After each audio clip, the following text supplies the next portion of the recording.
SBI, banker to every Indian.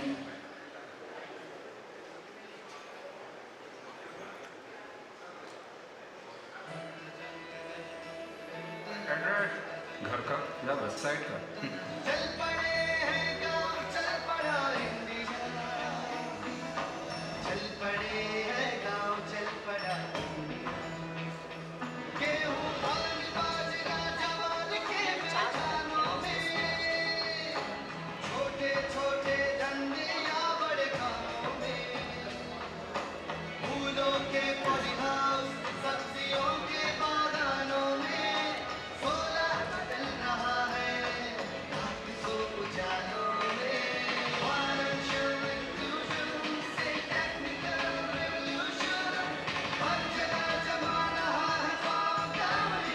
वर्ष 1982 से गांव-गांव को देश की मुख्य धारा से जोड़ रहा है नाबार्ड। गांव बढ़े तो देश बढ़े।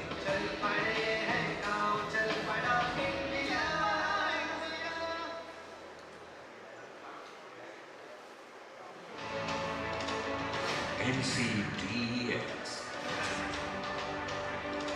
India's leading agri derivatives exchange, a robust platform helping market participants in price discovery and risk management. An integral part of the Agri Ecosystem.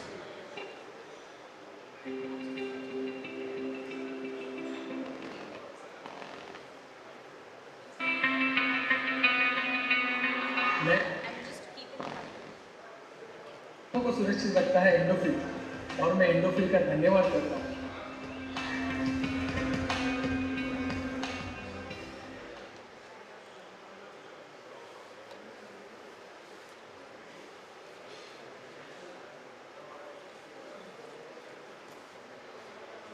With unyielding pride, amidst the lush green crops that sway and dance, stands a company that helps enhance the yield and quality of food produced on our land. Introducing Danuka Agritech Limited, established in the year 1980. Danuka Agritech Limited is part of the 56-year-old Danuka Group and is one of the fastest growing agrochemical companies in India. With our 3 fully equipped agrochemical formulation facilities, a new specialty chemicals plant, a state-of-the-art research center, 90 plus products, 30 plus warehouses, and a pan-India distribution network of 6,500 plus primary and 18,000 plus secondary distribution channels, Danuka has been a leader in the growth of the Indian agrochemical market, touching the lives of more than 10 million farmers. The agriculture industry in India has emerged as a ray of hope, showing remarkable growth and resilience. It has also opened up new avenues for India as a global manufacturing hub. Our strong connection with the farmer is at the heart of everything we do. Building on this thought, we recently introduced the India Ka Pranam Har Kisan Ke Naam campaign, which pays tribute to farmers and acknowledges their invaluable contributions to our society. We embark on the synthesis journey with our pharmaceutical division, which was established in the year 1997 for the manufacturing of cephalosporin antibiotics to manufacture advanced pharmaceutical intermediates. Our acquisition of Orchid Pharmaceuticals in 2020 has propelled our pharmaceutical business to more than double and now stands at more than $130 million. Now, Orchid is setting up a 7 ACA manufacturing facility which would make Orchid the only company in the world to be fully backward integrated and will allow the world to have a new source of antibiotics to cater for the global market need. We have recently commenced a state-of-the-art chemical synthesis plant in Dahej, Gujarat, where we plan to manufacture specialty chemicals, intermediates and agrochemical technicals. Danuka team possesses the necessary expertise to carry out a multitude of more complex reactions such as halogenation, hydrogenation, ammonolysis, esterification, nitration and many more.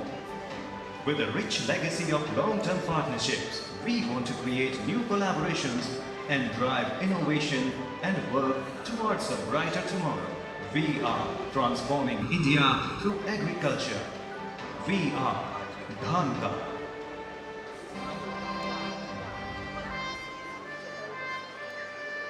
Change is constant. We are living in a fast-paced world where business is constantly evolving, embracing the one constant in business, change.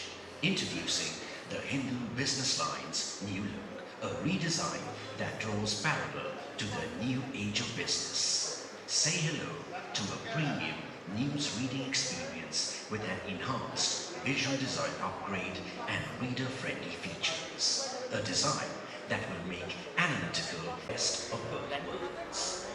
The concentric circles show how BN has the last word on business reportage. The grey background, red buttons and a large image at the center highlight the best stories of the day. Giving the attention they deserve, headers are now in a distinct red color. Big impactful pictures and more visual elements. Clearer content hierarchy and demarcation.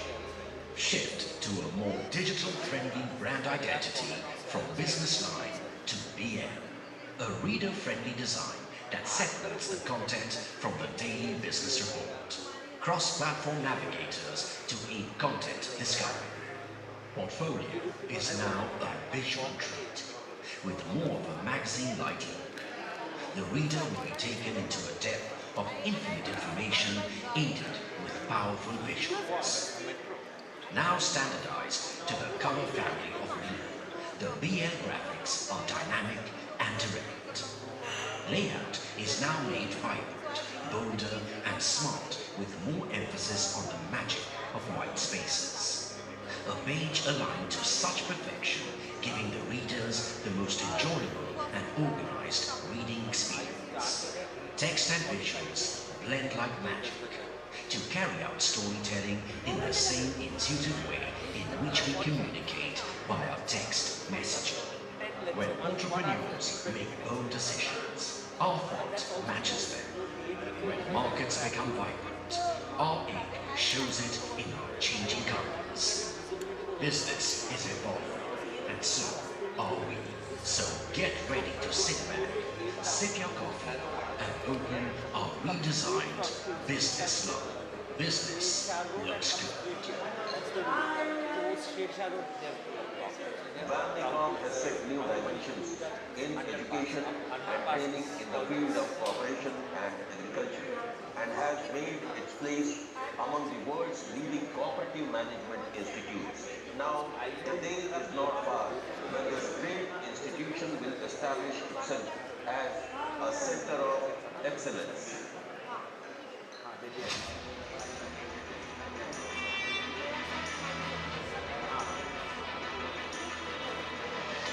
Almost 3 decades ago, like the proverbial song, we ushered in a new start, a new day. What we did was momentous. We converted a trading activity into an investment movement, and an isolated regional market became a pan-India campus. We are NSE, the stock exchange that changed the nation.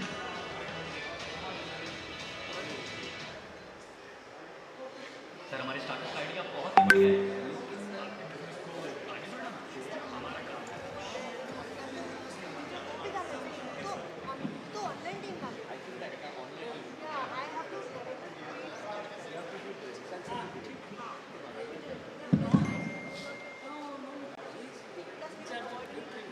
A very good morning, ladies and gentlemen. Requesting you all to kindly settle down. Please take your seats as we are about to begin in a short while. I request all our distinguished guests to kindly settle down. We are about to begin in a short while from now.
Ladies and gentlemen, it's a kind request for all of you to please settle down. Also, it is requested to please put your phones on silent mode or on airplane mode for a better and seamless experience. Requesting you all to kindly settle down. Please put your phones on silent or airplane mode.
Good morning and a very warm welcome to all our distinguished guests, our friends from media and experts from the industry.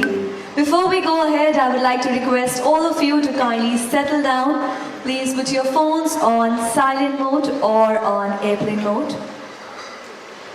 And with this, I, Danuka Sharma, welcome you all to the businessLine Agri-Business and Commodities Summit 2024.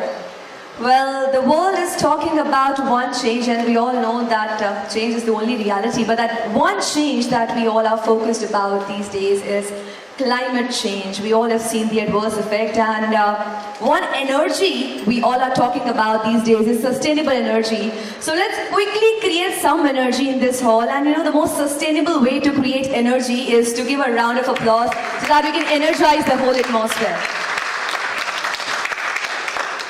Once again, a very warm welcome to each one of you. We would like to express our gratitude to all of you for taking your time out to be a part of this summit today.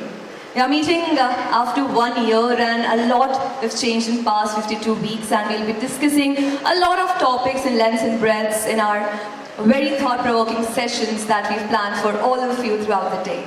But before we go ahead, we have this beautiful way of greeting each other in this beautiful land we live in. We say, every time we meet someone, we say Namaste.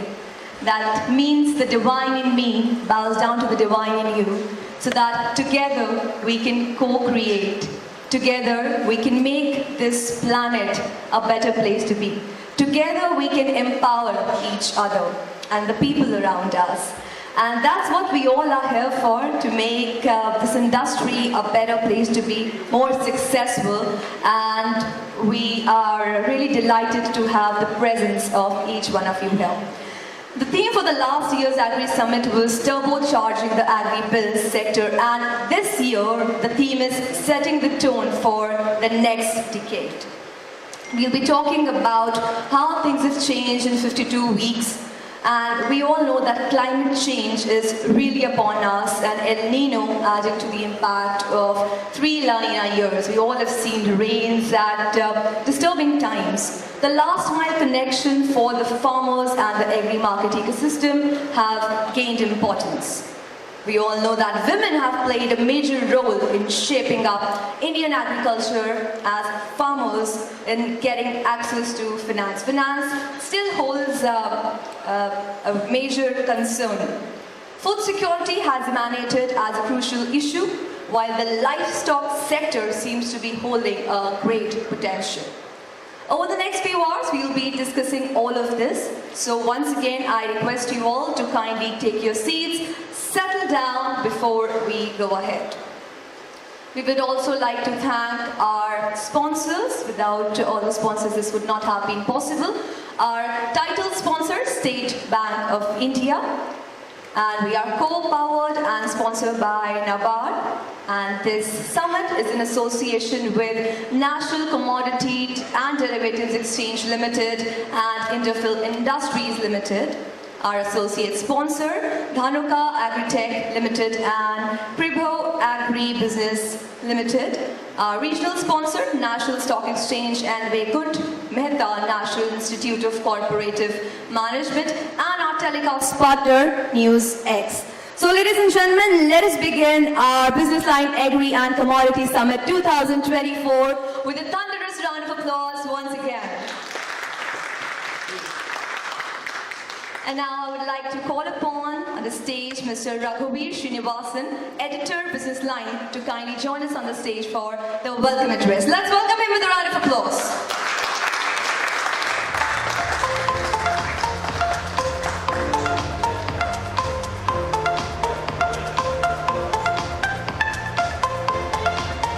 Good morning, ladies and gentlemen. Thank you very much for coming here for BusinessLine's Agri and Commodity Summit 2024. The theme is setting the tone for the next decade. It's quite cold outside, for someone who comes from a city where when temperature drops below 20, people pull out their sweaters and monkey caps.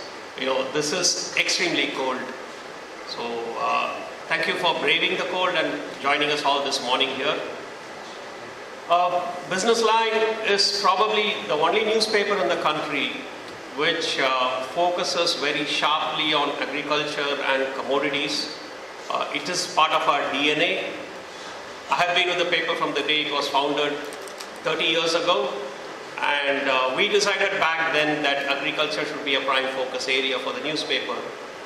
The importance of agriculture can never be understated. 20%, almost a fifth of India's GDP comes from agribusiness, and with 60% of our working population engaged in agriculture, the business of agriculture, commodities, and the profession of agriculture can never be overemphasized.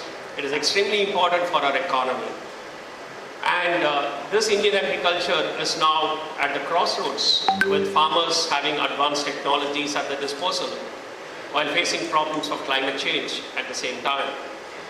Our food grain production in 22-23 was 330 million tons. It has increased nearly 30% in the past decade, 30%, a third in just 10 years. Rice production was a record 135 million tons in 22-23, and maize 36 million tons. But this year, the problems of climate change are really upon us. The Agriculture Ministry has estimated over 3% shortfall in Kharif production this year. The Rabi season is also facing problems with our major reservoirs storage level dropping below 60% of capacity. We have had the second warmest year in 2023, with August being the driest in 120 years. That will tell you the kind of problem that we are up against. The southwest monsoon was deficient, with rainfall being only 94% of the long period average. South India is the one bearing the brunt of El Nino, which is currently on and will continue till June 2024. Storages in the peninsular region is below 40%, and the crop situation in Karnataka and Andhra Pradesh is really worrisome. Despite record production, we had imported edible oil, spending over 1.25 lakh crore. That's precious money. Our pulses import will be a 6-year high of over 3 million tons. Various governments over the last couple of decades have been making efforts to increase oilseeds and pulses output.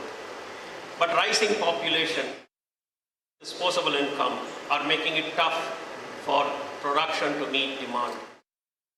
The Supreme Court's recent plea to states such as Punjab to shift from cultivation of rice is a new challenge for agriculture in India. The Ukraine war and climate change have brought to the fore the issue of food security. It has resulted in India taking a slew of measures, from curbing exports of wheat and rice, clamping stock limits, and resorting to open market sale of wheat and rice. However, India is taking care of the needs of its neighboring and other vulnerable countries. Besides, it has also acceded to requests from friendly countries for food supply.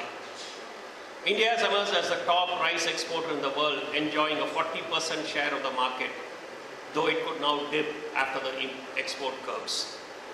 Various initiatives are being taken, such as introducing climate-resilient varieties in wheat to tackle climate change. The central government is supporting startups, with many in the agriculture sector coming up with various innovations using artificial intelligence, machine learning, and even drone technology. All these factors will make agriculture a sector to watch out for, with the livestock sector emerging as a key supporter of farmers' livelihoods. We are the #1 milk producer in the world, though the per animal yield is low. Our fish production has doubled in the past 9 years, and the poultry sector is witnessing double-digit growth. These sectors will boost the income of farmers and rural India, but lack of funds is hampering farmers who need at least 40 lakh crore annually. This is as per a RBI study. Indian agriculture has the highest estimated labor force participation of 62%, and that puts the onus on us to ensure growers' welfare all the more.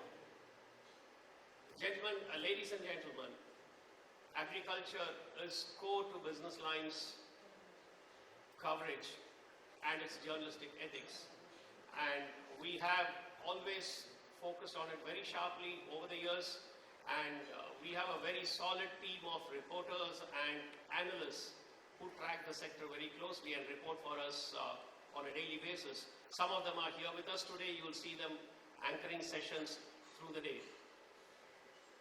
We will continue to support agriculture the way we can with our focused coverage, highlighting issues faced by farmers, highlighting problems that consumers face, and highlighting policy lapses if there are any. With this, I would like to welcome you all once again and introduce you to the next few panels, which are extremely interesting. Please stay with us, enjoy the day, and I do hope you will take back with you some good information, knowledge, and insight into this important part of our economy. Thank you very much, and namaste.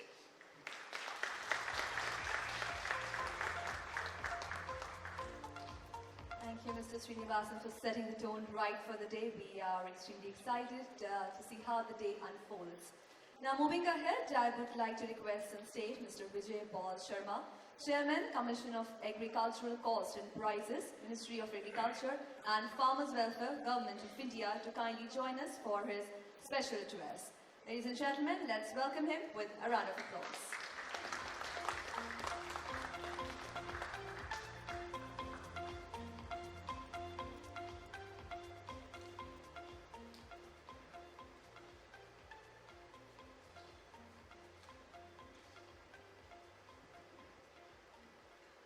Good morning, ladies and gentlemen. Let me first compliment businessLine for taking this initiative and organizing this summit, which is extremely important, and sincere thanks to them for providing me this opportunity to share some of my thoughts on the topic. Agriculture is important from various dimensions. For example, that today most of the people are saying that agriculture contributes only 14 to 15% of our GDP, so it has lost its relevance and importance. But I think we must keep in mind that this sector supports livelihoods of more than 60%, almost half of your workforce is engaged in agriculture. So from the larger, the socio-political perspective, I think it is 15%, 14-15% GDP does well, it takes care of large section of the society. So we must keep that thing in mind. The second is, there has been a dramatic paradigm shift in our agriculture policy for the last 6-7 years. When Honorable Prime Minister shared his vision of doubling farmers' income in 2016. And I think there was a dramatic shift from, production-centric approach to focus on farmers' welfare and income. So earlier we were more happy when we were setting certain targets and achieving those targets, but we were not really concerned so much about farmers' welfare and income. But I think today the farmers' income and welfare has become is at the center stage of our policy formulation and implementation. Agriculture has been doing pretty well for the last few years, and if you look at 22-23, we had record production of almost all agriculture commodities, starting from the total food in production, which was about 332 million tons. Rice, again, a record production. Wheat, record production. Pulses, again, last year we had over 26 million tons of production, slightly lower than 21-22, where we had more than 27 million tons. But I think we must look at, the success story of pulses. We were struggling at about 17-18 million tons for a pretty long time, up to 15, 16, 17. And we were importing almost 25 to 30% of the production to meet our domestic demand. But government decided to achieve self-sufficiency in pulses, and you could see that three important interventions by the government, which have played an important role in terms of today we are importing nearly 3 million tons of pulses every year. Last year it was slightly lower, but this year it's going to be about 3 million tons. But in 15-16 and 16-17 we imported more than 6 million tons of pulses. So in case of pulses, I think the first major intervention was to ensure good quality seed to the farmers. So all these varieties, all these seeds were available in the public domain with the research and development institutions. But the problem was in terms of ensuring availability of good quality seed to the farmers. So government took several initiatives to ensure that. The second was, the farmers are very intelligent and they respond to the market signals. But they do face a lot of variety of constraints, and one of the major problems with pulses was they were not getting remunerative prices. So the government decided to ensure remunerative prices of farmers, and one of the instruments which is available to the government is the minimum support prices. And we as a commission, are very special focus on pulses, oilseeds and millets, and we would see that in the last 6-7 years there has been very significant increase in minimum support prices of pulses, oilseeds and millets. What one is you announce the MSP, but second is you also need to ensure MSP is available to the farmers. So the government decided to get into the procurement of pulses, which was never happening, and then FCI, NAFED and various other central agencies got into procurement. So when the farmers were assured of remunerative prices, they responded to that, and you could see that there is a very significant increase in pulses production. And the third important intervention was on the trade policy. We were importing pulses at almost zero import duty or very low import duties. So the landed cost of imported pulses was much lower than our domestic prices. So when you decide to achieve self-sufficiency or when you decide to ensure better returns to the farmers, one of the things is you need to look at the trade policy. So government took a very bold decision and increased import duties on various pulse crops. In certain cases, put quantitative restrictions, and in certain cases, there was a complete ban on import of pulses. And you could see that in the last 6 to 7 years, that's a success in terms of our pulses. But still, I think edible oils is one segment where there's a concern because we are still dependent on imports, and almost 60% of our total domestic requirement is met through imports. And this year, we imported more than 16 million tons of edible oils, which is a cause of concern, and we must think about it. Similarly, look at the horticulture sector. So last year, 22-23, our total horticulture production was more than 350 million tons, much larger than the food grain production. If I put only fruits and vegetables together, more than 320 million tons. Again, look at livestock sector, whether it's meat or fish or milk. So we have been doing pretty well on production front. This year seems to be a little problematic because of a variety of reasons. Some induced by the weather and some induced by geopolitical conflicts. But I think still we are quite comfortable compared to most of the other countries in terms of our food security concerns. We also had the opportunity of taking advantage of industrialization. If you remember when we started our reforms in the early 90s, the major concern was that agriculture sector would be hit. But I think agriculture sector is one of the few sectors which has really gained from trade liberalization. Look at the growth of our agriculture exports. If I look at last 10 years, in 15-16, I think our agriculture exports were about 2.2 lakh crores. And 22-23, we crossed 4.4 lakh crores. So almost doubling of our exports in the last 7-8 years. Even during last 3 years, 2021, 21-22, and 22-23, there's a 40% increase in agriculture exports. This year, we may not be able to achieve the same growth, but the point is that given the opportunity, I think our agriculture sector is ready to take advantage of opportunities both in the domestic market and in the global market. Another dimension is, the agriculture sector is also changing in its composition. So if I look at early 90s, I think almost 60% of total value of output from agriculture sector was primarily from the staple like, cereals and, low value segment. And high value segment comprising of horticulture, livestock, fisheries was close to 40%. But if you look at 22-23, the latest estimates, it's a reverse. So the 60% of your total value of output in agriculture is contributed by high value agriculture, horticulture, livestock, and fisheries, and the rest is 40%. And that's again because of their demand is shifting, your consumption pattern is shifting, and the farmers are responding to those market signals. So there are supply side and there are demand side drivers which are driving this change and which would drive this change in the coming decade. And if I look at on the demand side, the major driver is rising income and demographic changes.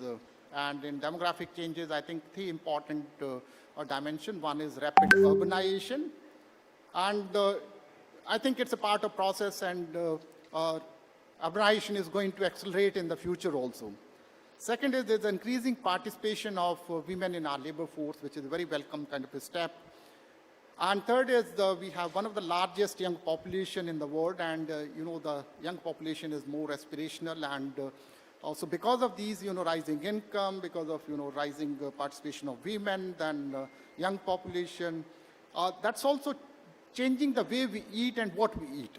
So what is happening that our demand is also, that the consumption pattern is also shifting towards high value agriculture, which are typically energy dense diets, whether it's your fruits and vegetables or livestock products like meat, milk and milk products, or fisheries, and then processed and ultra processed products. Because people have less time for cooking when both husband and wife are working.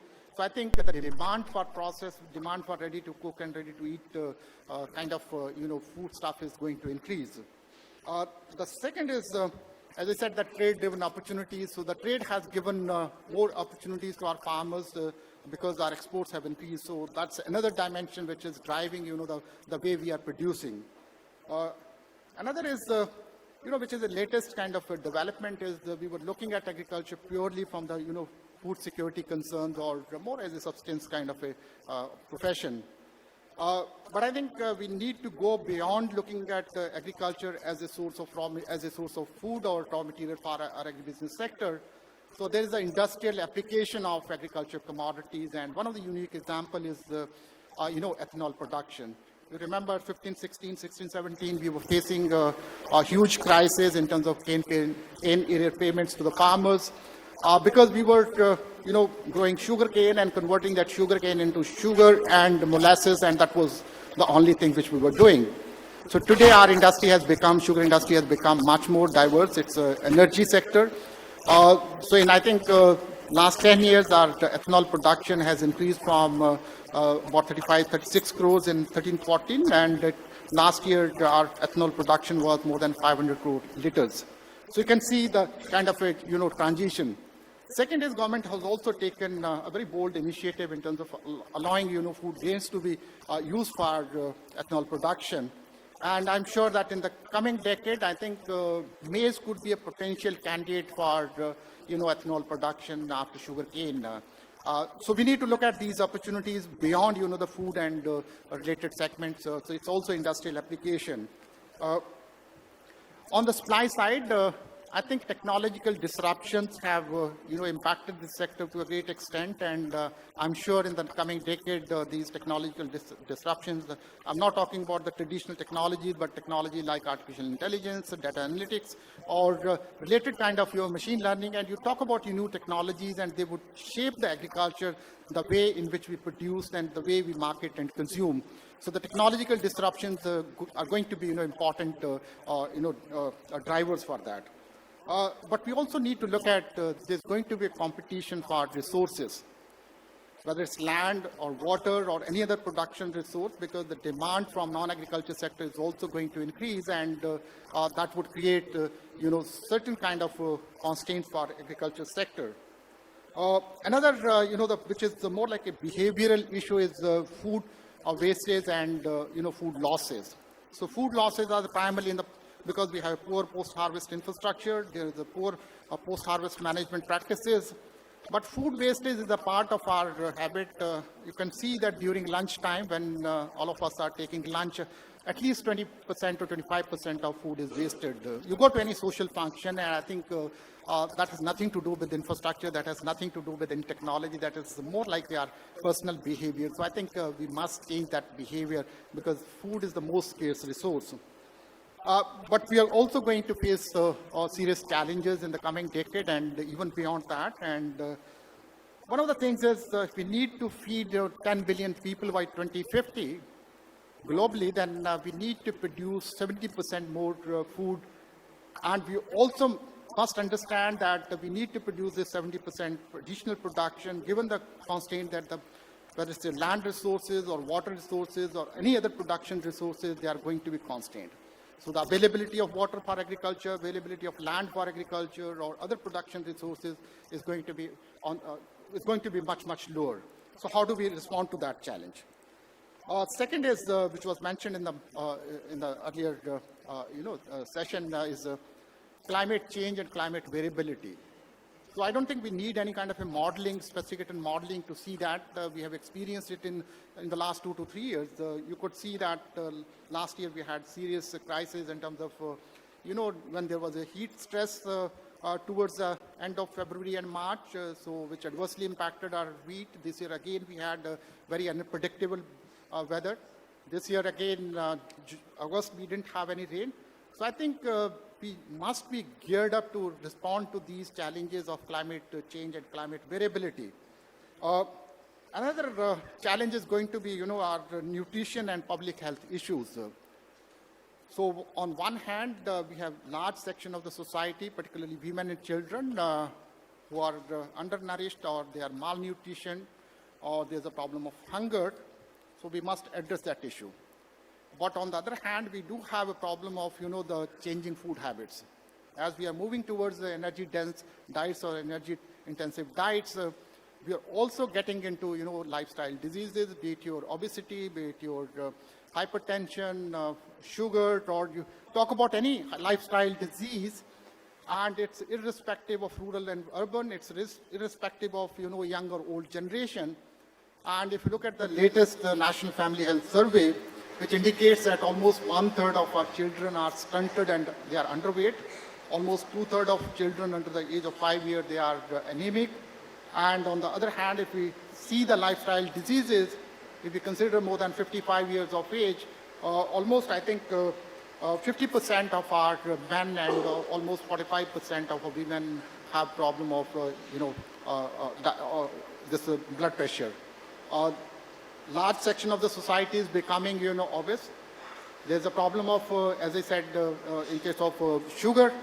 So we need to address these two challenges of, on one hand, we have people who don't have sufficient, nutrition, but on the other hand, we have people who are over-nutrition. So how do we make that balance? How do we, take care of that problem? Another is on the fragmentation of, one is on the production side. So we are very small and fragmented farms. And if you're talking about, the farm size of, let's say 1 hectare, and to be very precise, when we are talking about marginal farmers, their average farm size is 0.38 hectares. That means less than an acre. And that's also, scattered at least 3 or 4 places. So I'm talking about effective farm size of maybe 0.2 or 0.3 acres. And if I want to make any investment, whether it's irrigation development or land development or mechanization, I can't do that. So we need to, take care of that issue. How do we deal with that? And, land being a state subject, there are a whole lot of, issues in terms of looking at land reforms. Second is on the market side, our markets are also very fragmented. So we have a problem of market fragmentation. We have a problem of, the poor infrastructure, particularly for the perishables. Because when 60% of our total value from agriculture is coming from the perishable segment, that high value segment, the kind of infrastructure which we require is entirely different from what we have today. And that infrastructure, in terms of market infrastructure or value addition, would primarily come from the private sector. Because I don't think public sector can make investment in setting up processing plants or setting up some of these. But the role of the public sector, role of the government is more in terms of facilitation or incentivizing that private sector investment. But unfortunately, if I look at the total investment in agriculture, close to 80 to 82% comes from the household. That means the farmers make that investment. Public sector is around 15-16%. And if I talk about pure corporate sector investment, private corporate sector investment, it's less than 2%. And I don't think any sector can grow with less than 2% corporate sector investment. So we must take this 2% private sector investment to 5% or 10%. But as I said, that there are stumbling blocks, there are various constraints in terms of policy constraints. So the role of the public sector is, whether it's the central government or the state government, is to create that enabling policy environment where we facilitate private sector investment, we attract more private sector investment, and if there is a problem of incentive, then maybe we can look at the issue of how do we incentivize this private sector investment. So the core issue is enabling policy environment and making this private sector investment worthwhile for investors. Again, the global markets are becoming much more volatile because of geopolitical developments, and otherwise also if you look at historically, agriculture markets are much more volatile than non-agriculture sector. But that problem has been compounded because of geopolitical conflicts, and so that means each and every country is looking at their own food security as a prime objective, and India is no exception to that. So we must recognize the fact that food is the basic thing which we need to really worry about it, and I think every nation is doing that. So I think in order to address these various constraints which we are facing as of today, there are 4 important interventions which are required. One is on the technology front, and as I said, that the climate change and climate variability is going to be a big challenge. So I think we must respond to that by having appropriate technologies which are climate resilient, evolving right kind of varieties which are climate resilient, and similarly a whole lot of technology, whether it's on the value addition side or it's on the production side. So technology has to be a driver for growth in any sector, and agriculture is no exception to that. Second is institutions, and institutions are important in the context of agriculture because we have millions of small and marginal farmers. They are fragmented, they are scattered all around. So we need very strong institutions which are able to facilitate that connection between the production and the consumption. So one of the initiatives which the government has taken is strengthening your cooperatives, creating new institutions like farm producers organizations. But we need many more such initiatives, not only from the government side, but from the development agencies, from other stakeholders, including private sector, which are able to create these vibrant institutions which are able to link production centers with the consumption centers. Similarly, our extension is extremely important, but I think today, extension is, it has also undergone tremendous kind of a change with the penetration of technology. I think it has become easier to, disseminate whether it's information about market, information about prices, or information about technology. So I think we must take advantage of these, newer technologies to, provide that information, provide that, knowledge to the farmers. So we need to strengthen those institutions, rural financial institutions. Again, the flow of agricultural credit has increased dramatically, but still there are, interregional variations. There are, are neglected like marginal small farmers. If you look at the eastern and northeastern states of the central part of the country, still they are not, part of the formal credit system. The third is infrastructure development, and I think we need to make a distinction in terms of infrastructure development, where the private sector should make investment and where the government should make investment. And I think the primary, infrastructure, whether it's connectivity in terms of rural roads or irrigation development or any basic infrastructure, that basic infrastructure would primarily come from the public sector. But if you're looking at the market side, whether it's the market development or it's cold storage or warehousing or agro-processing development, that would primarily come from the private sector. So we need to make that distinction because there's a very high degree of complementarity between public sector investment and private sector investment. So once we have good roads, we have good connectivity, we have good basic infrastructure, I'm sure most of the infrastructure development or most of the, these post-harvest, these initiatives would go back to the rural areas, whether it's a setting up of cold storage or setting up of warehouse or any other, because the land prices in the rural areas are still lower than urban areas. So we need to create that complementarity between public sector investment and private sector investment. And the last is right kind of incentive to the farmers. And I think that's the most critical. Because of the nature of our production system, and there are two important elements where the government is playing an active role. One is the announcement of this minimum support prices, and you must have seen that in the last 7-8 years, we have tried to incentivize those crops where the demand is, whether it's millets or pulses or oil seeds. So that's one.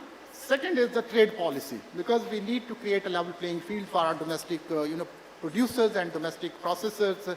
So we need to have that trade policy where we are able to protect the interest of our producers and consumers, but we are also able to take advantage of the export opportunities, and we have been able to maintain that balance in the last few years. But I think we are still dependent on government. As I said, that when we are moving towards more high-value agriculture, the role of private sector becomes extremely important. And I think private sector should come forward in terms of ensuring better returns to the farmers. So I think in order to strengthen these four basic pillars of your technology, infrastructure, institution, and incentives, I'm sure if you are able to provide these four, and there's also some kind of a interconnectivity, because we should not work in silos. So our technology guy doesn't know what is happening on the infrastructure, or infrastructure doesn't know what's happening on institution strengthening. So we need innovations across these four pillars of technology, institution, infrastructure, and incentives. And you must have seen that government has taken several initiatives in the last few years on infrastructure development. We have Agriculture Infrastructure Fund worth 1 lakh crores, which is a very significant investment which is going into creating infrastructure at the production centers, at the farm level, at the village level. Similarly, Pradhan Mantri Krishi Sinchai Yojana is another investment which has helped in increasing our irrigation facilities. So that's on the infrastructure, and there are a whole lot of other, investment or public investment which is happening. Second is the government is also trying to, reform agriculture markets and marketing systems. But I think we need very strong support from the state governments. We also need very, strong support from the public sector to reform these agriculture markets and marketing systems. Since there is a much more demand on the demand for value-added products, so government has several initiatives, whether it's the Pradhan Mantri Krishi Sampada Yojana for promoting value addition. You have Pradhan Mantri Matsya Sampada Yojana. You have Animal Husbandry Infrastructure Development Fund. So government is putting a lot of efforts in terms of creating that environment and also incentivizing private sector to make investment in value addition. So I think, as I said, the government alone cannot do everything. The role of the government is to create enabling policy environment, to facilitate that, the participation of private sector, and there's a need to incentivize the private sector investment. And I think government has been trying to do that. But I would urge the private sector to, look at the opportunities in this sector, because this sector is becoming much more market-oriented. This sector is becoming much more commercial. And in fact, it's also becoming much more glamorous than what it used to be about 10 years or 15 years. So I'm sure the deliberations of this summit would help in shaping up the sector in terms of policies and practices. So I wish all the best for the rest of the day and look forward to the proceedings of this summit in terms of policy formulation and implementation. So thank you so much for providing me this opportunity. Thank you.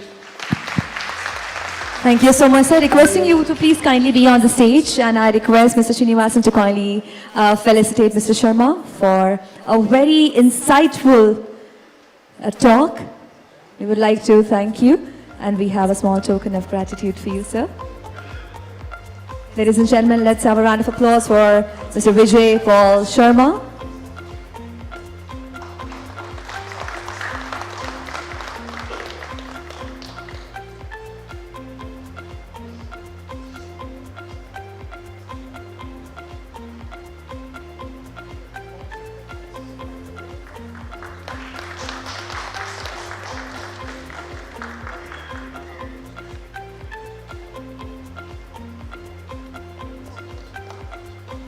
Once again, thank you so much, Mr. Sharma. Now, moving ahead, ladies and gentlemen, I would like to invite on the stage Mr. Shantanu Pense, Chief General Manager, State Bank of India, to kindly join us for his address. Please welcome Mr. Shantanu on stage with a round of applause.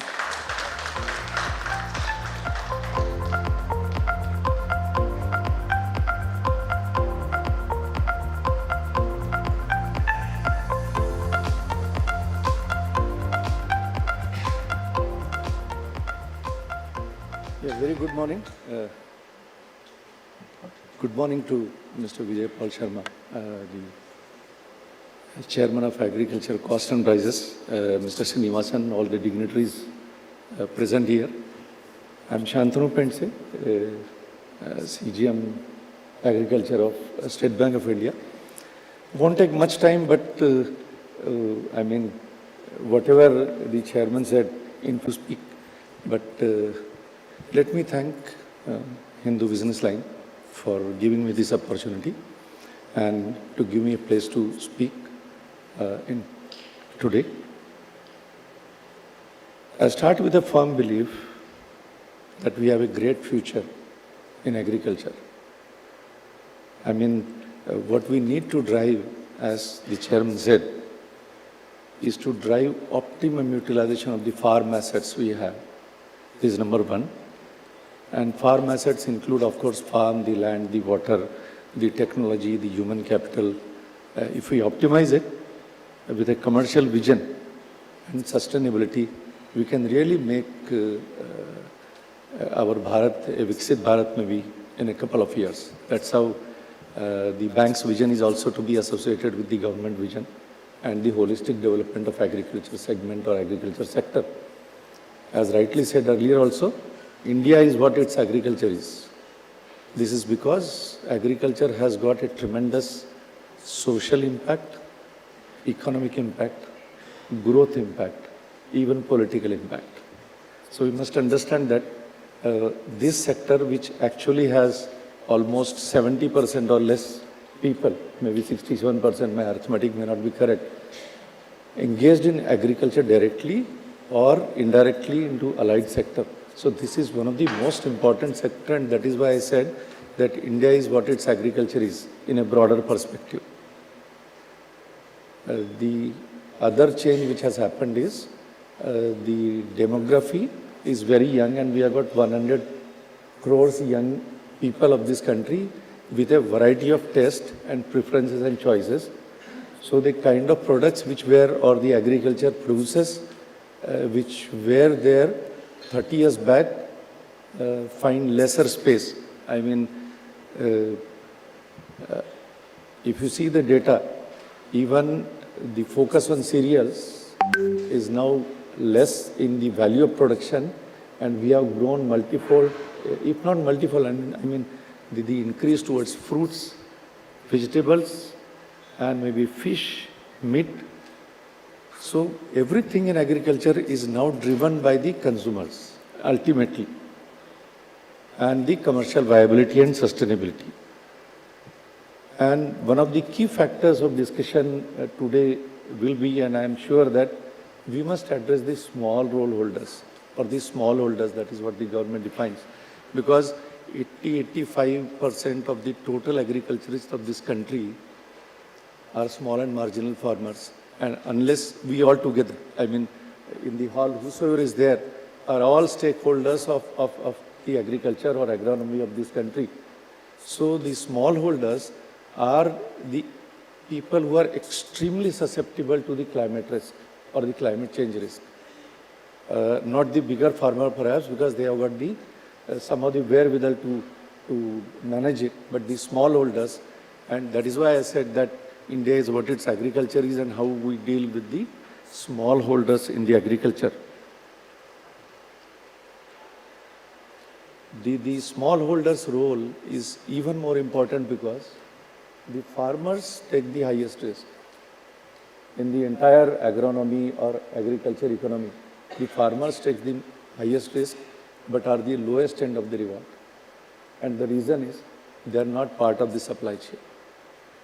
So the question which we should deliberate today, and I leave this for myself and all of us, is how do we make farmer part of supply chain, part of value chain, so that the reward of agriculture also goes to the smallholder, basically, because the smallholders are very large in the numbers across the country. The second question which comes to my mind always, and we try to solve at the bank level also through our product offerings or the way we are looking forward, is how to make producers to processors. The farmers are the producers, and can we actually take these producers to processors so that the farms actually become factories of the food or fruit or vegetable or fish or meat which the ultimate consumer wants, and then if we make them processors, even at the primary processing level, then the value will accrue to the farmers. The third question is that how can we collaborate or the collectives into the value chain. And by collectives I mean packs, by collectives I mean the small self-help groups, the collectives I mean FPOs, because FPOs are future of this country, still not matured as an ecosystem, and at State Bank of India level we are actually engaging into multiple discussions across the country, and I have done maybe 10 garage meetings across the country with at least 50 FPOs sitting in each garage, understanding their problems and how we can take them forward. But the collectives are the way forward, and how do we do that is also one of the questions which I leave to you or for myself. The fourth question perhaps is how do we face the climate risk or the climate change risk, particularly in the context of the smallholders. And it's a very clear and present danger which is coming, as the chairman said, last 3 years, but it's so quick and it's so hitting us that in next 1 or 2 years, we'll be getting a large impact on how we look at the smallholders, and ultimately when the smallholders are affected, the country gets affected. The fifth question which is ahead of us is how do we market linkage the small and marginal farmers or the overall farming community to the market linkages or the markets. There is a lot of discussion on this, but then today during the deliberations we can actually think about it. Won't take much time because the timer is already there and I have consumed 7-8 minutes. But what is the way forward if we are to look, or what are the answers to us, is that first is how do we go about in case of income distribution, income diversification for the farmers and creating multiple sources of income. And one of the answers is integrated farming. The government already has NMSA, that is National Mission for Sustainable Agriculture. And at the bank level, sir, we are working on an integrated farming model, whereas the farmer does not have a single income source during the year. In fact, we are trying to create a model on behalf of the bank also, that a farmer is given the credit for multiple activities which are complementing each other. So we create diverse sources of income for the farmer throughout the year and make the farms more and more viable. And when we do it, we actually create doubling of income or even more in a very, very sustainable way. The next way forward should be the farmer collectives, which I already referred. And we need to find answers how we make FPO a very, very strong ecosystem, because one FPO represents minimum 300 farmers, and there are very good FPOs in the country I have seen, and there are very, very average FPOs who actually do not understand their value. So if we can together do that, that will be a great thing. Then the sustainable agriculture practices and the natural farming, because we have learned the lessons of organic farming in some other countries. So organic and natural will be the way forward if we have to make our agriculture sustainable. Then access to credit and access to insurance. Let me tell you that we have very good digital public infrastructure already in place. The bank is live in Karnataka for a digital KCC loan, actually, where a farmer can go to the site and the disbursement can happen in 3.5 minutes without intervention on bank branch or any person, and that's reality. And this is not only with State Bank of India, there are further banks who are actually live like that in some smaller geographies, but in Karnataka, yeah, time is up, I know, but I will take only 2-3 more minutes, is with RBI Innovation Hub and the Jansamarth platform, the country has got very, very strong platform for the loan distribution or the credit outreach. So we are looking at actually democratization of credit, and it is very, very important in the context of agriculture that we democratize credit, we democratize insurances also. Then comes the post-harvest management, because it is not only important to produce, it is also important to preserve. One is prevent food losses on our plate, which is already referred by Mr. Sharma, but we lose or we waste 1.5 trillion rupees worth food, fruit, vegetables every year, which our neighbors don't produce even in a year. And there are a lot of policy support initiatives. One of the great support is Agri Infra Fund, and there are almost 40,000 units already done, but the policy support has not been utilized by our, the people which actually government wanted. And I'm happy to share that we hold 25% market share in the Agri Infra Fund. We have just crossed 10,000 sanctions, 10,000 number sanctions in Agri Infra Fund, whereas the country has somewhere around 39,000. But that is the way forward, because when we actually get the policy support and we create units of post-harvest management, we are actually preserving the food. And as I said, preserving the food is more important or as important as producing. Government has given wonderful initiatives in last couple of years, like as it was said earlier also, Pradhan Mantri Sinchai Yojana, Pradhan Mantri Matsya Sampada Yojana, Agri Infra Fund, then we had AHIDF. This scheme was operational, but likely to be rolled further. Then we have got one of the great schemes called PMFME, Prime Minister's food enterprises, which can happen all across the country. And it will again go to a food chain. So the farmer can become part of value chain through those schemes. And the use of technology, which I said.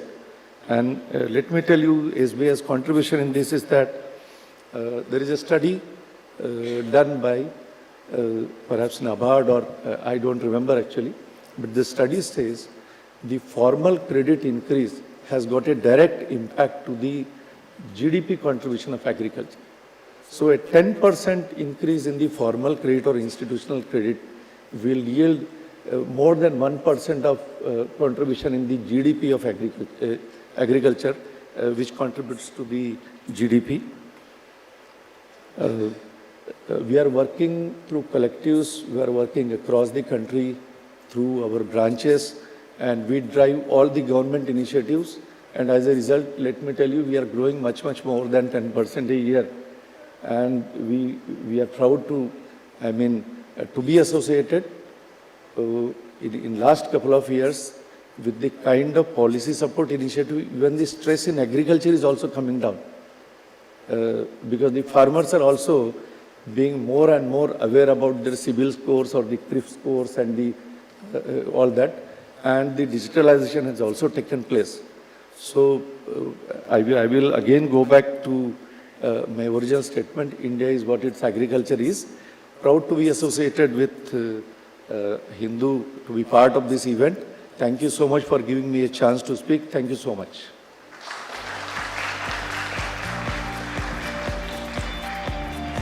So requesting you to kindly be on the stage, please, and I request Mr. Srinivasan to kindly join us and felicitate Mr. Shantanu. Thank you so much, sir.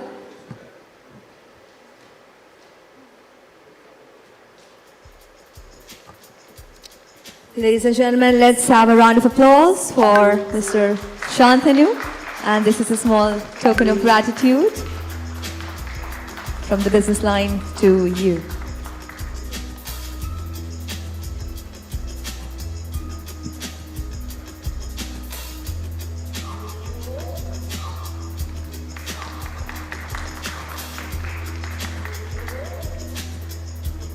Thank you.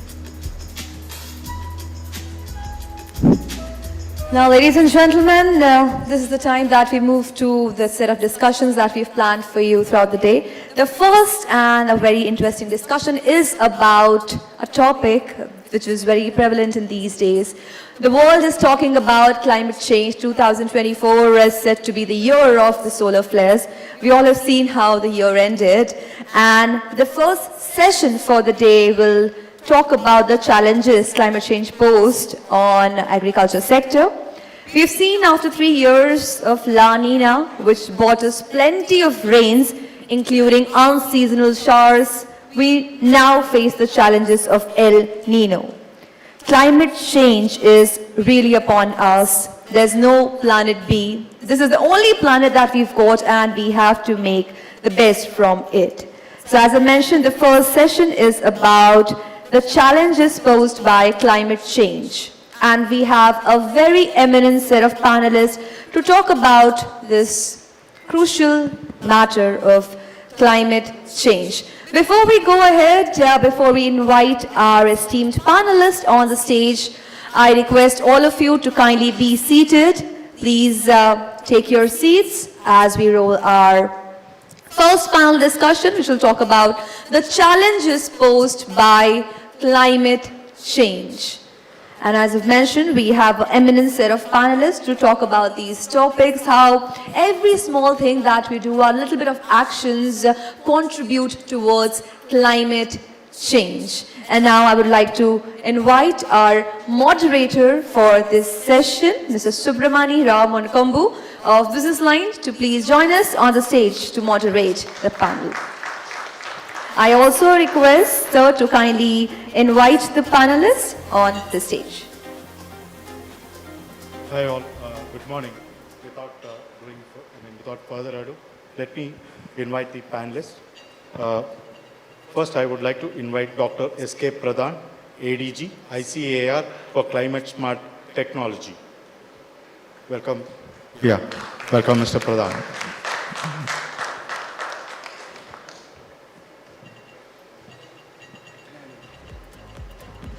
Next, I would welcome Dr. B. Dayakar Rao, Director, NutriHub, ICAR, IIMR, Hyderabad. Welcome, sir.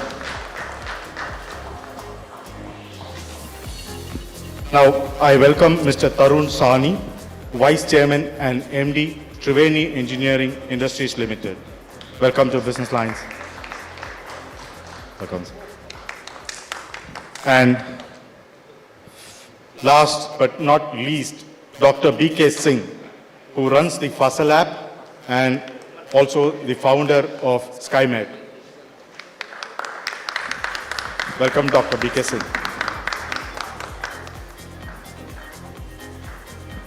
Welcome. So, as the host said, we have had 3 years of plenty of rains, but then they came at the wrong time, particularly for wheat in 22 and 23. And in 23 again, we had El Nino, which set in, say, around August, because July we had plenty of rain. So August, El Nino showed what it can really do to us. And then it's continuing. It's likely to continue until June 24. So we are up with a lot of challenges, and already the Kharif production has taken a hit. So now all of you have been, carefully picked because they have vast experiences in the field of agriculture, right from Dr. B.K. Singh to Mr. Tarun Sahni to Dr. Danuka Rao and Mr. S.K. Pradhan. So I would first start with this question of,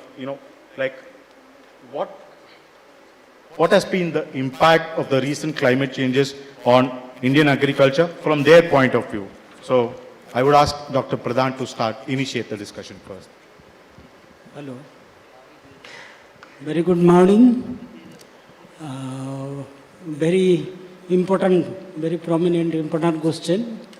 Impact is climate change, is everybody we are observing now. So the prominent impact, like mainly the adverse effect of the climate change, which are relevant to the farmers of our country.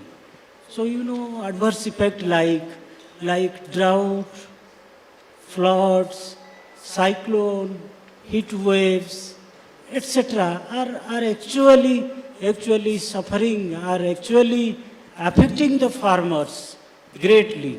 Particularly the agricultural production is reducing a lot.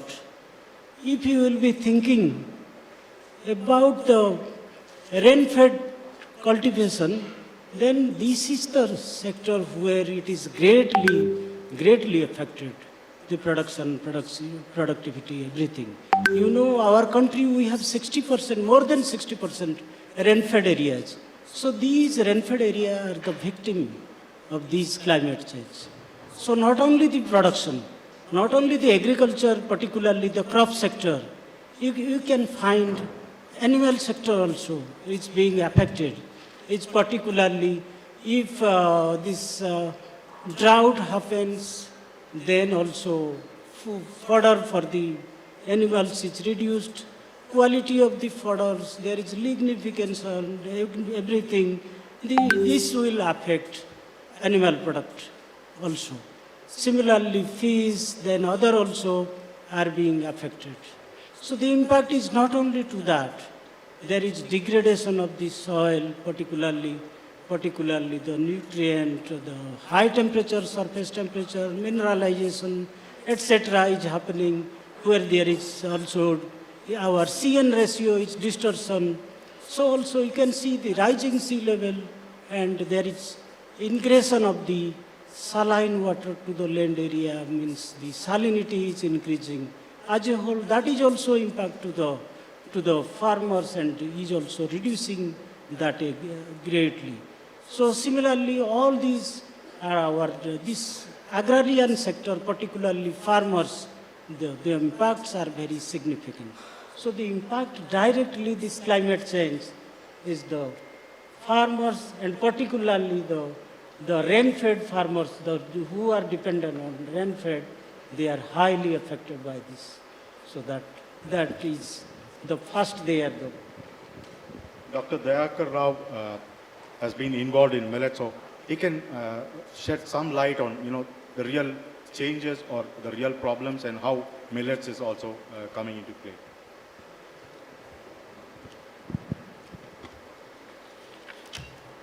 I think it is very important for us to consider the alternatives with regard to the climate change scenario, trying to think about in a different dimensions which we might have forgotten, and then there's a great scope for them to bring them back. Especially millets, in the context of the International Year of Millets, 2023 is over, but it's the concluding part is in the, it's going to be at FAO in the March 2024. So, but when you talk about millets, I think once again, there is a great potential for us to target them as the climate resilient crops, primarily in terms of the water usage that is there, the water requirement that it has, the carbon footprints it leaves, that the neutral thing, and they are short duration crops in this time that because they can avoid a lot of risks, climate risks that are there.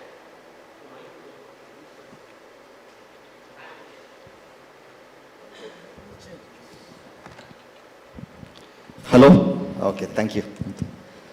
So when we talk about this millets, I think the first thing that should come to our mind is about the climate resilience that they possess. One is the very nature of that. It is a proven thing. I think perhaps the data, some studies done here and there, but otherwise they are proven for sustain in extreme weather conditions, whether it is a heat tolerant nature or whether it is a climate resilience in terms of even the water requirement that they possess, because if you talk about millets, I think they require about 300 millimeters of waters, and they can sustain, compared to rice and others, 1200 to 2100 millimeters of water.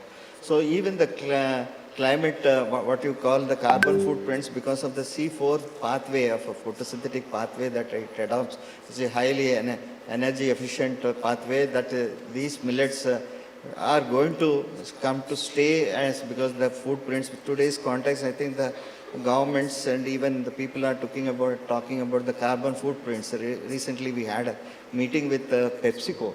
In fact, they have come to us to collaborate with Indian Institute of Millet Research, primarily because these millets are having the carbon neutral thing. So if the industry is thinking that way, I think there's a great need for us to really just promote them and take things forward. And the short duration it has, where some of the crops have about 60 to 65 days millets. There are about 9 millets that are there, but most of the millets are much lesser duration crops, so that they can avoid the risks that are involved in this, the climate risks that are involved in.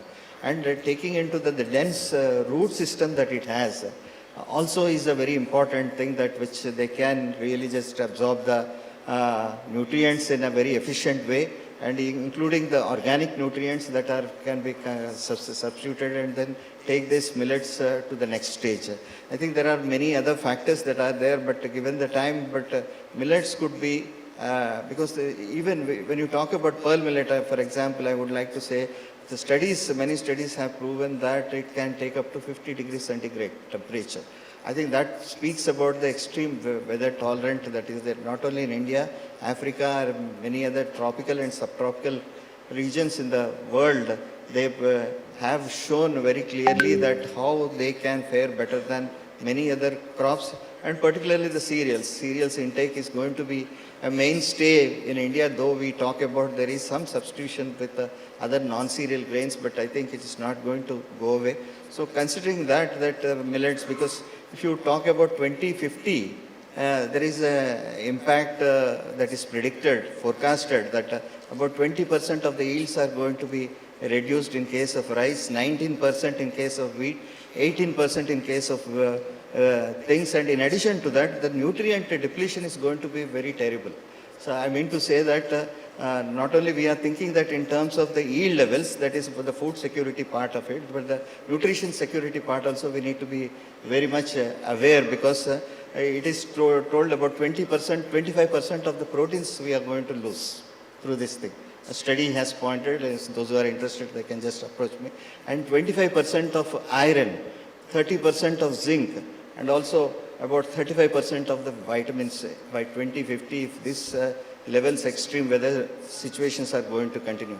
I think the serious thinking has to happen in change of the crop patterns, especially bringing millets as a main crop or as also an intercrop, and also through organic practices that which we can take, so that the emissions that are going to come up in terms of which are not really methane or other things can also be. And also millets are very good fodder sources, the number one fodder sources. I think that is what makes it today, even millets, though people have stopped consuming, still there is some millet area, it is because of the fodder. I think all over the India there are no statistics on the millet fodder production in the country, but it is estimated about 4 million hectares of fodder is grown in this country, out of which major is sorghum and pearl millet.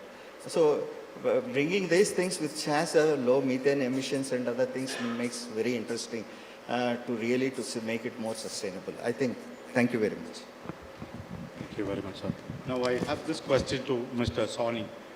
See, he represents the sugar sector, and particularly, their main units are in UP, and UP has seen the extremes of climate like rains. 1 year the rains really helped the sugarcane crop. Last year the rains affected crop, and this year East Uttar Pradesh is different from Western Uttar Pradesh. So what I would like to ask him is, how has climate change really been impacting the sugar sector, and are there any new avenues arising from the experience in the sugar sector that can help in this, and also combat emissions, what he was talking about? Subramani, thank you for the question. First, let me congratulate Hindu Business Line for taking up this important issue. And this seems like a very appropriate time to be discussing climate change within the Indian context, within India's role on the global stage as well. As far as the sugar industry is concerned, I'll make 3 brief points. The first point is the experience over the last 5 years. The first 4 being La Nina years. So we had plentiful rainfall, not just in North India, but across the country, positively impacting the sugar sector. The Honorable Prime Minister's vision of doubling farmers' income was taken up by the sugar industry and achieved probably before any other industry. Statistically, in Uttar Pradesh, we achieved the doubling of farmers' income in 3 years, and that was primarily because of some changes in agricultural practices, new and better seed and varieties of sugarcane, and not just pricing, which is probably the simplest way of increasing income. Of course, all of this was supported by excellent weather, and that plays a crucial role.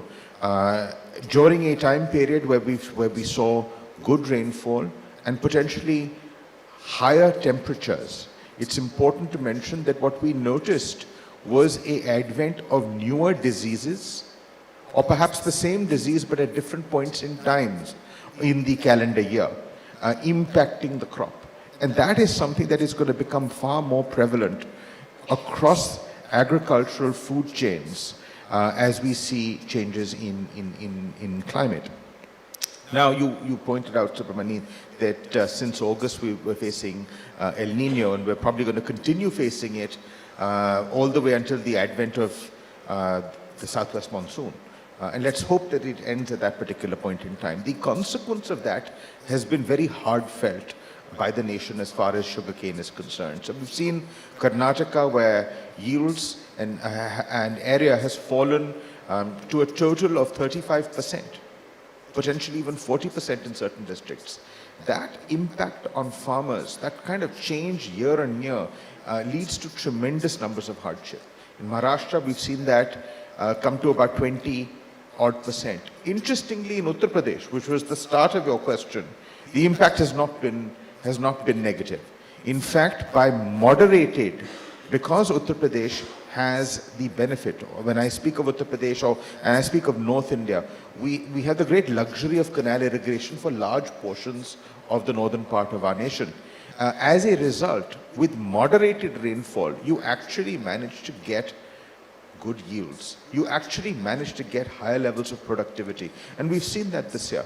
So you've seen a kind of a perverse result to this El Nino condition, at least thus far. I'm not saying that that is what will happen if this persists. In fact, there are limitations, of course, to irrigation. There are limitations, of course, to harsh weather conditions, etc. But the lessons that we've learned arising out of the sugar industry and its impact on climate change is absolutely essential. The chairman of CACP spoke about the advent of the ethanol ecosystem. Now, that's extremely important. The impact on our nation I cannot stress the positive impact more. Minister Hardeep Puri, day before yesterday, made a public statement that last year, India saved 24,300 crores of foreign exchange because of the ethanol that was domestically produced. And that enormous sum of money went directly into the bank accounts of farmers very, very quickly. So, you know, the creation of ecosystems, the creation of sunrise industries, and first generation ethanol being one of them, has been a huge contributor coming out of the sugar sector, migrating towards becoming an energy sector in terms of helping to combat climate change. As we move forward, and I won't take up too much more time, and perhaps I can talk about it a little bit later, there are many other sectors that will offer second and third generation technologies as India moves up and perhaps becomes a leader, a global leader in terms of embracing new technologies of second and third generation bio products. But the experience in the sugar sector has been, of course, when we look at the nation, has been mixed. But climate change will play a role. I think it's important for us to be able to marry three things. One, sustainable policy framework.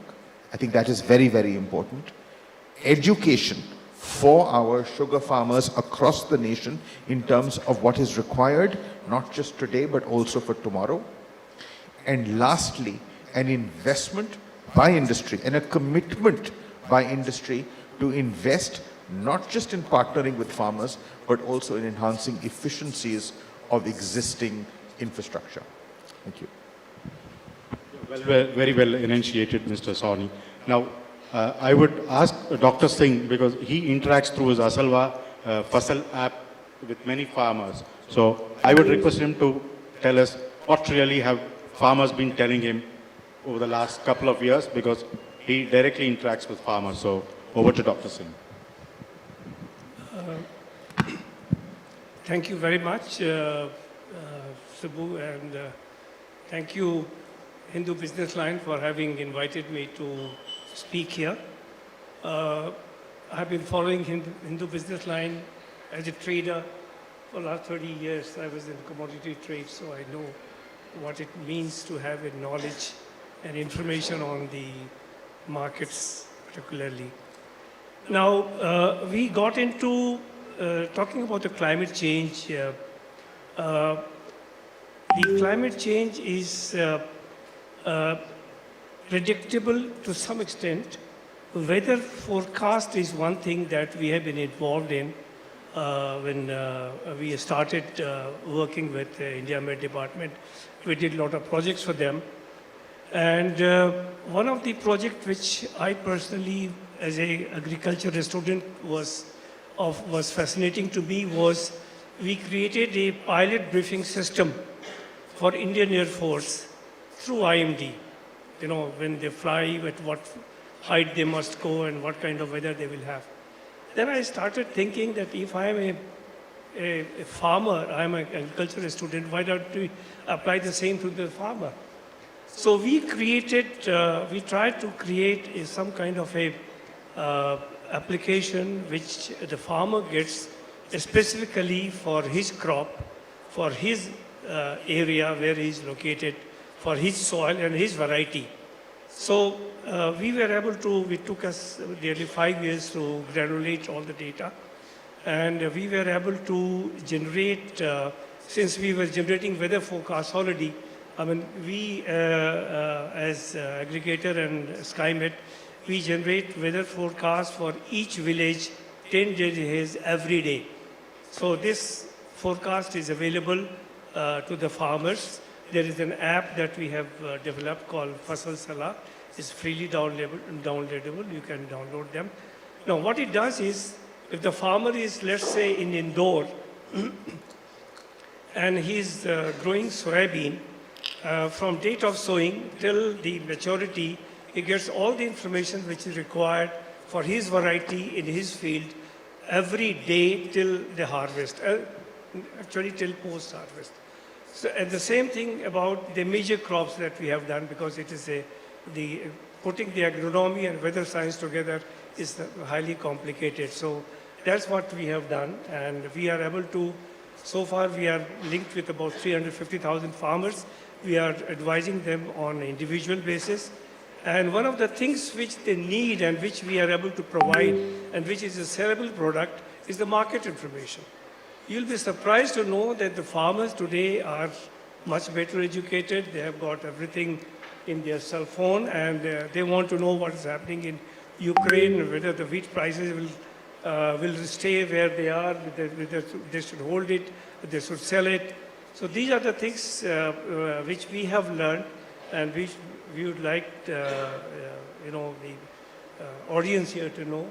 It is possible now, the technology is there, the information technology is there to pass on the information to the individual farmers, even the plot-wise information and plot-wise advisory he can get. And this is one way of overcoming the climate change, because the moment the weather changes, we advise them to do this or not to do this, and whether to apply the pesticides or fungicides, depending upon the stage of the crop, depending on the date of sowing, depending upon the variety. This is how we have tried to solve the problem of climate change. Thank you. I would ask Dr. Singh itself this question, that, what can the government and other global organizations do to overcome the problems of climate change? See, the climate change, actually it is being addressed at an international level. NOAA is involved into it, ECMWF is involved into it. Even in India, we have got NCMRWF, which are giving the forecasts, which are fairly accurate. But what we lack is the ground data. The ground data is not available. The forecast is as good as the ground data. So ground data availability is very scarce. So now government, we in SkyMet, India Met Department had about 2,000 odd weather stations which were ingested into the forecast for better accuracy. In the SkyMet, we put about 8,000 weather stations of our own, and which improved the advisory, which improved the weather forecast to a great extent. Now, this weather forecast, the actual weather data goes into the forecast data, which improves the forecast. So that is what we have been able to do. We have been liaising with other international agencies to improve the forecast and get some information on, dovetail the local information into the global forecast system. So things are on the way, yes. Dr. Dayakar Rao. I think it's important that the government and global institutions should take the responsibility in mitigating this or to overcome the problems of the climate change. I think chairman of CACP was emphasizing about some of the programs that are there. Of course, our main stakeholders which we are looking forward is the small and marginal farmers. I think it goes, especially for millets, it goes synonymous. Those who take up this, most of the millet farmers are that, dryland farmers are that.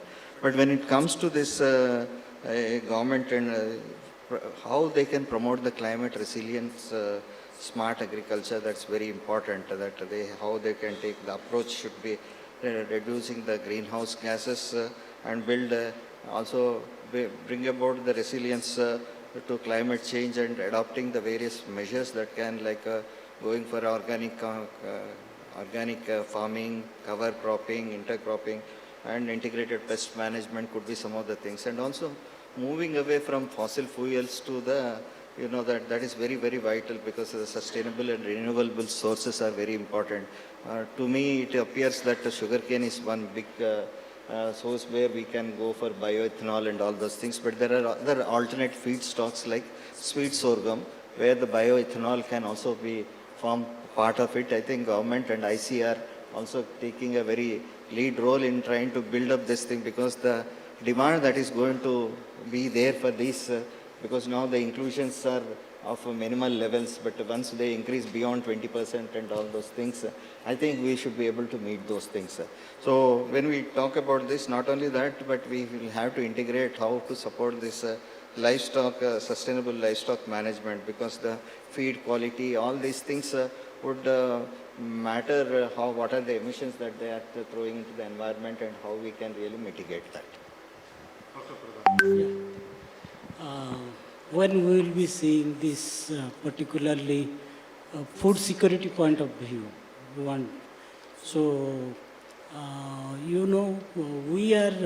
we have achieved already food security now. It's about 330 million tons of food grains and also sufficient horticultural products, about 350. But thing is that, as already told by Danuka, there is due to these changes, there is a reduction in futuristic trend. There is going to be reduced under the influence of the adverse effect of the climate change. It is predicted that rice, particularly rain-fed rice, we are going to lose about 18% by 2050, 18-19% of the production. Similarly, in case of wheat also it is about like that, 19%, and maize is 18% by 2050. So that is a great thing. We have to think for other approaches like resilient technology, then resilient varieties, less thirsty crop. We have to diversify the cropping. And impact of the food, if we will be seeing the security part, if we will be seeing bake, you see when we got independence, we had only 50 billion tons food grain by 2050. And that time we had about 35 crores of people. And now if you will be seeing that, we are able to produce 330, and we are the #1 populous country. So that is about 143. But simultaneously we are able to export, #1 exporter in many of the things, like we are exporter in case of rice, about more than 20 million tons of rice, and all the revolution we have already achieved, like green revolution, white revolution, blue revolution, brown revolution, all the rainbow revolution we achieved. But thing is that under this futuristic prediction, how to we cope with this security point of view. So that is a challenge for us, and we have to think for that, like the technology, new technology, novelty technology, where we can build smarter version, like climate smart, like drought, submergence, putting together, and we can have technology. And in case of rice, already it is already developed, many good varieties combining both drought tolerance as well as submergence is already developed, and we are trying now salinity submergence with drought, salinity together, so that this will be a broader one. Similarly, in case of wheat, last year there was high temperature stress during grain filling, but due to the your stress tolerant varieties and also followed by little bit rain, we could also harvest a bumper crop that is about a record production of 110 million tons of wheat. Similar is the case of maize. Maize is going to be the low, but the demand is very high. This blending, E20, maize is requiring very less water, and so this is the future crop where we can rely, and we are getting also that security. Last year it was 33 million tons of maize production, but this year we could achieve 38 million tons. So whatever we need for extra, without sacrificing the poultry, animal feed sector from maize, we need additional production. That is possible, as this is a crop where C4 crop, and it requires less water. So the additional about 15 million ton, which is a targeted one from this, for this ethanol blending, E20, is almost 5 million ton is achieved. Another 10 million ton very soon we can get from maize, and that is the security we should think for food security, for for the security, all the thing about particularly when we are under this climate change, we are moving towards a period of that is what is known as Amrit Kal. By the end of 1947, we need to achieve to our growing population, most populous one is about 480 million tons of food grains, and other horticultural produce maybe about 4 million tons. So in total, fees, other things, so we need by 2047 about 1900 million tons. And now we are at just 10 to 1100 million tons. So we have to adopt all the resilient technology, then only we will be able to achieve it. So it is already a continuous process, and new technology is being evolved, and we are able to produce the targeted one. So I feel also this coming days under the climate change effect, this target is, I think, is not big enough, and we will be able to produce, and we are having the new technology and new varieties and technology will be able to evolve, and we will be able to mitigate, adapt to the changes. That is for 2050, by the end of Amrit Kal, we can think that we can have that target. Thank you. I'll have this address to Mr. Sawhney. What do you think are the sunrise industries or sectors that can really help combat climate change? So I think it's a combination of two things. The first is to look at, we can't disregard our present agricultural base. I think some of the speakers before me have spoken about changes in practices. And I think the adoption of that is actually very, very important. And new industrial sectors emerging from those practices is what we have to look forward to. So let me focus on that. The collection of biomass poses an enormous problem across the nation. We in Delhi face inexplicably high AQIs for the majority of the year. The air quality is very, very poor. That in turn has an impact on climate change, on weather, on temperature, etc. We were talking about the unseasonal cold just at the very beginning of this conference. I mean, these are all consequences of air pollution that we face today, which in small part, is due to crop burning that happens across North India. But this problem is faced, of course, across the country. Now, what am I suggesting? I think there is an enormous role here for the government to facilitate the advent of sunrise sectors. Similar to ethanol, I think the ethanol story, we're halfway through it. We've achieved 12% ethanol blending. 25-30% of the ethanol of the nation last year came from food grain, damaged food grain and maize. This year, 50% of our target of 15% is hopefully going to come from damaged food grains and maize. And as we move forward, that balance will be maintained between sugarcane and other food grains. But that is still first generation ethanol to achieve 20% and beyond. We need to look at technologies that will create more jobs within the field of agriculture. Now, bioenergy, thus far, creates twice as many jobs as far as any other form of energy, be it solar or wind, etc. And it creates jobs in the heartland of our nation. So I think that is a very important point that does not gain enough conversation.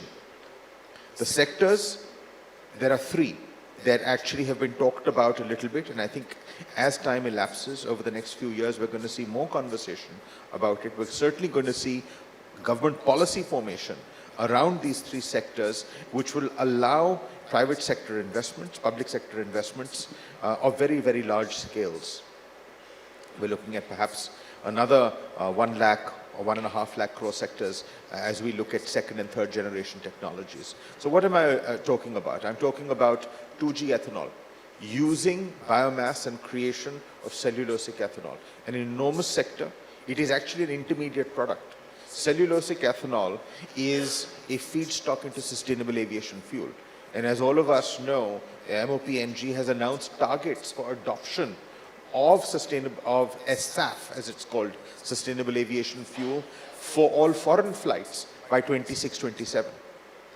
This is a very progressive target, and it showcases India's role in the world and India's role as far as climate change is concerned. The Honorable Prime Minister during G20 signed the Global Biofuels Alliance. That is a very important step in terms of embracing these changes and these new technologies and these new products as we look at transportation and other sectors. So we have 2G ethanol leading to SAF. The other sector, which has gained a lot of traction and a lot of media coverage as well, is CBG, or renewable natural gas. Now we've seen the start of investments. There are several large corporates that have already announced certain forays into this sector, collecting either biomass or agri-waste and converting that into renewable natural gas or biogas as it's called. We have the Satat scheme, which was revised by MOPNG, offering a better rate. And there are some small tinkering problems which I'm sure will be resolved in the immediate future as this industry actually comes about. And I think those are the teething issues that happen with any new sunrise sector. But I see that the target of 5,000 CBG plants by MOPNG as just a start. I think there's enormous potential for this sector as well. And lastly, what I would like to say is that when we have these second generation products, the ability for us to leapfrog in terms of technological adoption along the bio curve is absolutely enormous. So I see India of tomorrow embracing biochemicals, bioplastics at cost points that are unimaginable for the world and for the globe today. And that's going to happen through domestic technology. There's a lot of research that's happening at the institutes of technology and in the private sector to be able to facilitate a lot of these investments and embrace these technologies. So I think there's a lot of excitement up ahead. All of this impacts climate change. All of this helps our contribution towards the environment. But of course, this is only a small part. So I think bioenergy is one small but very important part in terms of combating climate change. There are other factors as well that we can't ignore. But it is exciting, it creates a lot of jobs, and it will create substantial investment for the Indian economy. Yeah. Before we open the floor to questions, I have one question which will be common to all. So I would start with Mr. Sawhney. What about climate smart agriculture?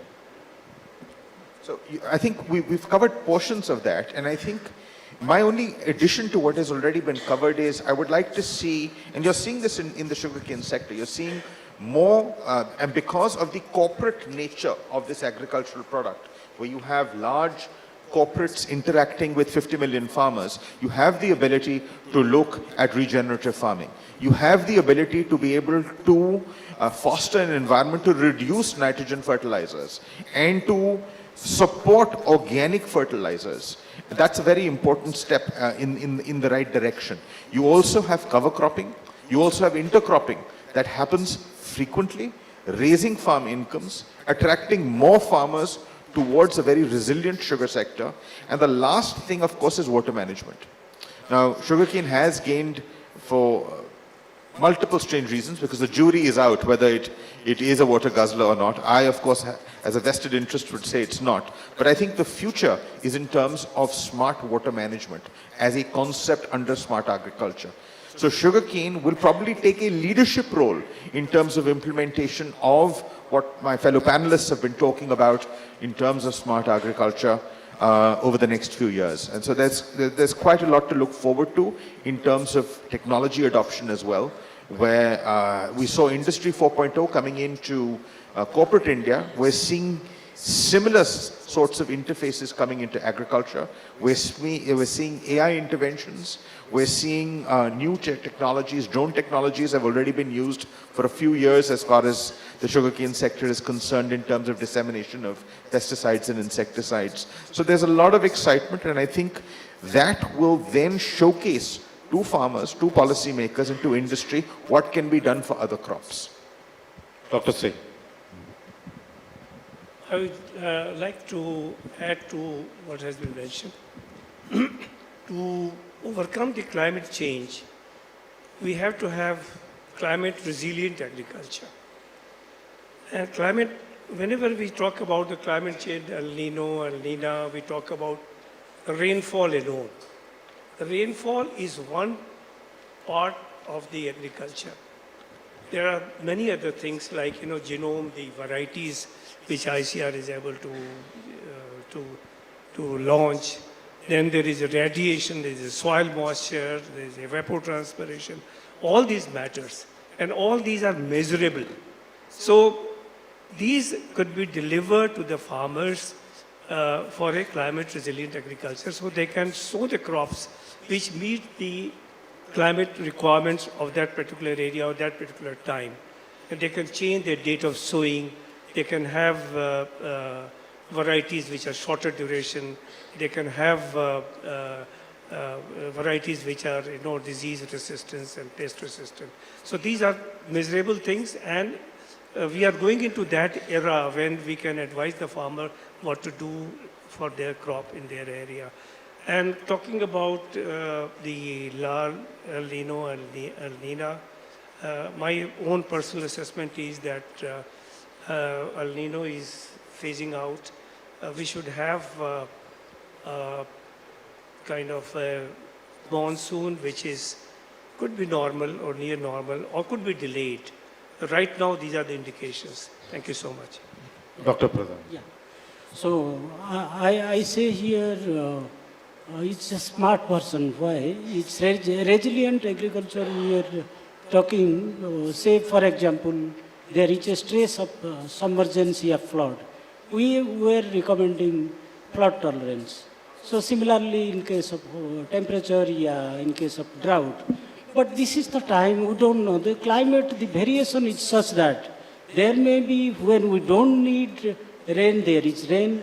When we need rain, there is no rain. There is drought, severe droughts, unpredictable. So to all these things, like biotic stresses are sometimes sudden, and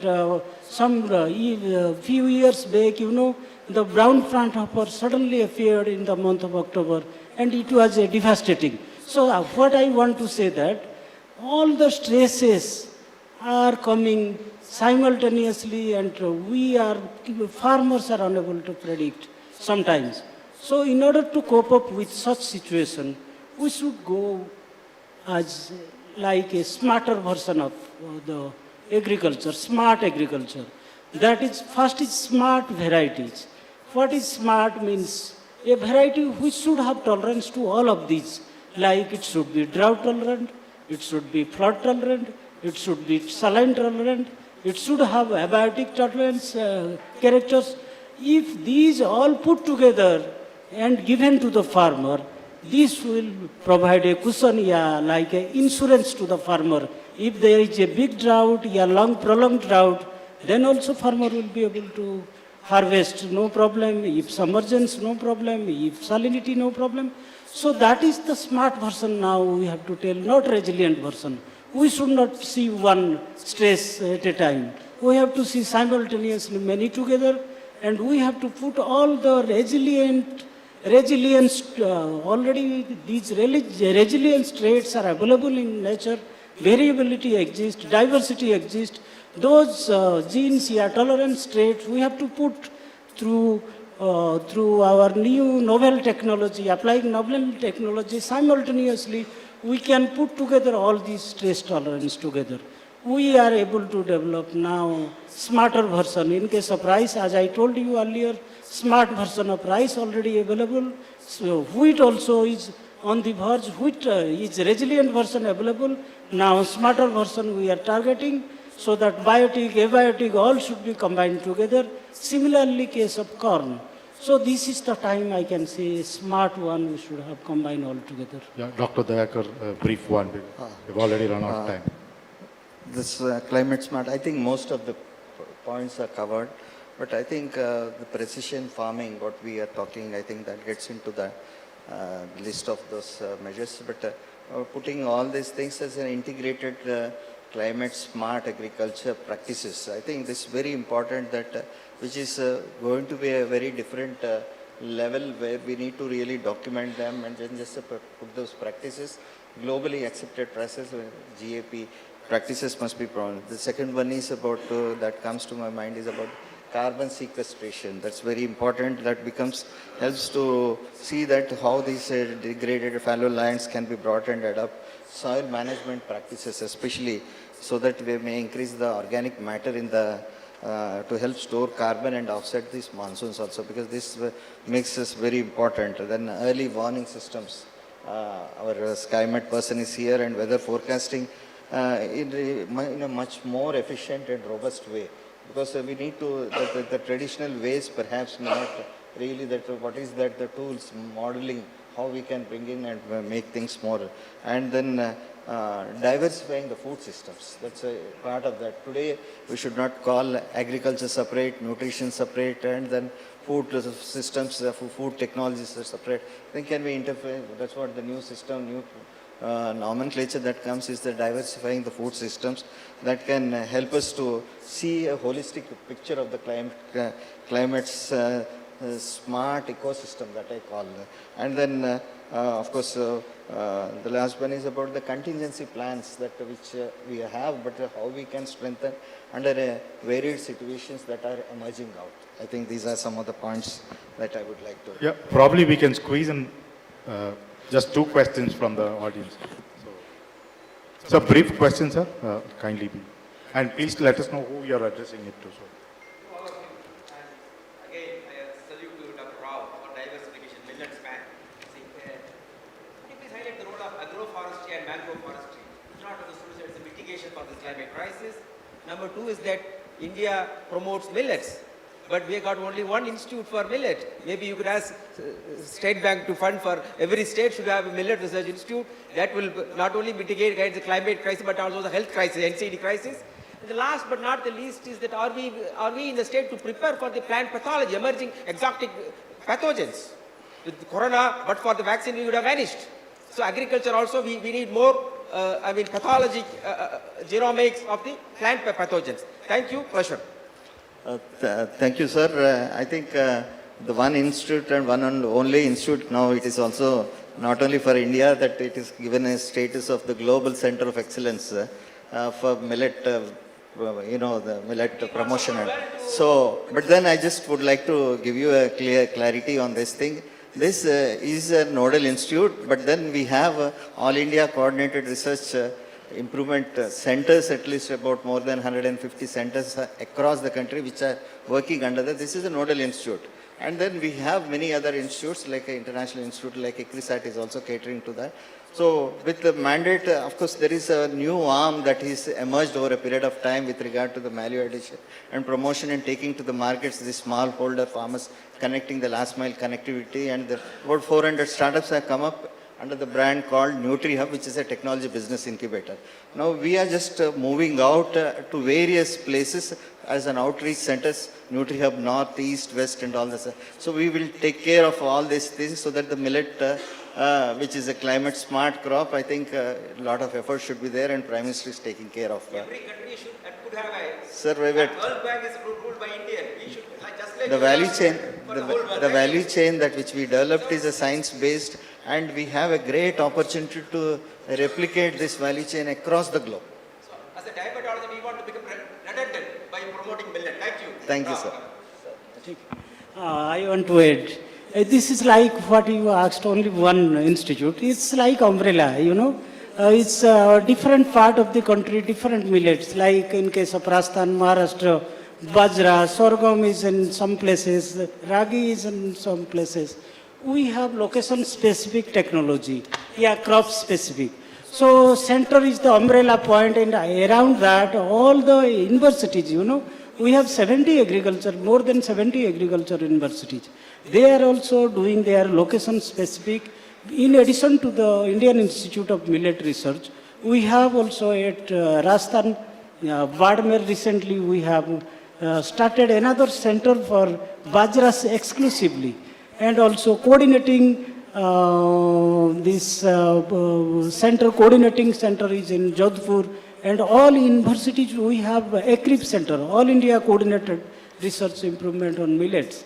So this is a network type, and it is again, it is now, it is global center now will be networking whole the globe. So if we will be making many, result will be, somebody has to lead it. So the leader is the IIMR. Thank you. MSc and BSc in Millet Sciences. Yes, sir. The last one. There is a concept, everyone accepts the farmers' problems, and the farmer problems are getting more multiplied with the climatic change, and it is a ground level issue, in fact. So, and there is also consensus that the technology has to flow, there has to be transformation, and there is a future. In fact, the Indian farmer is the one who is always optimistic, because in spite of the losses, he is still producing year and again. And there are some good years. When the good year comes, the benefits go to somebody else. So this is a localized, and also it is not a broad concept, broad solution. Localized solutions are required. That too through a convergence, and a single point contact. In fact, if you really ask me, the farmer is the biggest entrepreneur for this country. And in fact, he has no support. And in fact, the support, whatever is coming, is there. But when it is not really flowing the way it should flow. And that is right from the input stage to the output stage. Sir, excuse me, sir, what's your question? My question is, what kind of pilots, which can, what kind of demonstration for the regional, for each district, what kind of single point contact that can happen? That is to the farmer, which can deliver to the localized issues. Who's this question addressed to? Yeah. I could understand something from his question. Actually, what he wants to know, actually there are many issues, many problems across the country, location-specific problems. So we are, nationally we are addressing something, this may not be specific to a specific area, region. So for that only, we are having location-specific technology evolution system. Suppose eastern part of the country, there is a situation like we are facing submergence, flood, drought in case of rice cultivation, rain-fed area or more. So for that specific, we are targeting to the farmers what they need, what technology they need.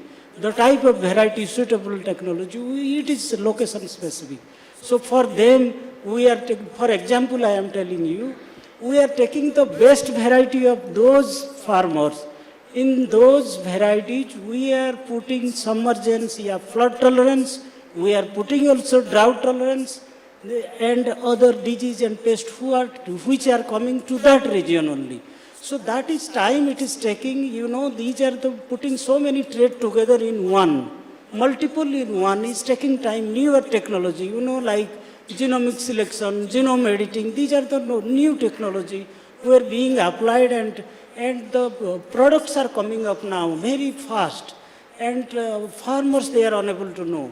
So there is a dissemination system we have to address and scale. The private sector also need to be partner for this, so that the particular location technology, specific technology should be upscaled, so that that particular region will be benefited. That is the partnership yet to be established, and these resilient technology need to be intensified, upscaled. That is the area to be taken care, and it will come up definitely. Thank you all. It has been a wonderful session. Before we end, we'll have a small meeting. Thank you. Thank you. Can we have a round of applause for all our panelists for sharing their learnings with us? And I request our moderator, Mr. Subramani, to kindly felicitate all our eminent speakers. Well, ladies and gentlemen, this was a power-packed session that talked about this topic in lengths and breadths. We've covered millets, we've covered technology, and a lot more. Requesting you all to kindly step forward.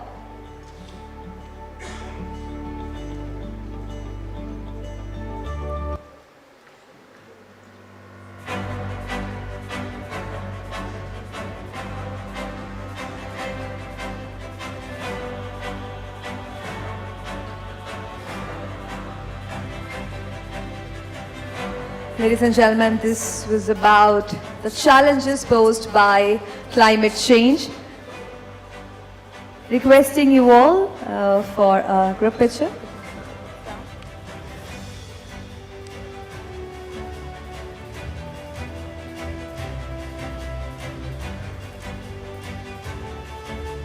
And I hope you all have learned a lot from this session. Thank you all for a very engaging response.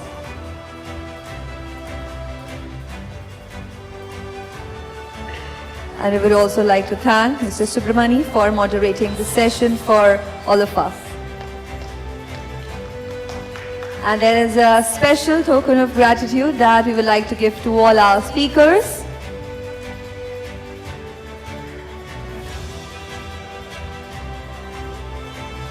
I would like to thank all our panelists on behalf of businessLine. Thank you. Thank you. I request you to please take your seats. This was a very interesting session. Ladies and gentlemen, with this, now we break for tea. Please be back here in 15 minutes as we have yet another interesting discussion at the other side. Thank you and see you back again.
Ladies and gentlemen, requesting you all to kindly join us back inside. We are about to begin with the next panel discussion. I request all our honorable guests to please join us back inside as we are about to begin with the next panel discussion.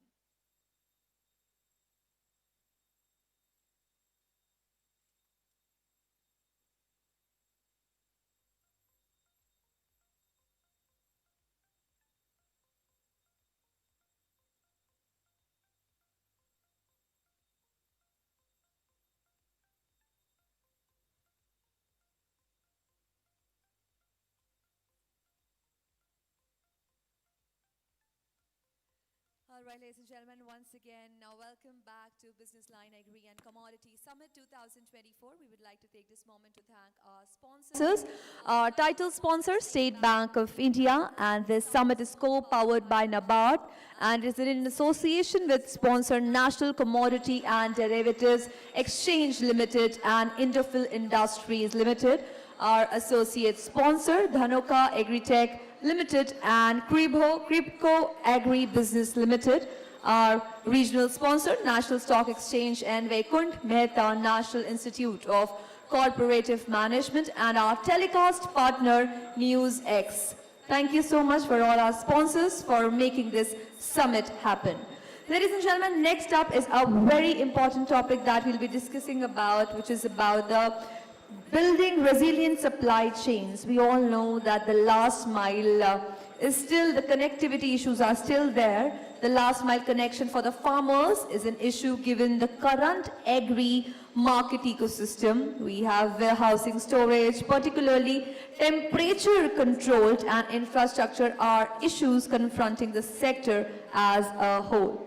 The next session on building resilient supply chains will discuss these issues, and to moderate this session, I would like to call upon Mr. Prabhudatta Mishra to please join us on the stage. Let's welcome him with a round of applause, ladies and gentlemen.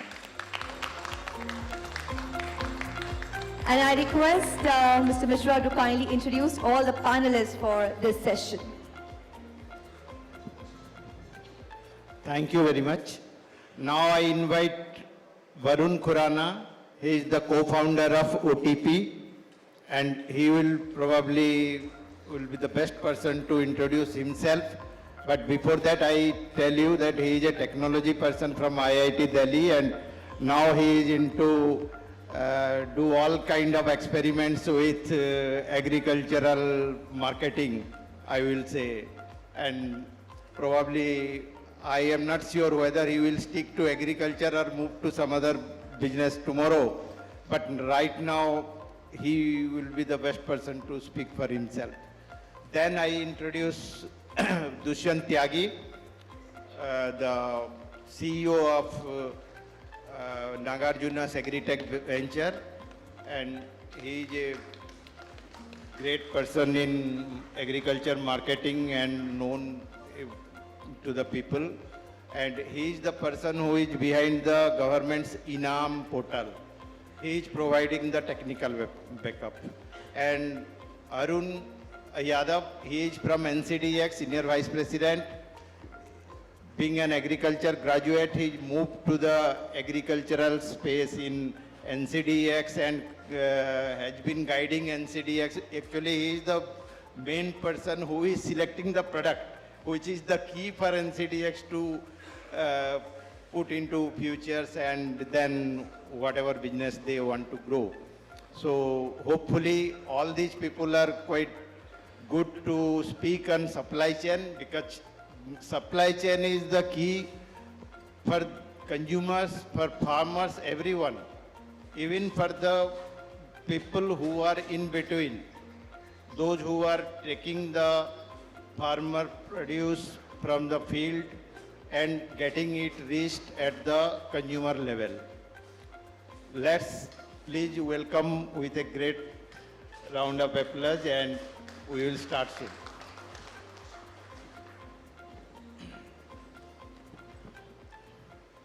So I will straight away start with Arun. Please tell us what you are seeing the challenges in the supply chain and what are the solutions you have in your mind.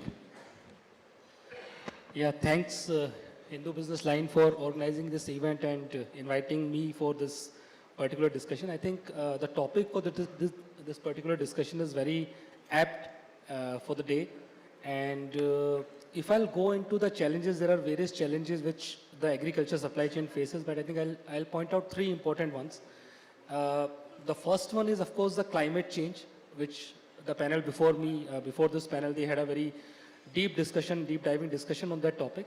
And because that is very critical, because that will ensure the supply of goods even when even if there is a climate change. So that is point number one. If I'll talk about the second point, which is the infrastructure part, it is again very critical because one of the speakers talked about the losses that we incurred in post-harvest, which is the number he quoted was around I think more than around ₹1 trillion. So which is again very important to provide the right infrastructure, because if you have the produce and you are not able to provide the right infrastructure, I think that is a very big issue. The third one, which I am directly related to, and I would more emphasize on that point, is the managing the price risk or the price volatility. Right? Because if you are able to produce, if you are able to store, but if you are not able to manage the price volatility, you cannot have the resilient supply chain which we are discussing about.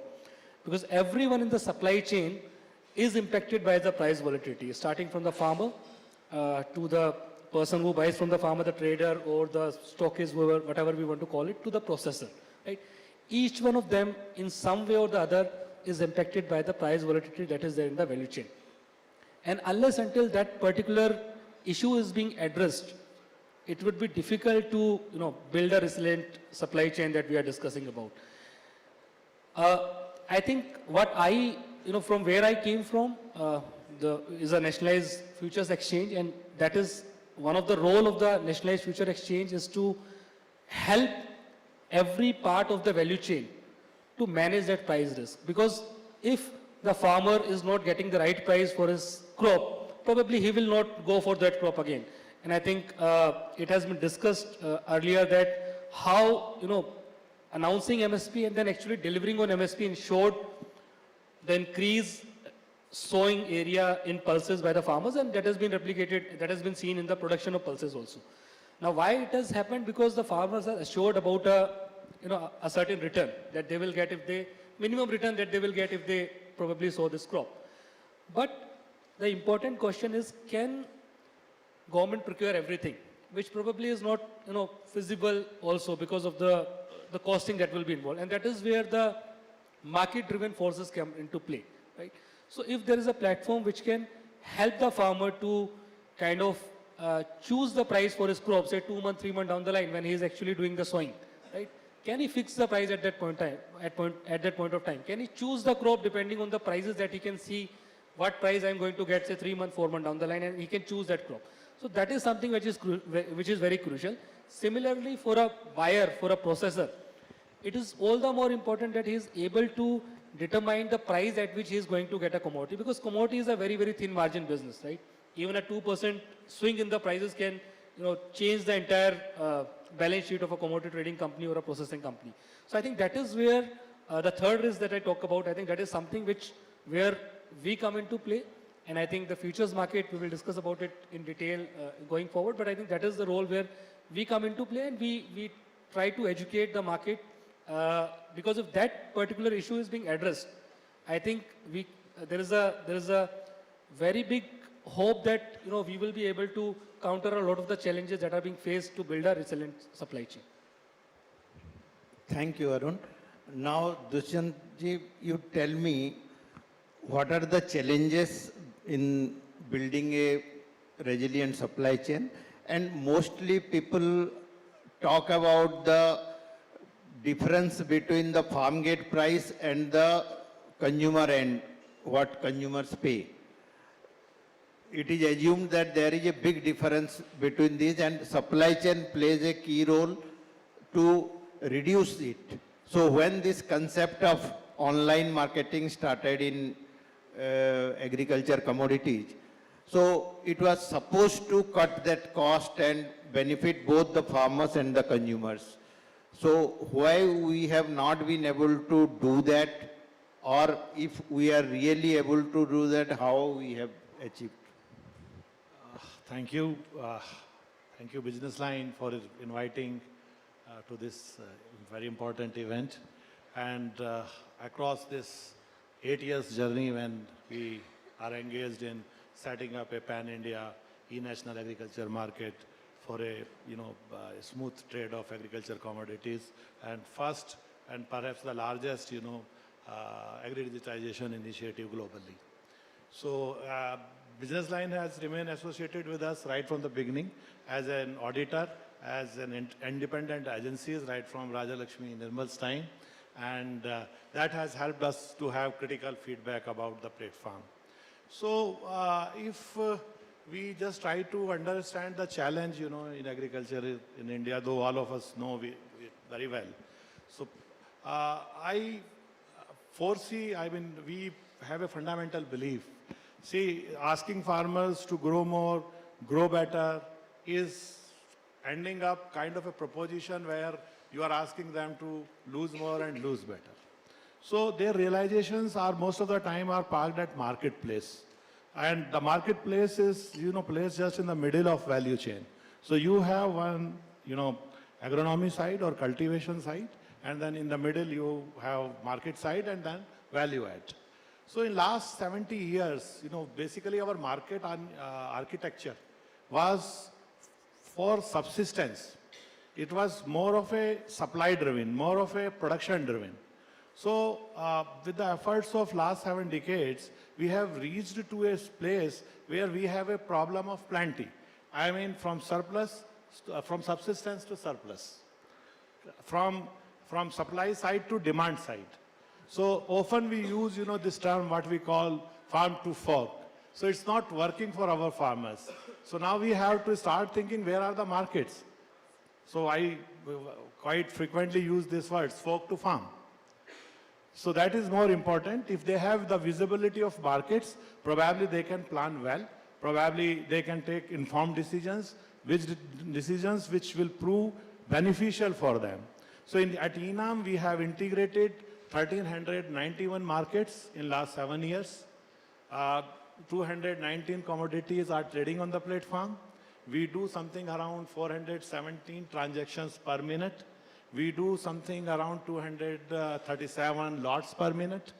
And we have recently crossed $39.3 billion, GTV. We have already crossed 91 million metric ton of trade. And all this has happened in our villages and in our country. So the way forward, when we look at the way forward, so fundamentally most of our problems will be resolved by technology. When I say technology, technology is like they say, the future is parked in 2 things. One is genomics and the second is algorithm. So when our understanding of technologies really need to be translated, the kind of a hybrid products which we need on the production side, better climate friendly seed production activities, and on the market side, you have to establish systems, those who can give you better visibility of the markets. So probably I will reflect only 2 minutes on the challenges which we face today. And like your question, you really want to know that how much we could be able to do. So these were the certain figures. But the major, on the market size, the major constraint today is not having the right kind of a regulatory framework in our country. So that is a major hurdle to basically facilitate the inter-geography trade, number one. And number two, if you look at infrastructure, so as compared to other sectors, in agriculture we have yet to basically establish that basic physical infrastructure on farm and between farm and markets infrastructure. That is lacking. That is the second thing where we really need to work. So one is right kind of a regulatory framework. Second is you should have a right kind of a physical infrastructure and the digital layer over this physical infrastructure. So that is more important. I will come to that infrastructure part later on, because now when we are building this online platform, whether we need what kind of infrastructure, earlier there used to be talked about storages at mandis and all these things, whether we really need those or we have to shift to some other models. I will talk to you on that later. Let Varun please speak on what are the challenges you face in supply chain? Because you have been dealing with fresh produce, mostly perishable. So it is really a challenging job to get the fresh produce from the farmers and supply to the consumers within a particular time. So how do you achieve that supply chain? So without reducing, what is your wastage level? And CACP chairman talked about food wastage at the parties and marriages, but there is also food wastage happening while transporting from the farm gate to the consumer end. So what is your wastage level in online, and whether online platform has been able to reduce that wastage, to what extent? Please throw some light. Sure. Thank you, Prabhudaji, for inviting me here. Let me just give you a quick brief about what we do. So I'm Varun. I run a startup called OTP. It's in the fruits and vegetables supply chain business. So broadly, through an app, consumers place orders with us. The USP of the platform is being able to move produce in as little as 12 hours from farm to home. And this gives a lot of leverage from a consumer standpoint, because the produce consumers get is much, much fresher, which otherwise would have stopped at various hops in the supply chain. And the second big advantage of that is that we are able to minimize the wastages also to a big degree, because see, if you think about it, wastages happen when produce is sitting at a point and there is no one to pick it up from there. So for example, when you shop from your neighborhood store, just imagine, right? The produce he gets is from the mandi, typically morning mein aata hai produce. And over the course of the day, some of the produce is picked up, and just imagine that, late in the evening when you go, the produce is still lying at the shelves, and think of that produce which will not get sold that night. Now, some of it will be used the next day. Commodities like potatoes, onions, which are, I would say, relatively less perishable. But if you think of all the others, right? Think of, lettuce, think of spinach, think of methi, all of these leafies, right? They won't last the following day. And very high likelihood, next day when consumers come, they will not pick it up. So if you look at the wastages in the supply chain, just from the perishables context, which is fruits and vegetables, and fruits and vegetables is like a $150 billion industry in India. So you'll find that about 20% of that wastage happens at the retail outlet. Now, when I say wastage, you can think of it as value loss. I mean, the idea is wo dhabe ko agle din saste mein bech deta hai, but value loss 20% hota hai. And then if you go further back in the chain, to, at the mandi, there is, buying, selling happening. Usme there is handling loss, 4-5% wahan ho jata hai.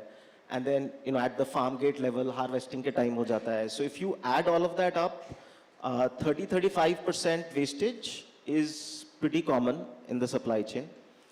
At our end, what we try to do is that our model works on prediction, where a day ahead, we predict how much we are going to sell the following day. And that is what we use to basically minimize the wastages, where during the course of the day, as consumers book produce with us, the system is monitoring it in real time. Ki itne baje tak jitna book hua hai, is that sufficient, or do we need, do we need the booking to increase? If we need, we might put that product higher up in our product catalog, jisse uski sale बढ़ जाएगी. And in the end, by doing things like this, we are able to make sure that the wastage level that we see in our supply chain is as little as 3-3.5%. So, has e-commerce been able to help?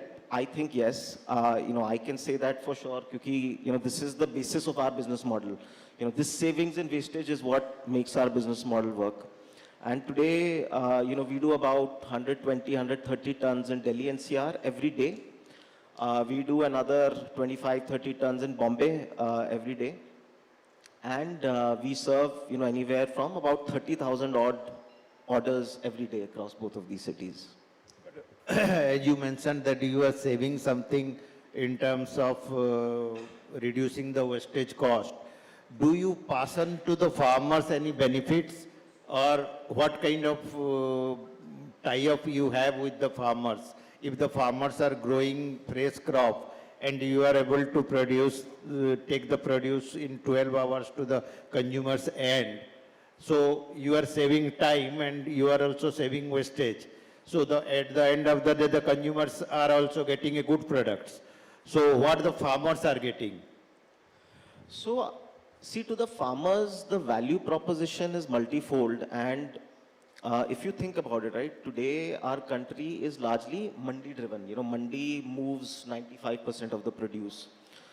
So from a farmer standpoint, whenever we speak with a farmer, the pitch is something like this. He'll be like, देखो मंडी में मेरा इतने का बिकता है, मैं आपको क्यों दूं? मंडी में बिकता है उसका. So on an average, 10-15% markup तो हमारा होता ही है on what a farmer would get in the mandi. Additionally, if you look at the mandi, there are a lot of deductions that also happen. So for example, APMC deduction happens, there is a loading unloading charge that the RTR will deduct. So, we don't have those kind of reductions. And the third, and I would say the most important thing, is ahead of time visibility. Because see, what happens in the perishable business is that as a farmer, when I go to the mandi, the actual price realization happens only at that point. Usse pehle to it is verbal dialogues ki kya rate chal raha hai. But when you go there and at that point if the RTR says ki हाँ 15 की बात होती but मैं तो अभी 10 ही दूंगा, अभी 10 का rate चल रहा है, for example. So as a farmer, you don't have a choice. देखो, most of these auctions happen in the night. If I don't sell it now, I'll have to go to the next mandi and chances are वो फिर auction will be the next day. And this is perishable produce. मतलब बिकने लायक ही नहीं बचेगा शायद. So as a farmer, my biggest problem is that when I reach at that place, the price that I'm offered, मेरे को वो लेना पड़ता है, specifically in the context of perishables. So in our case, one thing that we do is that we agree on the price one day in advance, ताकि a farmer has good visibility कि भाई ये rate है, कल ये rate मिलेगा, and there are no surprises.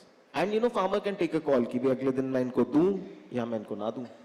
So that is one big thing that we do as a company. I will come to Arun because Dushyant raised a very valid point about building infrastructure and all these things.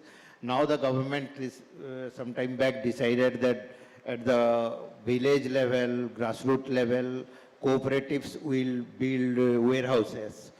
As you know very well in NCDX, you have certain warehouses, designated warehouses where farmers can bring their produce if they want to deliver on NCDX platform.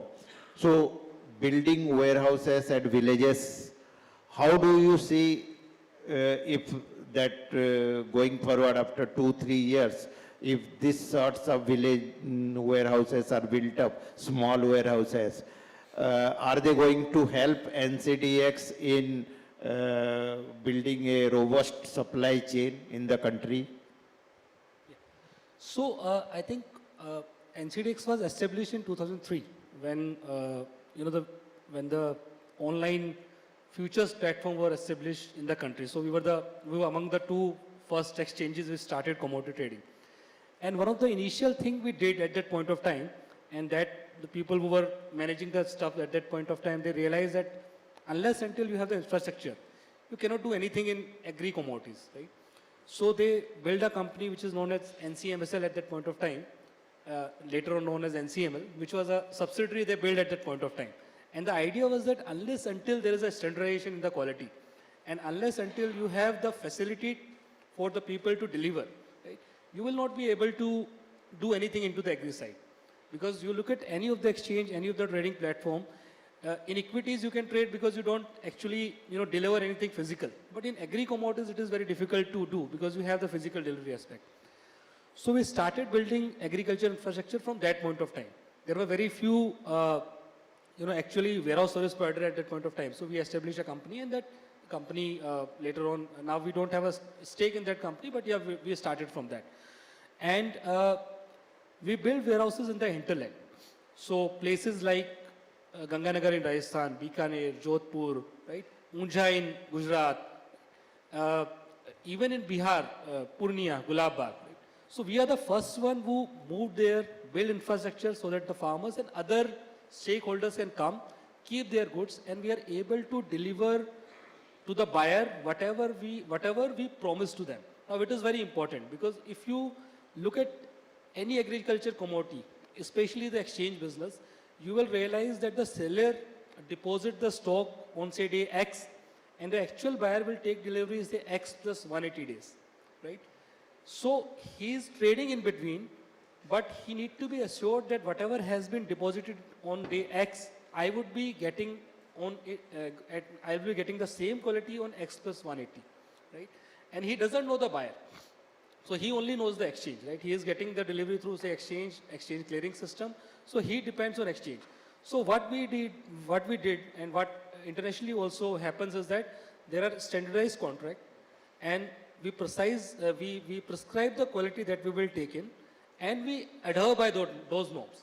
So the buyer, even though he doesn't know who the seller is, but he is confident that the material, since it is coming from the exchange system, I will get what they have promised me. And that confidence is something which has helped the exchange in growing this ecosystem. So if we look at in last 20 years, I think we had almost around 1 million ton of warehousing space associated with us through different warehouse service providers. And at different point of time, we were storing around 5 to 6 lakh ton of stocks at various times. So that is what has happened. And if you look at any of these locations that I just named, you will see that in last 15, 20 years, since they became exchange delivery centers, the infrastructure has grown like anything, right? So from say one warehouse in Gulab Bagh, say 7, 8 years back, now there is so much of space. So maize was coming in Gulab Bagh, for last 50, 70, 100 years, right? But it was only when the exchange reached there, the visibility came into place, and all the other people, they realized, okay, this is a center where we can build infrastructure, and we can, along with building infrastructure, we will be able to realize profit out of it, because when the exchange is there, the stocking will happen in the center, and people will be ready to buy because there is a standardized quality. I think that is what we are doing now. And to answer your specific question in terms of cooperatives, in terms of engaging the farmers, what we are doing is that we have introduced a concept that we will onboard farmer producer organization on the exchange platform. Now it is a very difficult task, because if you ask a normal person, does he understand what futures market are, especially in say commodities? Most of the people will say no, they don't understand. And we are talking about a farmer, and bringing him on a futures platform, which is a very difficult concept to explain.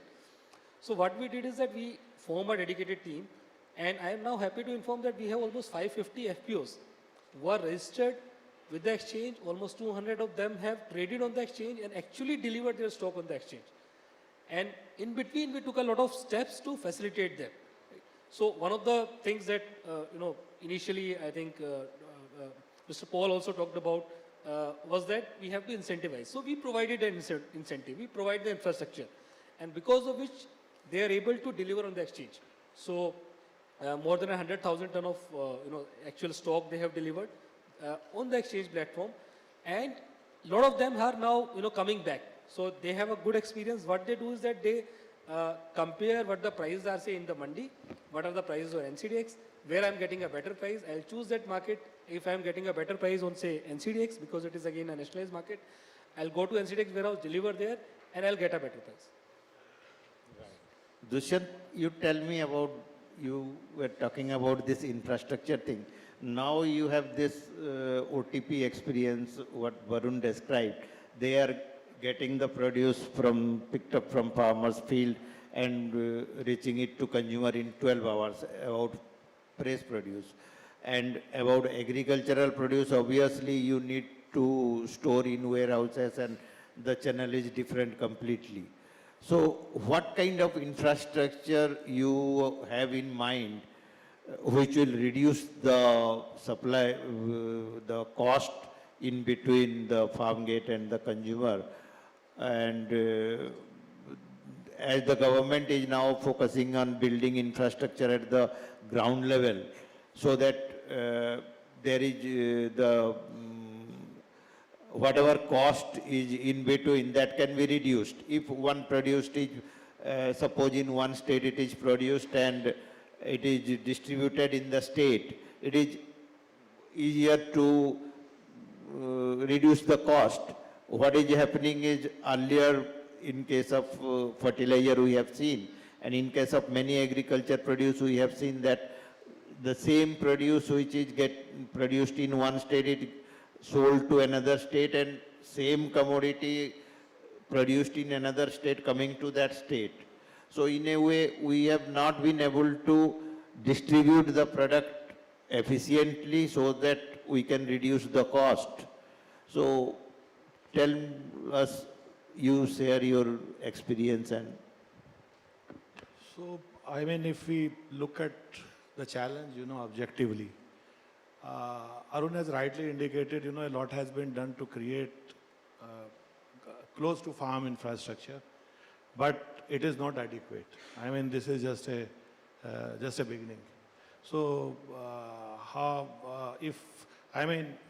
in last, so far, all the value has been added away from the farm. So, farmer share in retail value or whatever consumer pays has remained limited to 15 to 25%.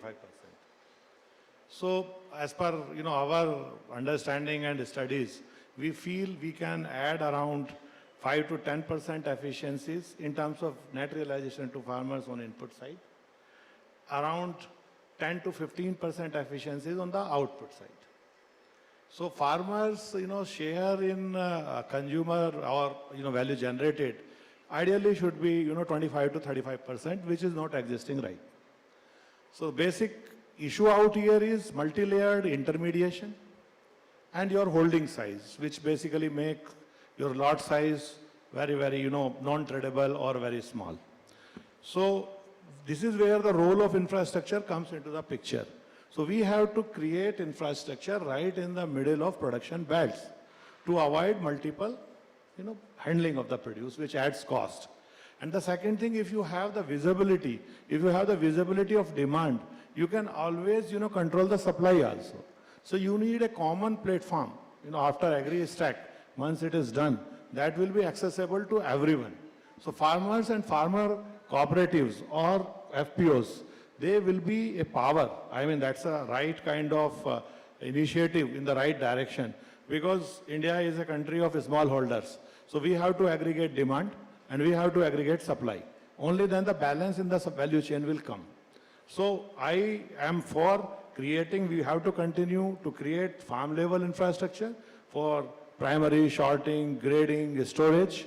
For example, a lot of startups are now working, and it's a good happening for agriculture. In especially in last 5 years, we have seen a lot of technocrats coming here like Varun to address our problems. So people are working on solar-based cold chain solutions. So if you have visibility of the demand, so you can store the produce and you have to harvest. There is a compulsion, you can't avoid it for long. So you can harvest and store it there at the field. And then the same kind of a sustainable cold chain solutions we can create at the mandi place also.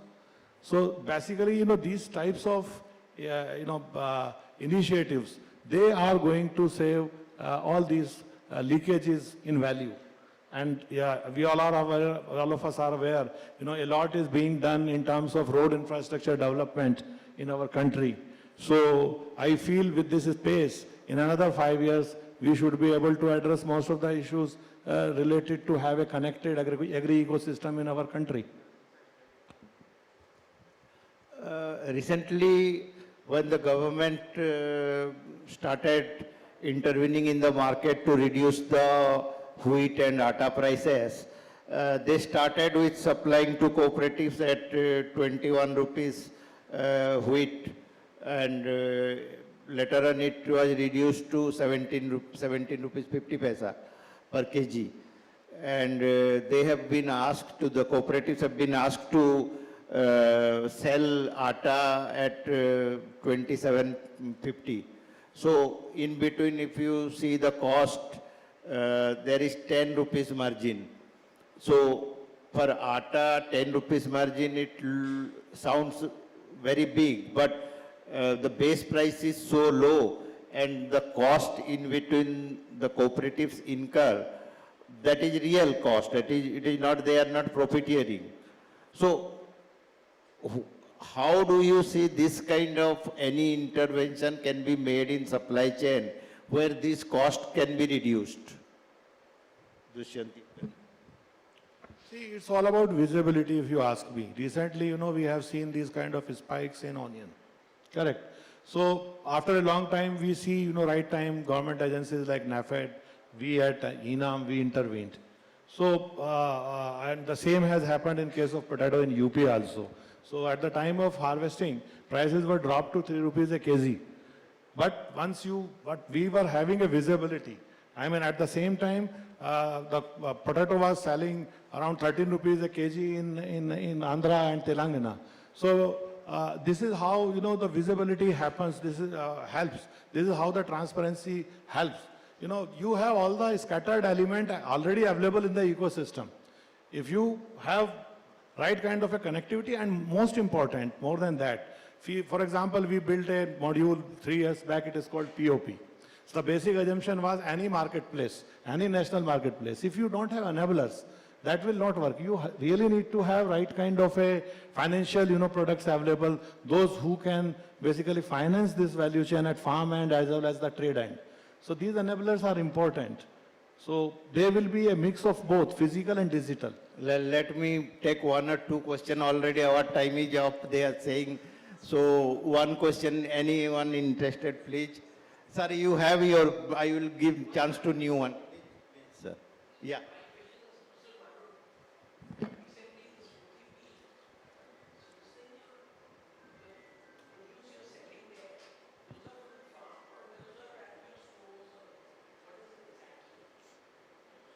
So, see the produce, I would say 80 to 90% is from the farms only. So like, for example, your, the seasonal produce comes from the nearby places in, Haryana, jaise Panipat, Sonipat ho gaya, Hapod ho gaya. And then there's some distance produce, jaise, onion would come from Nasik mostly. Like in this season, it is coming from Alwar also, because Alwar also grows. So it comes from the source in I would say 80 to 90% of the cases directly. No, so see, for a lot of produce, it just comes and goes. We don't store it. And that is the whole thesis behind the business, that if we store it, to purana ho jayega, shelf life kam ho jayegi. So the idea is it just comes and goes as quickly as possible. That is how the supply chain has been designed. Sir, thanks very much, audience. You can chat with him during the lunch. We actually, next session is very interesting, women in agriculture. You can ask the panelists during the lunch time. I will ask them to please.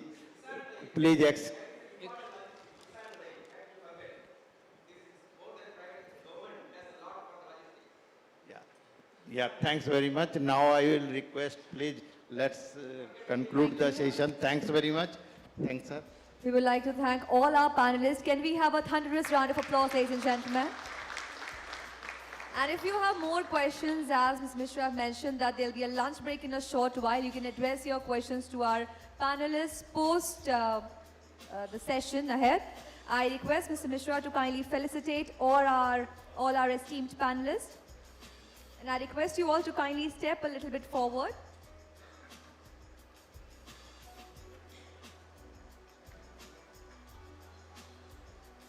Ladies and gentlemen, this was about building resilient supply chains, and I hope you all have gained a lot of knowledge from this session.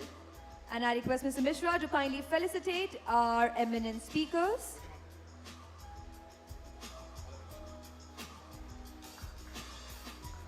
Addressing the last mile connection.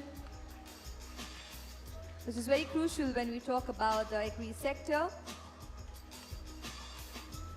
Let's give a round of applause once again to all our panelists.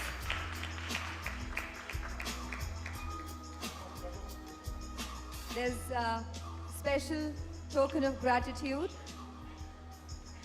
for each one of you for sharing your insightful knowledge with all of us.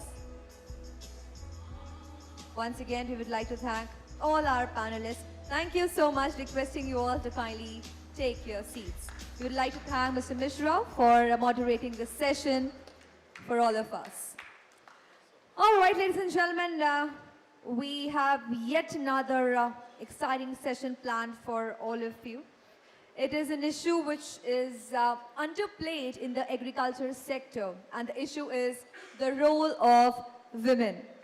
Now, before we go ahead, I need your kind attention as I'll be inviting our moderator in a short while from now. Well, we all know that today women have emerged as key players in the agri sector.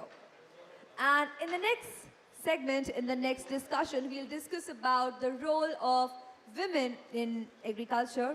As I've just mentioned that it is slightly underplayed, but women are pacing it up in the coming years.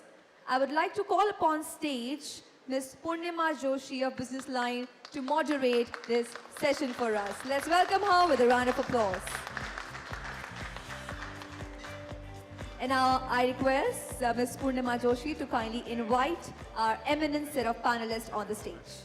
Yeah, I call Dr. Sugandha Munshi. She's a scientist with the International Rice Research Institute and a scholar who's worked with women. She's written several books, several publications. Please have a seat, Dr. Munshi. There is Avijit Chaudhary, who's worked at the grassroots with FPOs, with self-help groups of women at the very remote rural areas. He'll give us some live examples, some lived experiences of working with women. What are the solutions? We have Rupali Mehra, who works with Spody. It's a green tech innovation company. She'll tell us how access to mechanization, to financial assistance, how they can provide solutions to the role of enhancing the role of women in agriculture. And we have very little time, so I'll start by giving you a statistic that 80% of economically active women are involved with agriculture sector in India.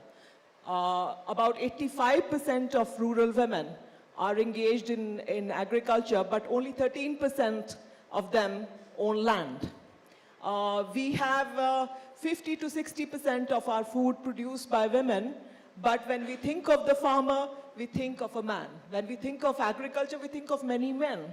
So I would like to turn to you, Dr. Munshi, and tell us the extent, the quantum of involvement of women in agriculture, and why is it that despite evidence and documentation that agriculture is now a feminized sector, we have women who are completely invisible. Why is it so that women's contribution to agriculture is so invisible?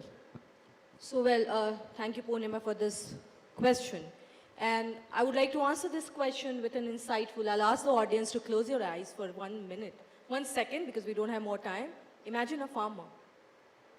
And be true to yourself. Whom do you imagine? You imagine a man with a turban.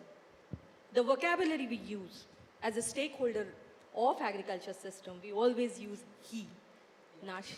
So that's the intensity of this issue. Imagine, as you very well quoted, 80% of the agriculture work is being done by women in India. If I talk globally, it's about 36% of women active participation is there in agriculture of women, and men have 2% more, which is 38%. So you can see they have an equal level playing field, as far as agriculture is concerned.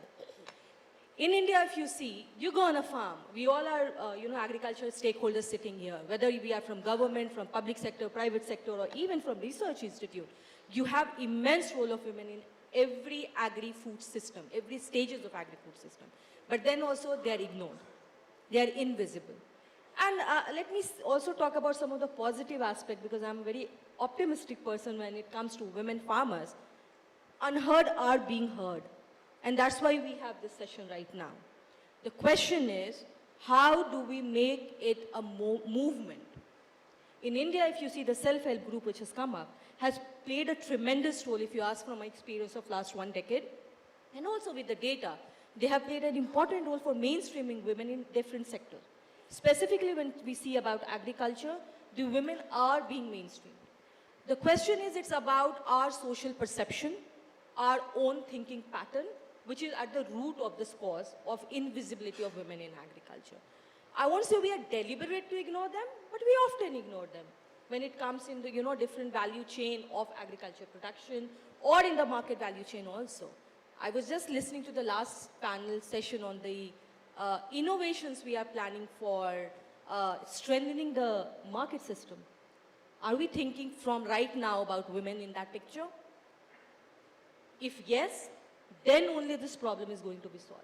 So right from the designing to the implementation and the impact assessment, we need to have women as an equal contributor and as equal player of women in agriculture.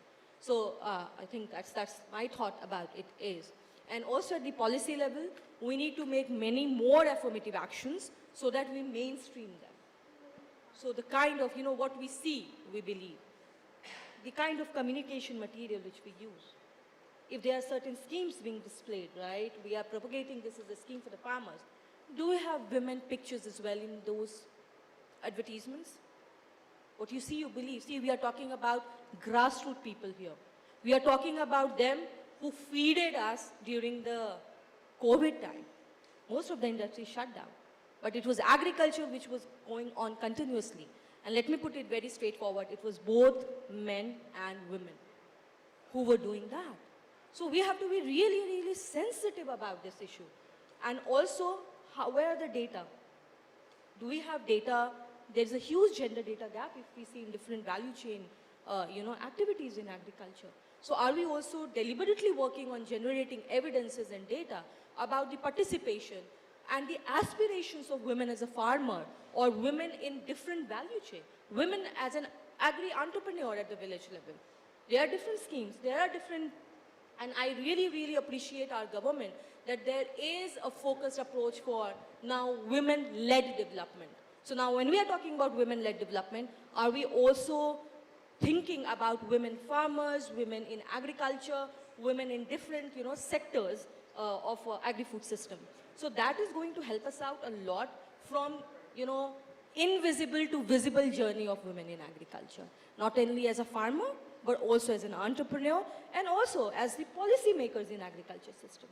That's also very important. So yeah. Yeah, so the strands that I see from what Dr. Munshi is saying is that A, they're invisible, B, there are structural issues like non-ownership of land, of non-access to the main hub of agriculture, which is the mandi. It is no place for women.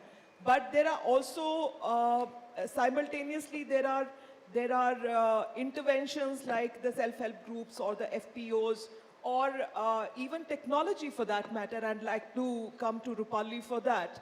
How technology helps women in terms of increasing, not just increasing productivity, but also gaining more and more empowerment and ownership of their produce and becoming visible, as it were.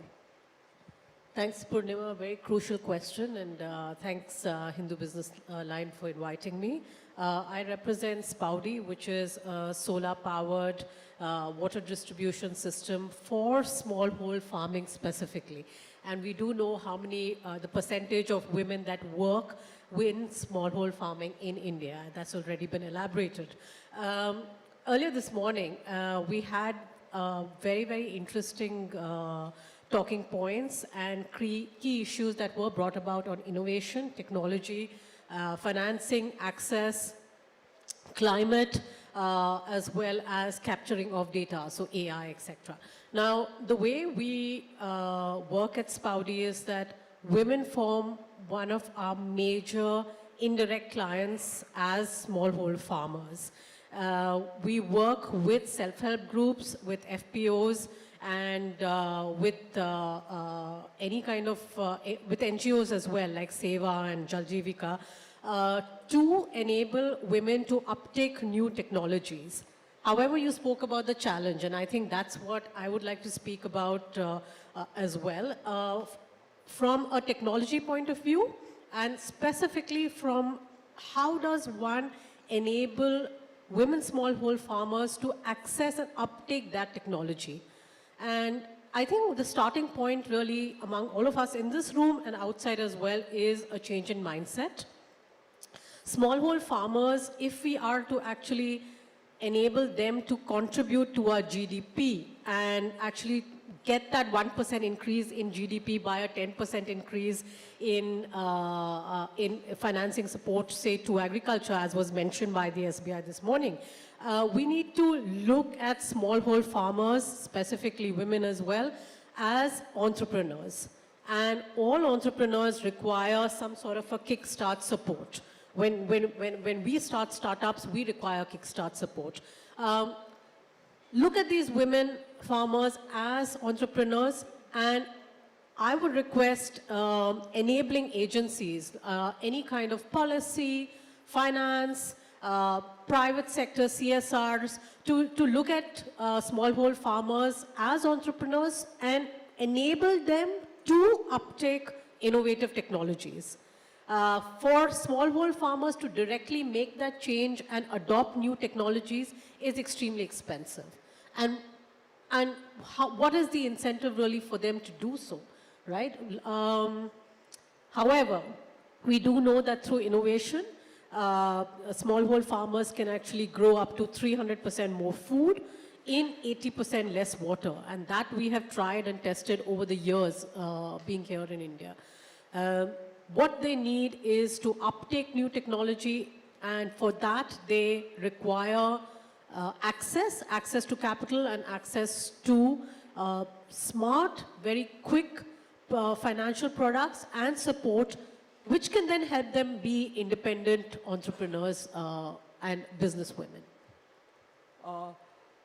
It's interesting you talk about small holdings and women in the same breath, because we've seen growing instance of how in small holdings, while the men go out and migrate, it's the women who are literally managing the farm, doing everything. And your experience, Avijit, with small farmers at the grassroots, and despite the absence of line titles, etc., is sort of engagement with self-help groups or FPOs, is it helping women access sort of government schemes and programs and so on? What has been your experience, and how much, to what extent SHGs and FPOs are helping women farmers, individual farmers? Thank you, Purnima, for the question.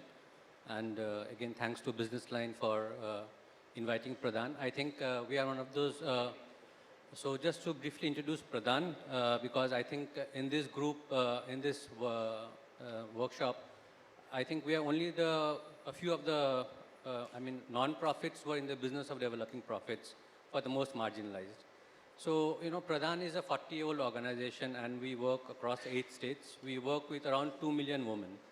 And of that, 1 million is through direct action, through our field-based teams based out of the block towns, professionals like us who are based in the blocks and working with the communities directly, and 1 lakh through partnerships.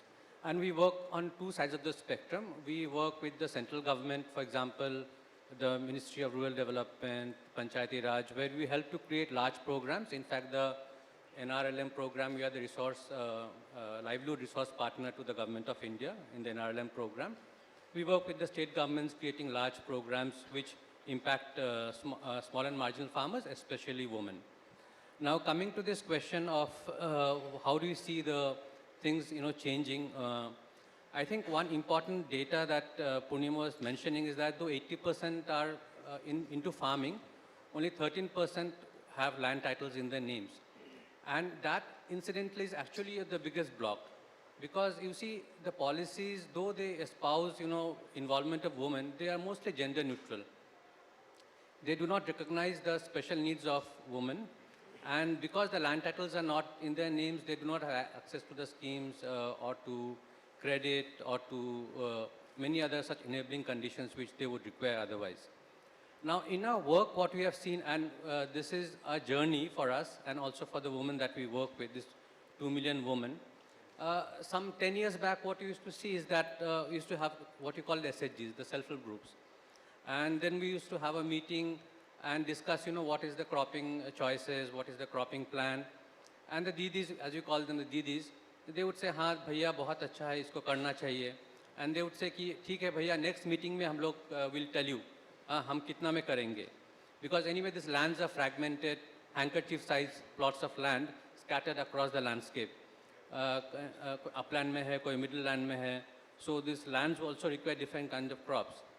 But next week when they come back to the SHG meeting and they say कि नहीं भैया नहीं करना है. क्यों नहीं करना है? क्योंकि मना कर दिया है, दादा ने मना कर दिया है. So you see what happens is that, but we then ask them, but दादा तो चले जाएंगे 2 हफ्ते बाद, वो तो बैंगलोर चले जाएंगे, तो खेती तो आपको करना है. तो then we realized, you see, the problem is with the mindset. The women themselves do not see themselves as farmers. So when you ask them, then meeting में कि अच्छा हाथ उठाइए कौन कौन किसान है यहाँ पे, nobody would raise their hands. Because you see the identity, the mindset block doesn't allow them to, get into the decision-making spaces of agriculture. So that is the first thing that we said has to be broken. And so, henceforth, what we did is that all agricultural training programs has 50% on package and practices, but 50% on gender. So that is how we started to work on these issues of agriculture and women in agriculture. And you see the strong SHG movement, I think you are referring to that, that has actually played a very critical role. I think 100 million women are now organized in SHGs, and for them, agriculture is just for subsistence a few years back. But I think you use the word, farms are actually an enterprise for them. Unless until they see their 1 acre of land as an enterprise, they would continue to do this, paddy, barsat aaya, paddy dhan laga diye, fir chale gaye. But with the work that we have done with the SHGs and the credit availability and this ability to take decisions, they have started to imagine their farms as enterprises. And then you bring in the FPOs. It takes some time to graduate from a subsistence farmer to an entrepreneur farmer who's playing for the market, or producing for the market. Because you see where Pradhan works, these are the hinterlands of the country. These are all the tribal belts. Roads are not there. All these things that we have heard since the morning, most things do not reach those places actually. So for them, the market is the nearest, heart, hatiya jo bolte hain. It's just outskirts of the village where they go with a tokri of saman and sell. But from there to kind of producing for Bangalore, the produce quality, I think the FPO ecosystem has helped to kind of organize. I think some speakers were also talking of aggregating demand and supply. So I think that is very critical. And when women come together, I think it gives them confidence. When I see somebody doing, the next farm is doing something, I also get confidence. So I think this overall, this is how the whole thing has moved. And for us now, it's very interesting and very aspirational also for us, is that Pradhan now works with around 100 women FPOs, all women FPOs. I think this is the largest effort in the country that I know of, working only with women FPOs. It has been challenging, a tough journey, but I think success is there. Yesterday we were discussing with Nabard. I think we are now moving to a federated FPO model. So I think the small is not a problem. The small can be a big advantage also.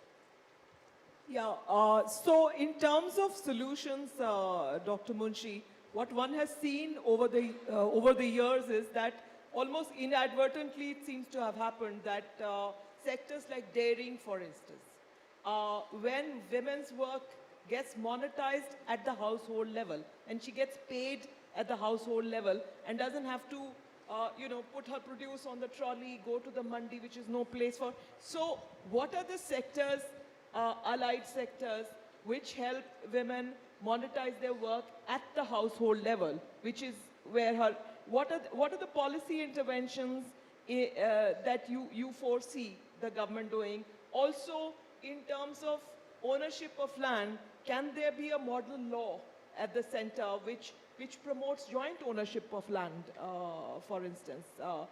as far as I can make out, the structural issue in terms of invisibilization of women in agriculture is because they don't own land. They don't go to the mandi. They're not ferrying their produce on trolleys and they're not visible.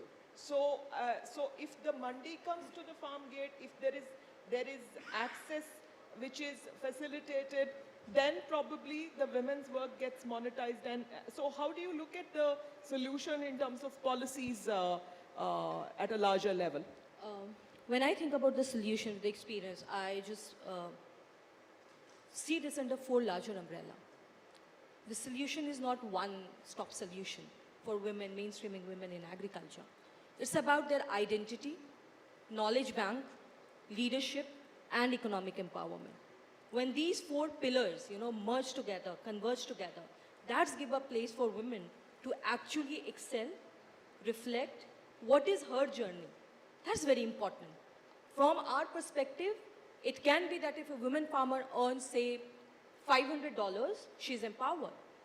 But a woman at the grassroots, as Pradhan has mentioned, when in the hinterland you go, and if with any small business model, for example, I can quote with IRI, International Rice Research Institute, we do rice nursery enterprise business with women farmers and of course with men farmers also, small and marginal. There when they earn $100 in 15 days, it's about raising the nursery and selling it, as you said about the market, in their own village to the local community. That's give them the confidence and that $100 matter for them. Why? Because with that $100, INR currency, they are able to repay the girl child education fee, which she was not allowed. So these are the examples where it's about, as you very well said, that they themselves do not recognize them as farmer. Is that the thing? Or is the ecosystem which create a situation where she has inhibition to recognize her as a farmer? That's also we have to delve a little deeper inside it. The second solution, as you were talking about land rights. See, when we talk about land rights, we all know that the Hindu Succession Act, when in 2005, it was, the government gave land rights to women, and then we have 13% right now. The question is, we also have to again delve deeper and see, in India, the small and marginal farmer, they do farming on leasing land, most of them. So they lease the land from the landowners and they do the farming, specifically for women as well. Now the question is, they don't have any paper agreement for that. So whatever subsidies or the schemes are coming for that farmer who's actually working on the field doesn't reach out to them because they don't have any legal paper. So increasing the land rights, the joint ownership for the land, that can be a real game changer as far as the empowerment or mainstreaming women in agriculture is concerned. And access to inputs. Land is one of very important input, but also access to quality seeds, access to quality training, access to innovations, equal level playing field for women to have an access to innovation. In today's time, in 2024, we are talking about digital innovation in farming. We are talking about, digital credit system. The question is, are we also reaching out to them on time and listening to them? What is their requirement? It is very subjective, the requirement, and we all know. We all are men and women sitting in this room. Women need is subjective. The women farmers need are subjective because she's a caregiver of the family as well. So when we are doing the extension program, are we designing the training program or any capacity building program by the government or by organizations working, which is according to their time comfortable zone, where it's mostly in the afternoon time, those who work with the, we work with the farmers, women farmers on the grassroots, we know that. So the question is that when we talk about solution, it has to be first accepting the problem. Yes, there is a gender gap which exists. Now how do we converge together? Convergence is the key for mainstreaming women in agriculture. So private sector, government, NGOs, development partners, and also the research institute have to come together and design strategies for, bringing the solution. And last but not least, one of the important solution which I think is about also how do we actually think and give space to women in agriculture to come ahead and share their success stories. That is also one of the important, reasons. Because when women have to adopt any new technologies, they need success, stories or examples to adopt those technologies. So when we are talking about mainstreaming women and addressing the climate change in today's scenario, you need equal participation of women. Are we giving equal space to them as well to share their success and also to learn and unlearn from, different stakeholders? So these solutions can help them out to, actually come at front and also, contribute more and be visible. What do you think, Rupali, in terms of policy interventions for access to a technology, be finance, and for instance, a whole lot of direct benefit transfers are digitized these days. Say a woman the account is in the woman's name.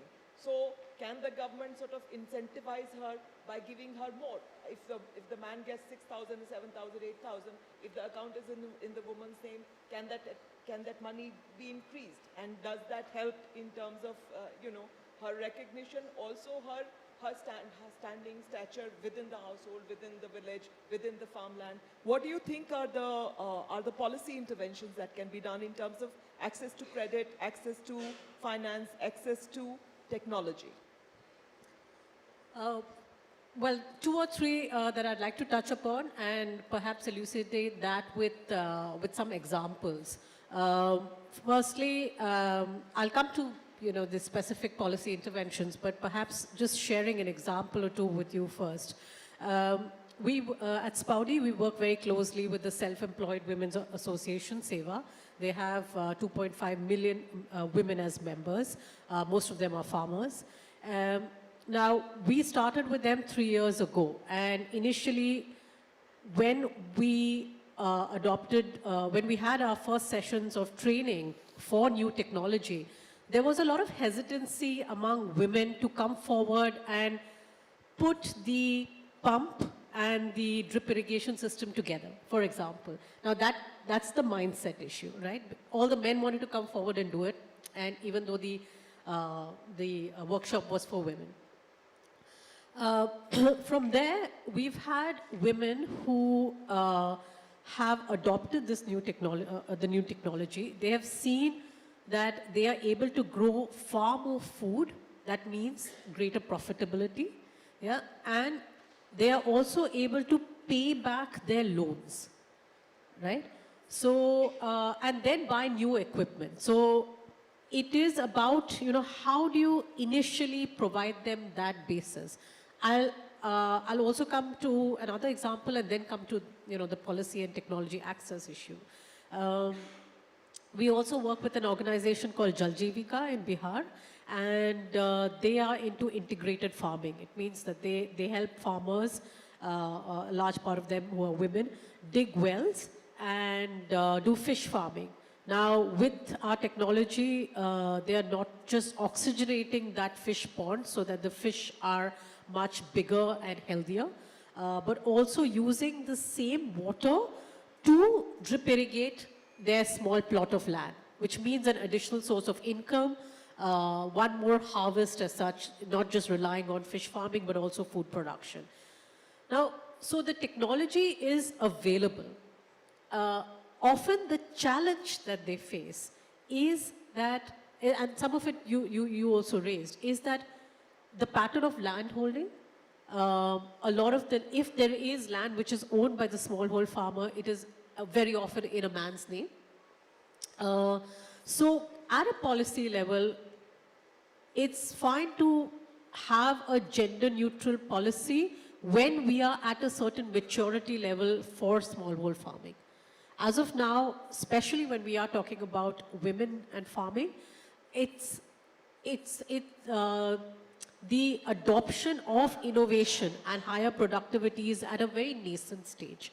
And so it's extremely important that the policy is designed to let them enable them to uptake innovation and increase their productivity and not come as a hindrance. And I think in terms of the kind of paperwork, etc., policyholders, financial institutions need to be far more proactive in actually helping find solutions to adoption of innovation and to adoption of technologies. And I think there a lot of proactive support is important, even at a policy level, even at enabling, say, women who don't own farmland but lease it out, actually helping them adopt new technologies. Because if they increase their productivity, they can pay back loans. They can be more productive in terms of bettering their own livelihoods. When they better their livelihoods, they can provide for education for their family and also better the community, which means then again increase in productivity of farming and food production. So it's all interlinked. And technology providers, credit institutions, enablers like NGOs, we all can be impact enablers, but finally the people who can really make that impact on the ground are these farmers, and of course largely are women. I'm afraid we are running out of time, but Vijit, quickly, for the very marginalized in areas that you are working, for instance, what would be your policy sort of prescription or the kind of interventions that would improve their market access, that would help them enable them to access credit or sell their wares? How do you look at it? See, from my perspective and working with the small and marginal women farmers, I think currently, I think even since the morning, we have been banking on this FPO narration. And I think that holds a lot of promise. But you see, again, in that 10,000 sector scheme, 10,000 FPO central sector scheme, FPOs is universal. But you see, the policy doesn't differentiate between a woman FPO and a male-run FPO. Now, when a woman who is a subsistence farmer comes to an FPO, there is a learning curve for her. And that is because she has to shed many of her old inhibitions, the patriarchal mindsets and all these other issues come into play. So, but the scheme says that, that 3 years is the support that we will provide to an FPO. But for the women FPOs, I think we should at least make it five years, so that the runway is much more, and that will actually bring her to a stage where the FPOs become independent. Otherwise, what I foresee is that we might reach 10,000 FPOs in a very short span of time, but half of them will be gone by the time the scheme is over. So that is one, important thing that we strongly feel about. The other thing that I see is that, land title is a tricky business in India. Now, even if you don't consider land titles, but just by virtue of being either a member of an FPO or an SHG, if a woman has access to credit, schemes, insurance in her name, that itself raises her stature in the family. And that is what we have been doing. All our FPO members have, women FPO members have independent bank accounts in their names. And all produce sold actually goes to her account. So you see, that is one big shift that we think is going to make a big difference. And the third, I think, is that how do you put women in non-traditional roles? And that is what we have been doing. All our women, the community resource persons are women. And so I think you mentioned this very important point, that you have to impart knowledge and training and skills. And once she's knowledgeable and she's playing this role in the community as a trainer, I think the identity of her doesn't change, but the whole collective identity of the woman in that society also shifts. So I think these are 2-3 things that is important. Last point, which we haven't touched upon, is this. It is also about politics and power. There are strong farmer lobbies, but these are all male farmer lobbies. And we don't have any women farmer lobbies. And this is something that we think is it's time to start thinking about this. And when women have these power lobbies, I think they are more egalitarian, they are more, concerned about well-being, and they are also very concerned about the environment. So it brings in a lot of good things, and if you are able to provide space for this, the SHG movement is something like that. The federations and all that, if they take up this agenda of placing women as a farmer, the identity, and the government supports this, which they are doing, of course, now, but with more training and inputs and resources available for this kind of things, I think overall the whole system will move in a particular way. I'm afraid we've run out of time. We don't have time for questions. So thanks a lot to everybody. Yeah, we wrap up here.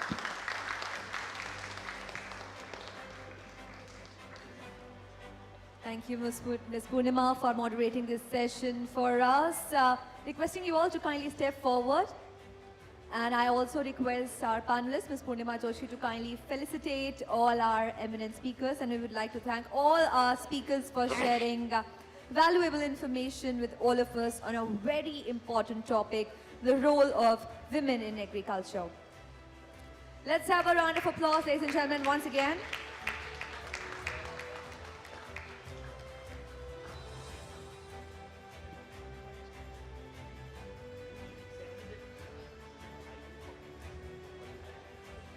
Thank you, thank you, thank you once again.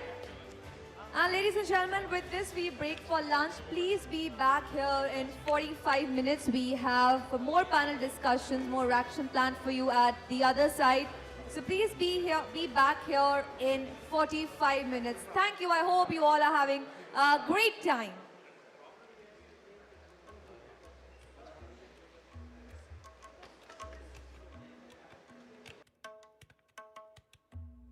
It is requested that please be back here by 2:40.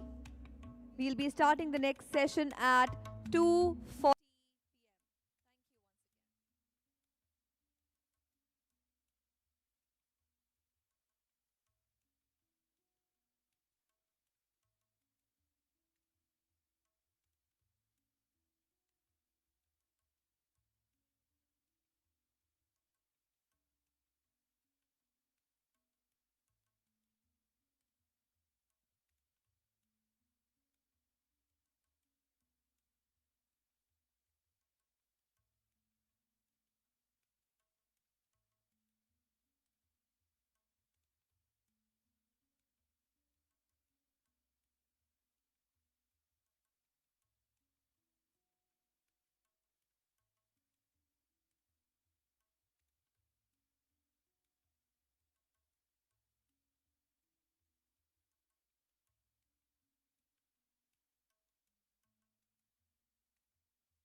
esteemed guests to please join us back here inside.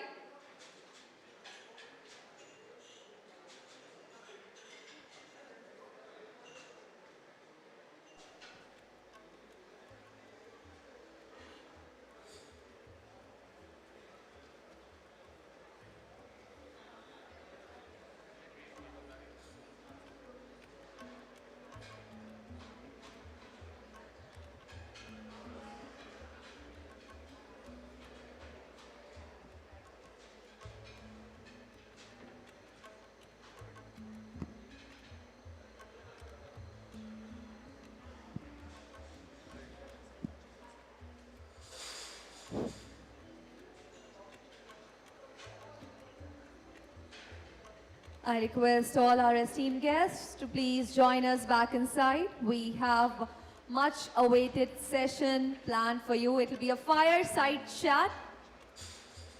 We'll be starting in 2 minutes from now, so quickly come back inside, settle down, take your seats as we go ahead for our next session, which will be a fireside chat.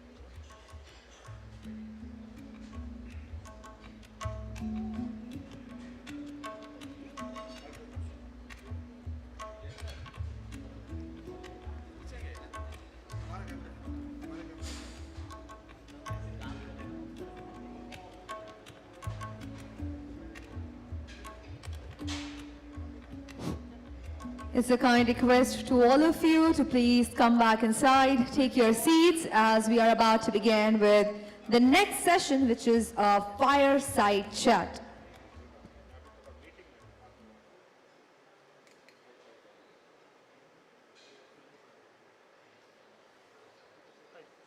Nice to meet you. Sorry about this, about the rescheduling. I checked the commands.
Ladies and gentlemen, we'll be now starting the next session, requesting you all to kindly take your seats. Once again, I welcome you all to the BusinessLine Agri Business and Commodity Summit 2024. I assume you all had your lunch, your tummies are full, but your mind is looking for some more food. So now, next up is a very informative session. I think we have been waiting for this session. And this session is about something very special. And as we all know, Amul has been flag bearer in the Indian dairy industry.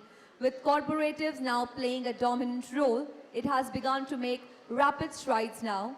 I now welcome BusinessLine's editor, Mr. Raghuveer Srinivasan, for a fireside chat with Amul Managing Director, Mr. Jayan Mehta, on Amul's aspirations and pathway for the future. Let us welcome them with a round of applause, ladies and gentlemen.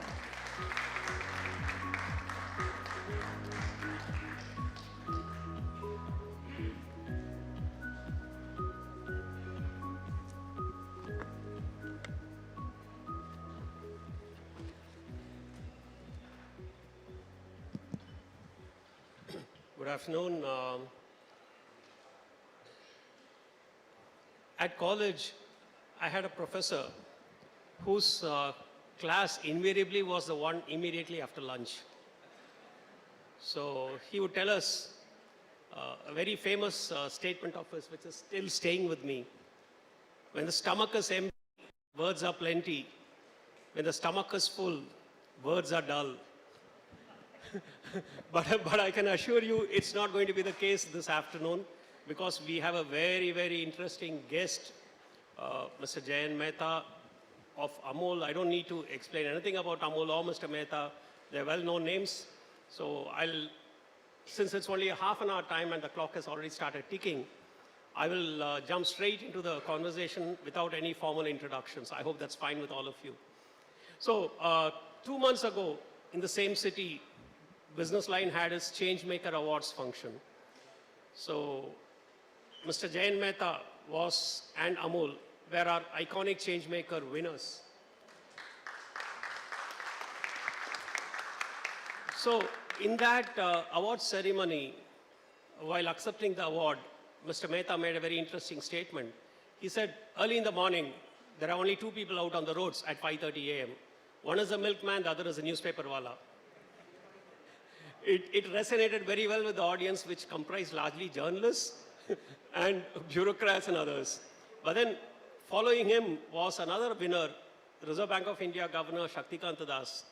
He was a Changemaker of the Year award winner. And he added his own line to it. He said, Mr. Mehta said, there are only two people. One is the newspaper wala, one is a milkman. But I would say that the invisible hand there is of the RBI, because they use either a currency or UPI to pay for both milk and newspapers. So that was an interesting conversation we had. So Mr. Mehta, you run a 72,000 crore enterprise and growing at a very fast pace. I'm told that you're going to grow in double digits this year again. And you're bigger than any of the big FMCG names in this country, be it Hindustan Lever or ITC or Nestle. You're into a lot of products apart from people, when they say Amul, they only talk of milk. But you're into pulses, wheat flour, rice, spices, stuff which people don't know about. Now, what is exactly the game plan that you're working on for Amul, a long-term game plan, say in the next 5-10 years? Where do you want to see Amul? What businesses would you want it to be in? First of all, thank you so much for having me here. And let me also confide with all of you that he has not shared the questions with me. So when I came in, I asked him, sir, could paper leak karo? He says, no, it will be all there impromptu. But before we start and I answer his question, or try to answer his question, let me talk about the session timing. And you are reminded of a professor, I'm reminded of a consultant, who once told me that there are three most difficult things in life to do. One is to kiss a girl who is leaning against you, moving on the other direction. The second is to climb a wall which is leaning towards you. And the third is to have a session at such a time post-lunch. So since I don't experience of the first two, and the third one is now being imposed upon me, so we'll try to make the best out of this time and hopefully keep you engaged till the coffee break. Sir, as you told, Amul is having a turnover of about 72,000 crores and growing at a fast pace. The credit goes to the cooperative model and the 36 lakh farmers who are associated with it, and for the last 77 years, they've come to this path and a trajectory in which we are very, very optimistic about how the future is shaping up for us, both first for the dairy industry as a whole, second for the food industry as a whole, and the FMCG business that we are in, and the opportunities we surround them both in the space of cooperatives and in the space of business, right, as a consumer-facing business. Milk has been the core part of our business, and the journey of milk dairy industry growth in India also can be attributed to this Amul cooperative model, because India, at the time of independence, had very little production of milk. We were dependent on imports. The quality was not very good. Amul started to prevent the exploitation by the private traders, private companies, with inspiration of Sardar Vallabhbhai Patel, 2 village societies, 247 liters of milk, to about 360 lakh liters of milk that we are handling today. Average will be more than 300 lakh liters per day.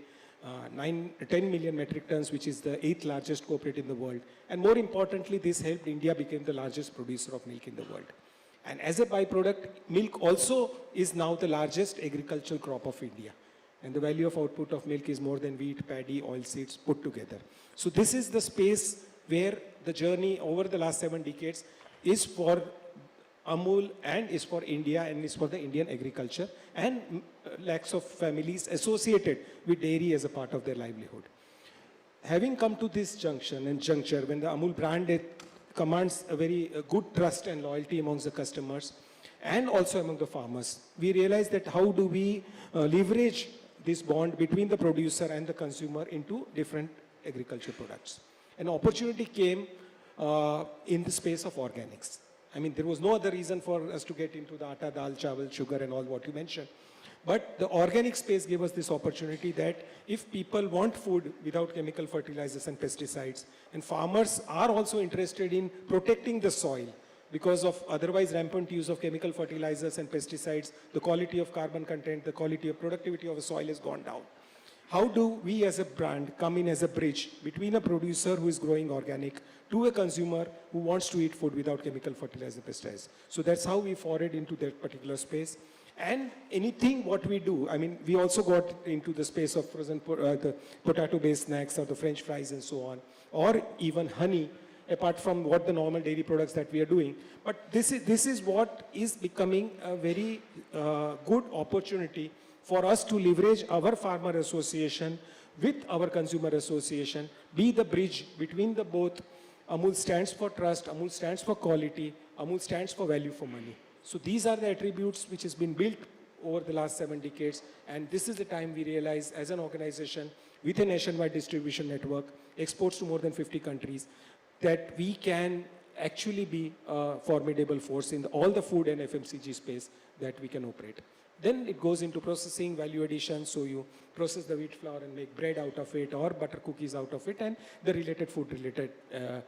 We can't call it diversification, we will call it how we are building up the blocks to cater to what a consumer normally consumes during a day part.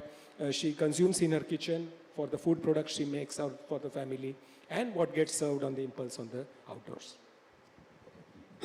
Okay, that's a good overview of your vision. When I visited your plant a few months ago, I saw a lot of products which I didn't know Amul was into at all, like spices, as I said, wheat, rice. Now, as you aspire to be a larger FMCG company, in FMCG, the name of the game is distribution, the retail network that one has.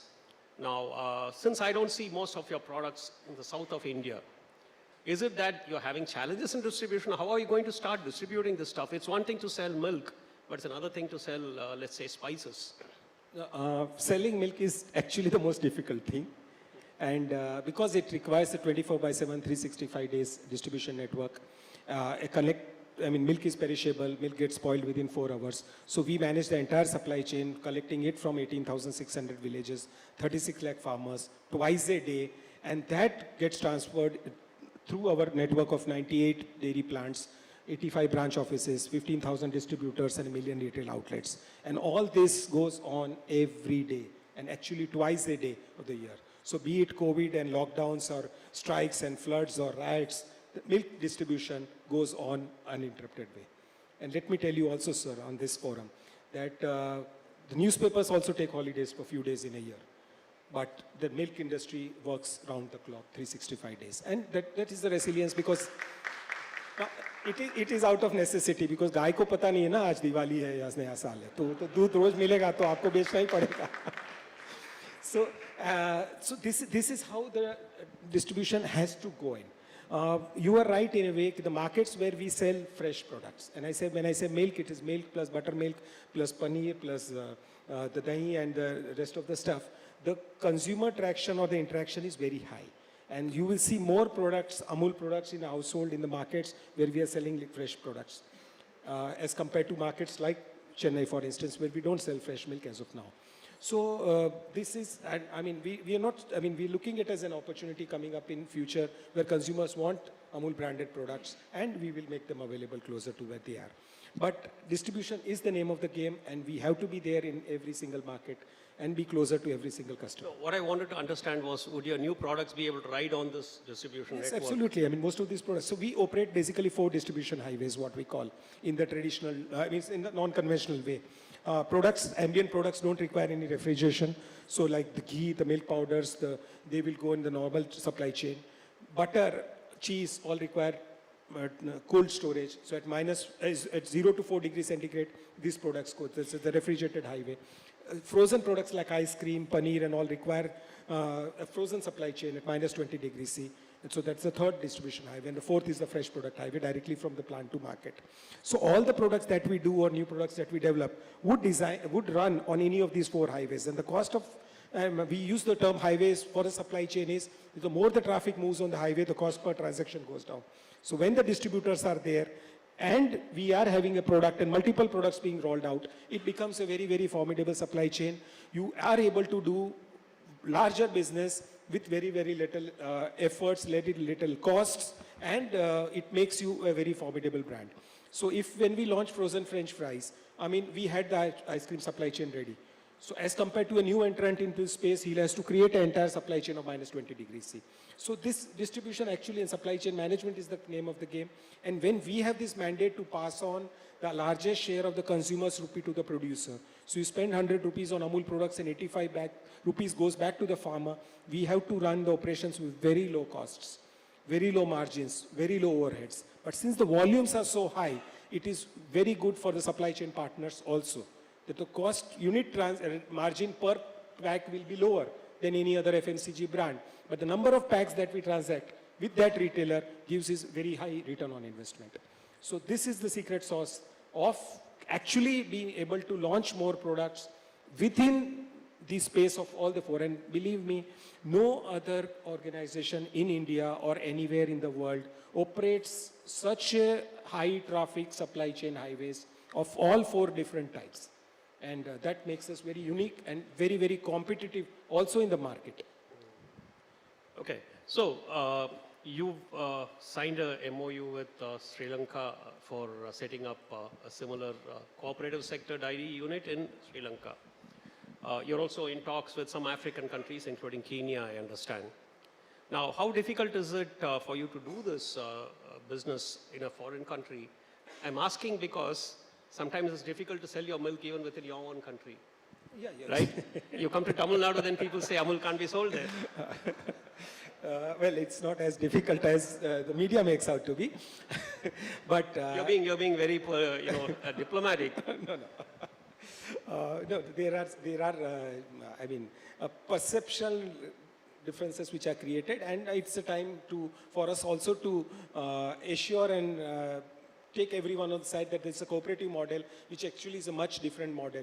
In a cooperative system, actually nobody tries to dominate the other side. I mean, the spirit of cooperation is cooperation between cooperatives, and that's what we would demonstrate with not only, I mean, all the state cooperatives of India, and not naming a few only of the South India.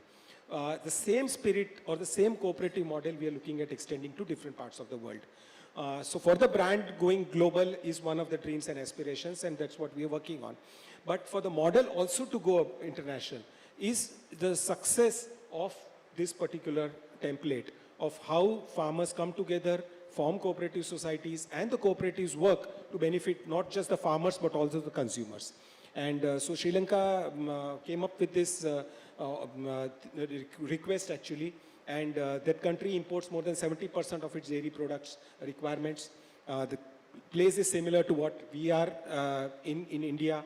The farmers are the same, the producers are the same, the consumers are the same. But the policy environment possibly could not support the cows are Sinhala speaking. They speak the same language. Yeah.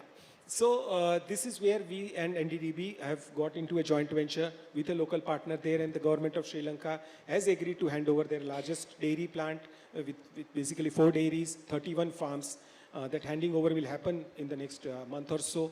And we have given a roadmap to the government to make Sri Lanka self-sufficient in dairy in the next decade or so. So this is what it is, and same with other countries in Africa also looking at it. So when we talk of one developing country helping another, so this is what is the South-South exchange that was also talked about in G20. Honorable Prime Minister spoke about it. And this is a model any developing country can also adopt. So this is what we are trying to take to the world. There is no commercial interest in this, and we don't have an interest to sell Amul dairy products in that country or export or flood them with our products. It is to use their local milk for a local product sold to the local consumers, possibly exported also, but under their own brand name. So this is the model which we are experimenting, and we hope that in many a few countries in the next few years, we will see similar model coming up. So I told you when you asked me before this started that all the questions are very easy. So, but this flows from what you answered just now. I can't help but ask you this.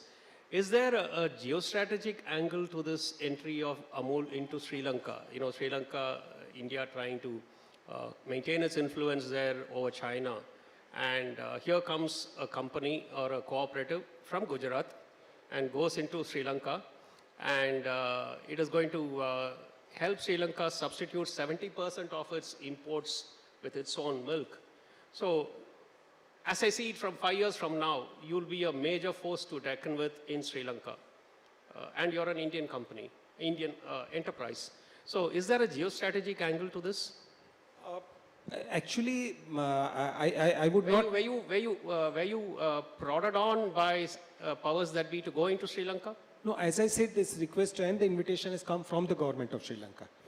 And culturally, we are all similar countries. I mean, religiously also, there's a lot of alignment to what India and Sri Lanka is all about. So per se, I mean, we see a lot of common things with that country and the people in those countries. And what appealed to them perhaps is the model of India, which no other country in the world has. And talking about geopolitics, and the other country which tries to extend its influence is not so good in this field of dairy, for sure. So that way India is a very natural and a logical choice. And we are again not going for a commercial interest. So we are going with a development intent, and we don't intend to be also there for lifelong. Okay. So there is a great difference in the way we have been looking at it. And let me also put it other way, that when India was growing and India was not having a good industry, we got support from somebody else.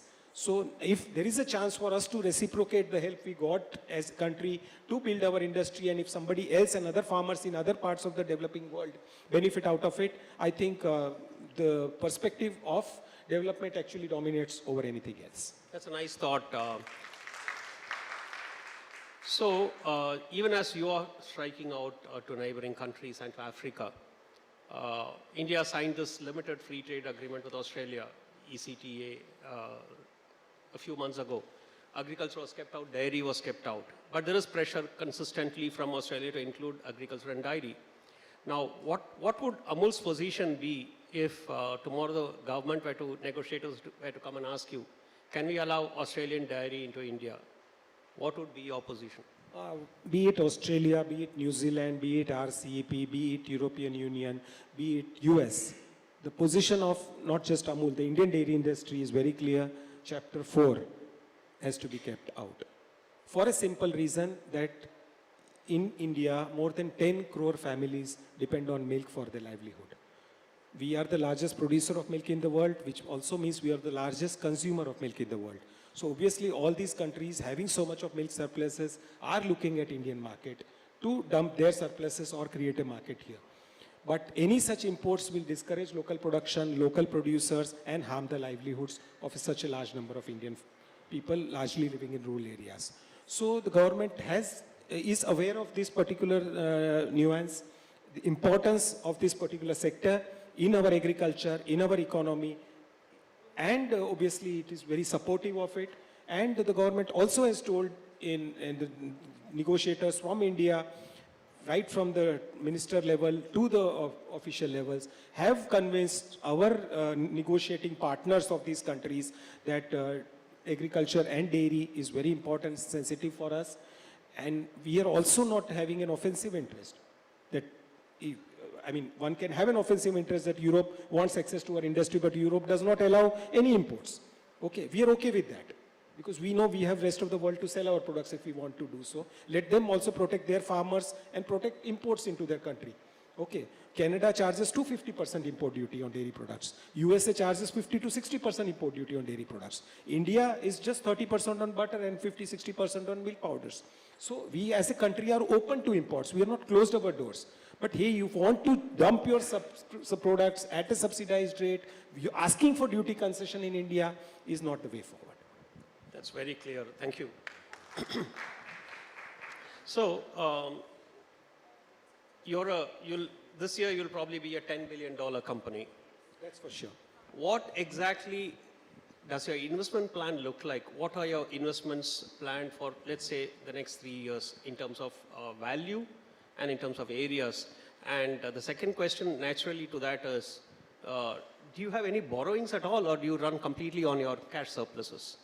No, we do borrow. Just to give the investment numbers, we recently had the World Food India in Delhi in November. And of the total food investment, total investment in the food sector by all the companies, the value was about 33,000 crore rupees. And we had signed an MOU of about 11,500 crore rupees. So one third of the total investment in India, which obviously is logical because Amul is India's largest food and FMCG company. But having said that, milk is a very, very big product and a growing industry. We are expanding to increasing our capacities into milk. We are among the largest investors under PLIs for ice creams and the categories PLIs for our sector was. And we know for one thing for sure that consumers are shifting from loose and unbranded to packaged and branded. And when it comes to brand, Amul is the most trusted brand. So we have to leverage on this opportunity. Given the size of the market and the opportunity, I mean, in our minds, going by the consumer behavior and insights, you can actually add one Amul every year in the Indian ecosystem. So if 5% people in India convert from loose to packaged and branded milk, and India's total milk production is 60 crore liters a day, that is 3 crore liters which we handle every day. So this is the opportunity the country offers. Obviously, if we as the largest brand don't wake up to this or are not seized of this, then we will be ending up on the losing side. So that's why we are very, we can't say bullish, we are having a sense of what is the consumer trend and trying to work in that direction to see that we grow before the market actually rises to that. So you said you borrow as well, is it? Yeah, so this money, I mean, we are not obviously exposed to the equity markets. We have our own internal reserves and we borrow, and there are now the new schemes from the government of India also supports infrastructure. And there are internal borrowings also available. And in fact, a new thing which is going to happen now is strengthening of the cooperative banks. So we actually will not need to go to even the private banks or the government banks to borrow. The cooperative ecosystem is so strong in the country. If all the money flows through the cooperative banking channel, then they'll be having enough and more funds to support us also. So I don't think money is an issue. So, going back again to the Changemaker Award acceptance speech of yours, you're talking about CBG, compressed biogas from cow dung. Now, how have you started the project in full flow, and what has been your experience in running it, and what has been the reaction from farmers to sharing cow dung with you? Well, it's been fantastic. We've been running the plant at Dama for now 2.5 years. And we have been providing fuel to more than 1 lakh CNG cars in that region. The government has mandated CBG blending, which is also a very positive sign. But yes, since we have more than 3 crore cattle with our 36 lakh farmers, and a system of collection of milk, we have set up a parallel system of collection of dung. Farmers get 1 rupee per kg of the dung they provide, and that is converted into biogas. It is cleaned up and it's sold as compressed biogas, and the cars run on it. What gets left behind is a slurry, which is a biofertilizer and goes back to the field, and that is how the circular economy works. And we are putting up 4 more such plants, and there are several and thousands of rural plants also in which the chula of the house of the farmer can also run using the same gas. So both these models are working. There's a plant at Varanasi, dairy plant at Varanasi, which is running only on this gas. And there's a saving of up to 40-50 paise per liter for the milk that you process. So all in all, dairy cooperatives can provide a solution to this. And I'm happy to say that last week in the trials which were done, we could also fire hydrogen from the methane that was produced at a plant at Dama. So all in all, this is a great opportunity to leverage the strength of our farmers, highlight the importance of circular economy, support our country become carbon neutral, and that's what dairy cooperatives can also play a big role. And the system and the network that we have actually can help us leverage that in a much better way. So, in the recent few months ago, you launched protein-rich buttermilk and other protein-rich products. So, what is the thinking behind launching something like that, and how have the success of these products been? How has the market accepted them? Protein is a very important part of our, we need to be consuming 1 gram of protein per kg of body weight every day. But most of us, if we are vegetarians, it is difficult to achieve that number of 50, 60, 70 grams and so on. We are the largest manufacturer of cheese and paneer, and we have the largest quantity of whey available. And because we didn't have a product of a protein which was to be extracted out of this whey, we had to pay to throw away the whey. But I remember 20 years back in a conference which I attended somewhere in Athens, scientists told that today when we make cheese out of milk, we eat the cheese and throw away the whey. A day will come when you will throw away the cheese and use the whey. So this is the time now. We are extracting the whey out of the cheese, the protein out of the cheese whey, and made this high protein buttermilk, 15 gram of protein per 200 ml pack, costing just 25 rupees. Same high protein lassi, 15 gram in 200 ml. Protein shakes, 20 gram in 200 ml. Whey protein concentrate, which is lactose free for the first time. So in 32 gram powder, you get 25 gram of protein. High protein cookies, high protein yogurt. We are launching high protein dahi, 25 gram of protein in a 400 gram cup. Oh. And protein milk also, high protein milk, which will have 30 grams of protein in just 200 ml. And the chocolates and the cookies and the different products. So everything what we eat during the day should be available in with rich in protein, tasty and affordable way. And that's the sweet spot we have tried to hit.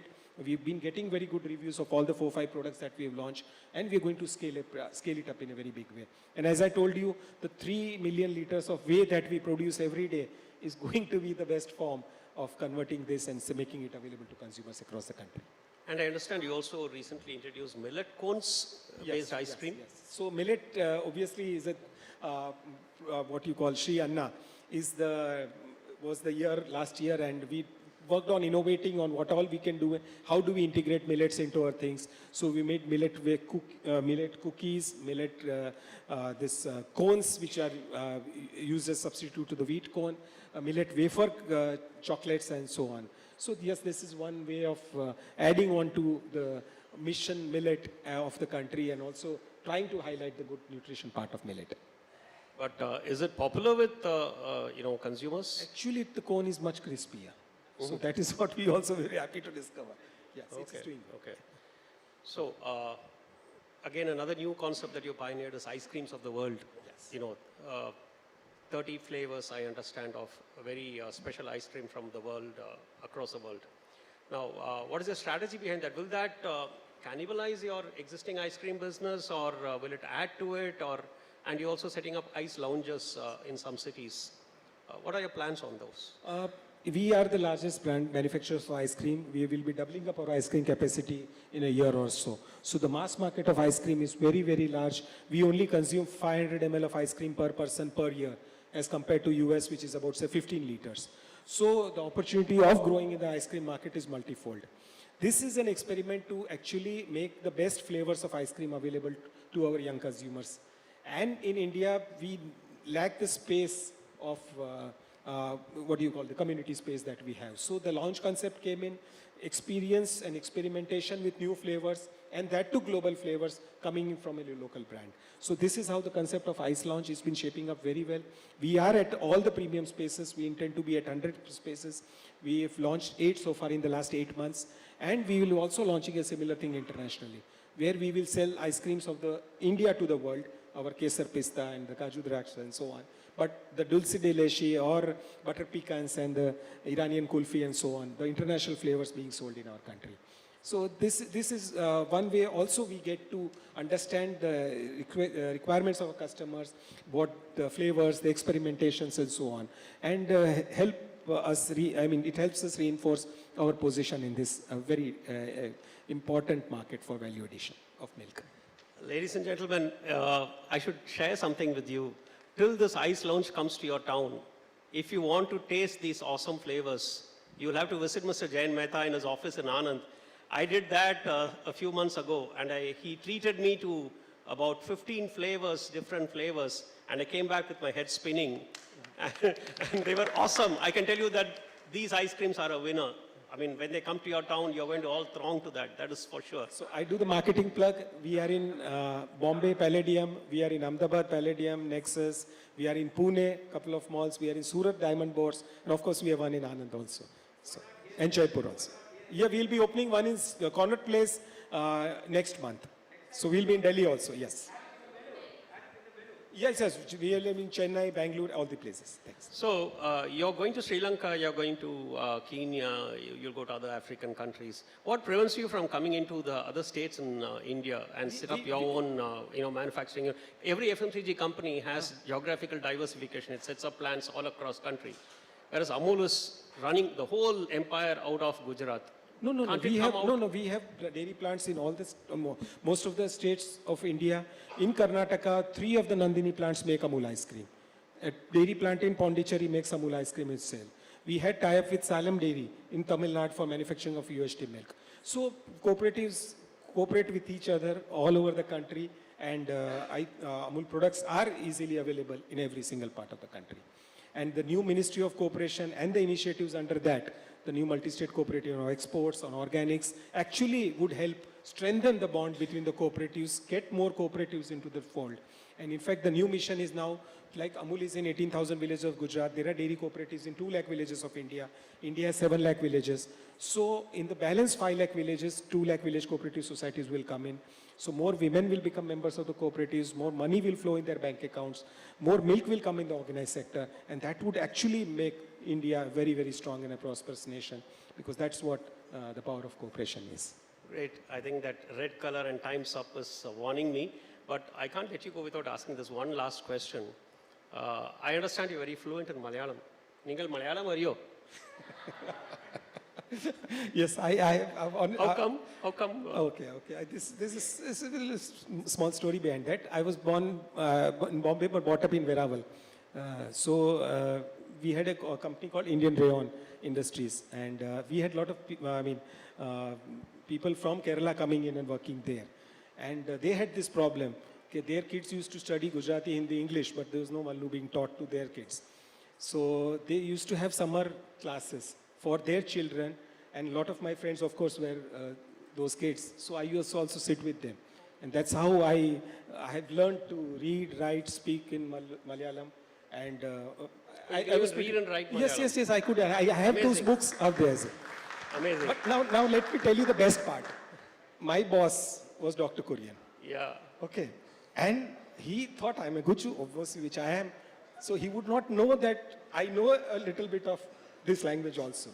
So when he spoke to his PA or his wife at home or in office or wherever, and pass on these small messages that how much time it will take, he will say moon and ambad, whatever, and in the pair, in the achana pair, and all the story, whatever small things do you speak in Malayali, in a code language, like we speak in Gujarati or Hindi. I was a fly on the wall. But then I told him later. So, You told him later. I told him. And did he teach you a few cuss words in Malayalam also? Of course, no. That you have friends to do that. So that in any language, you learn from the friends that. Great. So that's it, ladies and gentlemen. I think I have to stop here, or else and we can continue talking to Mr. Mehta. Very interesting to converse with him. I'll have to stop here. We didn't have questions, but I see someone putting a hand up. Only one question. Good evening, sir. I have just a small question. We love Amul, no doubt. And with no offense, sir, last few years you must have seen the organic milk has captured the market like anything. The bottled and the packed one, not the loose one. And we have been getting it from the farms, from many companies have also, startups are also there. Even my little one, we give her that organic bottled milk, with no offense to Amul. So what is your take on that and how Amul is handling that kind of competition? No. See, any competition is welcome for a simple reason that anyone who works with the farmers benefits our country. Yes.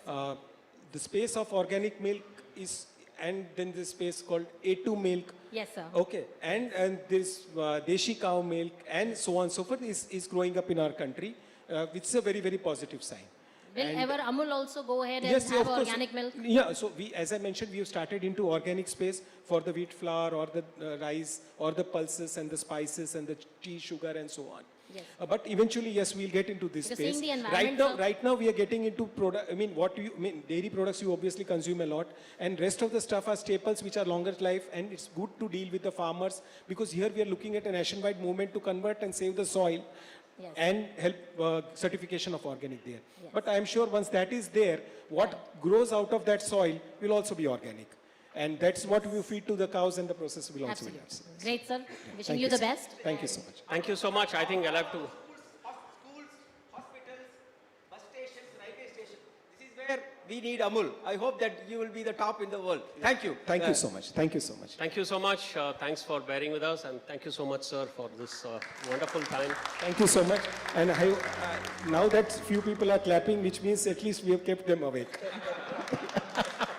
Thank you both of you for a very interesting discussion. I think we have a lot of questions. That means it is a very interesting fireside chat. I request sir to kindly felicitate Mr. Mehta.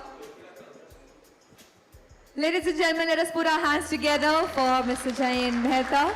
Thank you, sir, for sharing important, valuable information with us and to show us what is the future like.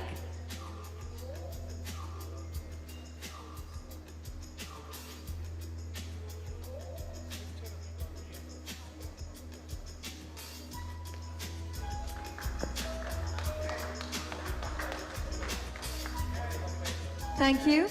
Thank you, sir. You can now please take your seats. All right, ladies and gentlemen, before we move ahead for the next panel discussion, we were discussing that audience have to have more applauses. We were discussing it in lunch.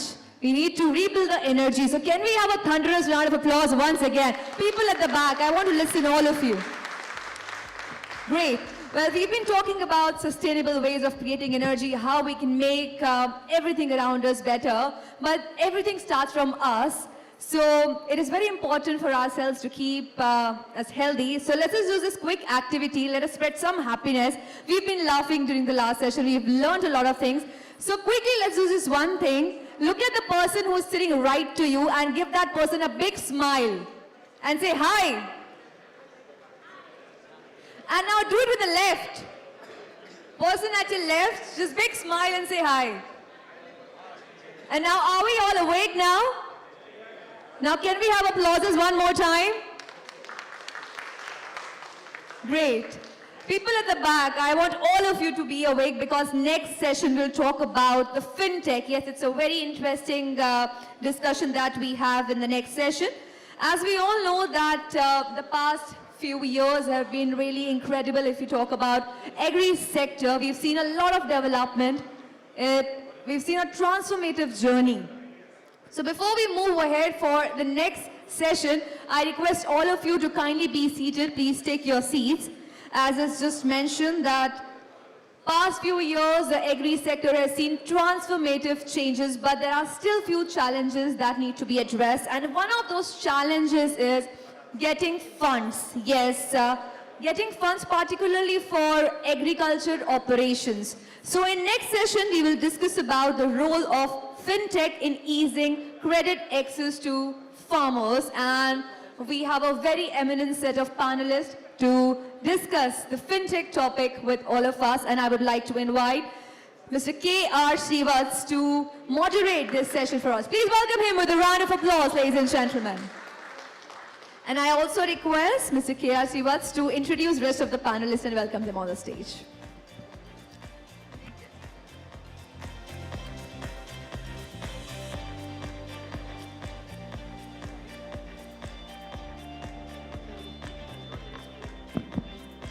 Good afternoon, everybody. I hope all of you are excited to hear a large dose about fintech, right? We had a very exciting session on Amul, and I want you to carry the same energy in this session too, because we are going to talk something revolutionary. And why it's revolutionary? Because fintech has made inroads into our lives the last several years, and we have to now look at what is the role of fintechs on farm credit, right? Since all of us are interested in farm, agriculture, and also the role of technology, right? So we are going to have a great discussion around what is in store for the role of fintechs in agri-credit. And let's see how they are able to, how much inroads have they made into easing credit for the farmers, right? So I would like to now invite my esteemed panelists for this session. So we will start with Mr. Anil from Samunnadi. Give a round of applause for Mr. Anil, please. Welcome, sir. And then I would now request Mr. Manikumar from Nabard to join us for the discussion.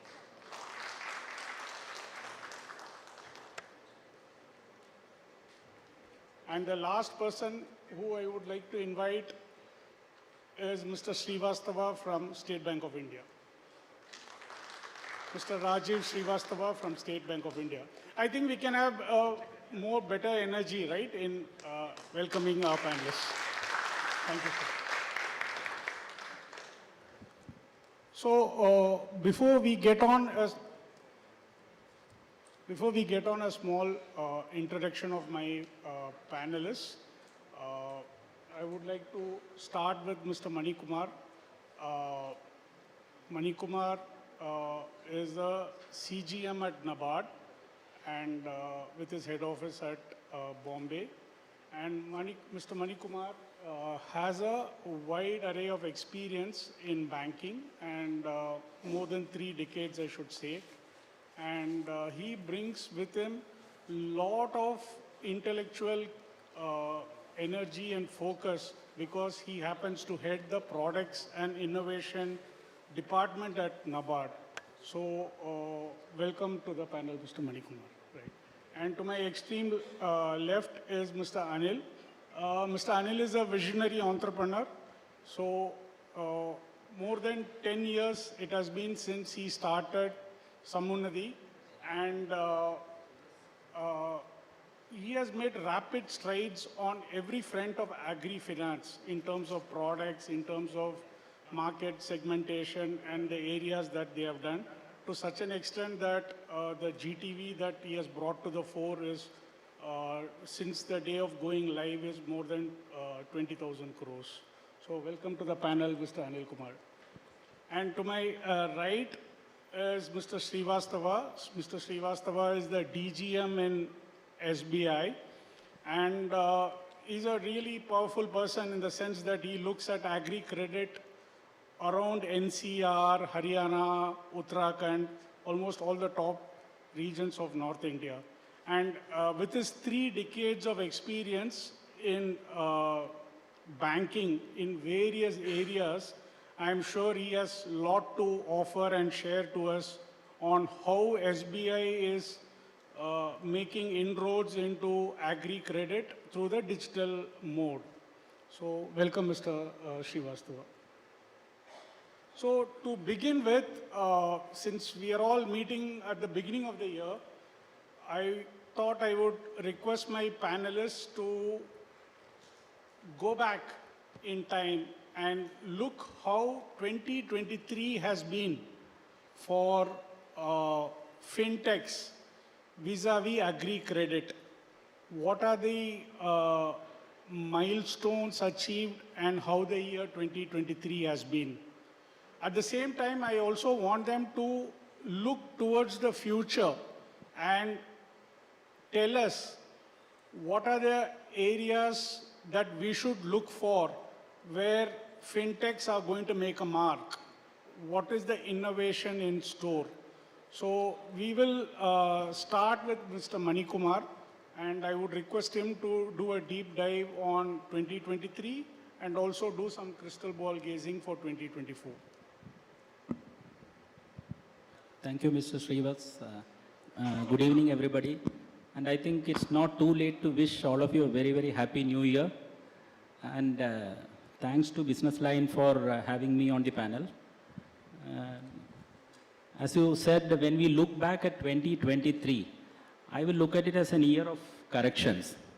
You know, post-COVID or during COVID, we saw a lot of traction in the agri-tech and agri-fintech space. We had many of the agri-tech companies enabling farmers to reach the consumers directly.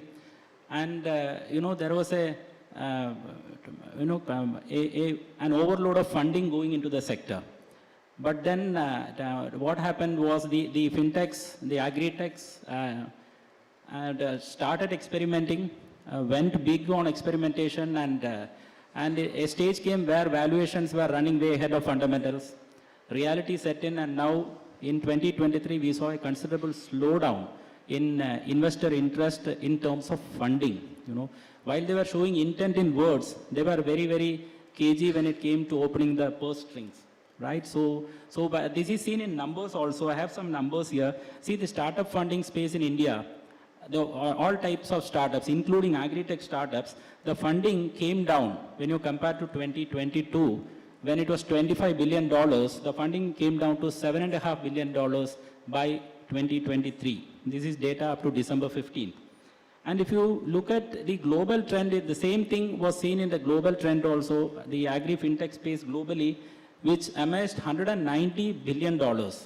It came down, sorry, $190 million. It came down to $36 million over the last 1 year. Same trend was seen in the Indian agri-fintech space also, where the numbers came down from 60 million to $11 million. So what does it portray? It portrays that the purse got reduced. So they were not that, you know, they were not showing that daredevilry in experimentation.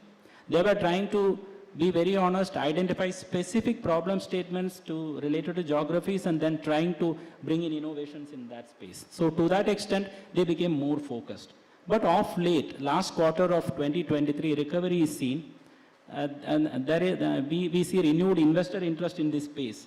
And having said that, I should also say that you know, the limitations in the limited financial literacy for adopting digital, going digital, I think that mention was made in one of the sessions in the morning also, is seen as a little bit of a headwind. But it's just a small headwind because the way the mobile penetration has happened in the rural areas, right? And also the pace at which the UPI transactions have grown. If you see the data as of December 23, I think there were 12 billion UPI transactions which happened, valued at close to 18 trillion rupees. And these are big numbers, right? When you say 12 billion transactions, it's more than the population of the world, right? So imagine how big the thing is. And last year we also came across the instance of UPI, credit through UPI, right? That's a very bold policy step taken by Reserve Bank of India. And we have seen a couple of banks taking baby steps towards that, right? So 2023, this was the view I hold. And going ahead in 2024, I feel the agri-fintech area the agri-tech and the agri-fintech, this will move over 5 major verticals. One will be the downstream ag tech. That is where you look at aggregation, output linkages, right? there are a lot of, I don't want to name any fintech or agri-tech on this platform, but there are a lot of players in the B2B and the B2C space. So that area is going to definitely show continued investor interest, and also on the delivery side, they will continue to be prominent. Full stack platforms. When I say full stack platforms, those platforms which traverse the entire journey from inputs, crop agronomy, advisories, aggregation, storage, logistics, and endpoint consumer branding. The entire full stack platform, there are a few which are actively working in the Indian startup space, that is going to grow. And third will be precision ag tech, those which use specific technologies to address special pain points, like using satellite imagery data, or using better methods of soil testing, right? Or using drones for and IoT devices to monitor crops in the field. So that is the third area. Fourth will be the midstream tech. That is where you put logistics, you put warehousing, smart warehousing. So that is an area which is going to continue to get traction. And finally, the agri-biotech space. We've got a lot of interesting startups working in the biotech space. So that interest is going to continue in 2024. And I would also like to end by quoting just two more data points. One will be, I think this is a takeoff from the earlier session on role of women in agriculture. So when I was just discussing about, the points which I should cover today, I thought this is an interesting statistic which I thought I should share. The women-led fintech startups in India, 43% of the fintechs in India are women-led, compared to 30% in the general startup category, right? And that's an amazing thing which is coming in. And the surprise doesn't end there. In non-tier 1 cities, the share of women-led fintech startups is 48%, which means 1 out of every 2 women-led fintech startups in non-tier 1 cities is led by women. And when we say non-tier 1 cities, they are cities not in our, the startup favored centers like Karnataka or Delhi. We are looking at states like West Bengal, Chhattisgarh, Punjab, UP, Tamil Nadu and Telangana. There, 50% of fintechs are led by women, and the all India average is 30%. Now you can see how the innovation streak is cutting across gender, and this is an amazing thing which is happening. And closer to Nabard, what we have done, since the topic is on easing agri credit to farmers, we have developed the e-Kisan credit card portal, which makes the entire journey for the farmer, right from getting his farmer and crop details onto the platform to getting the loan, a journey which ideally normally takes around a week, 10 days or 15 days can be done in a matter of minutes, sitting in the comfort of his home. And crop monitoring, everything is done through satellite. So this is a very wonderful piece which Mr. Shantanu was making a mention in the morning. State Bank of India has actually put it live, right? So the eKCC, we have also done it. POC has been done successfully. We are going for a big launch covering 3 states, and we are looking at covering more than 50 lakh Kisan credit cards over the next 1 year. So this is where I feel 2024 is going to be exciting, still more exciting, and definitely disruptively transformational. Thank you. Thank you, Mr. Manikumar. I think you gave us a good sense that there is a lot of excitement in this space, and this will be a year to look forward to.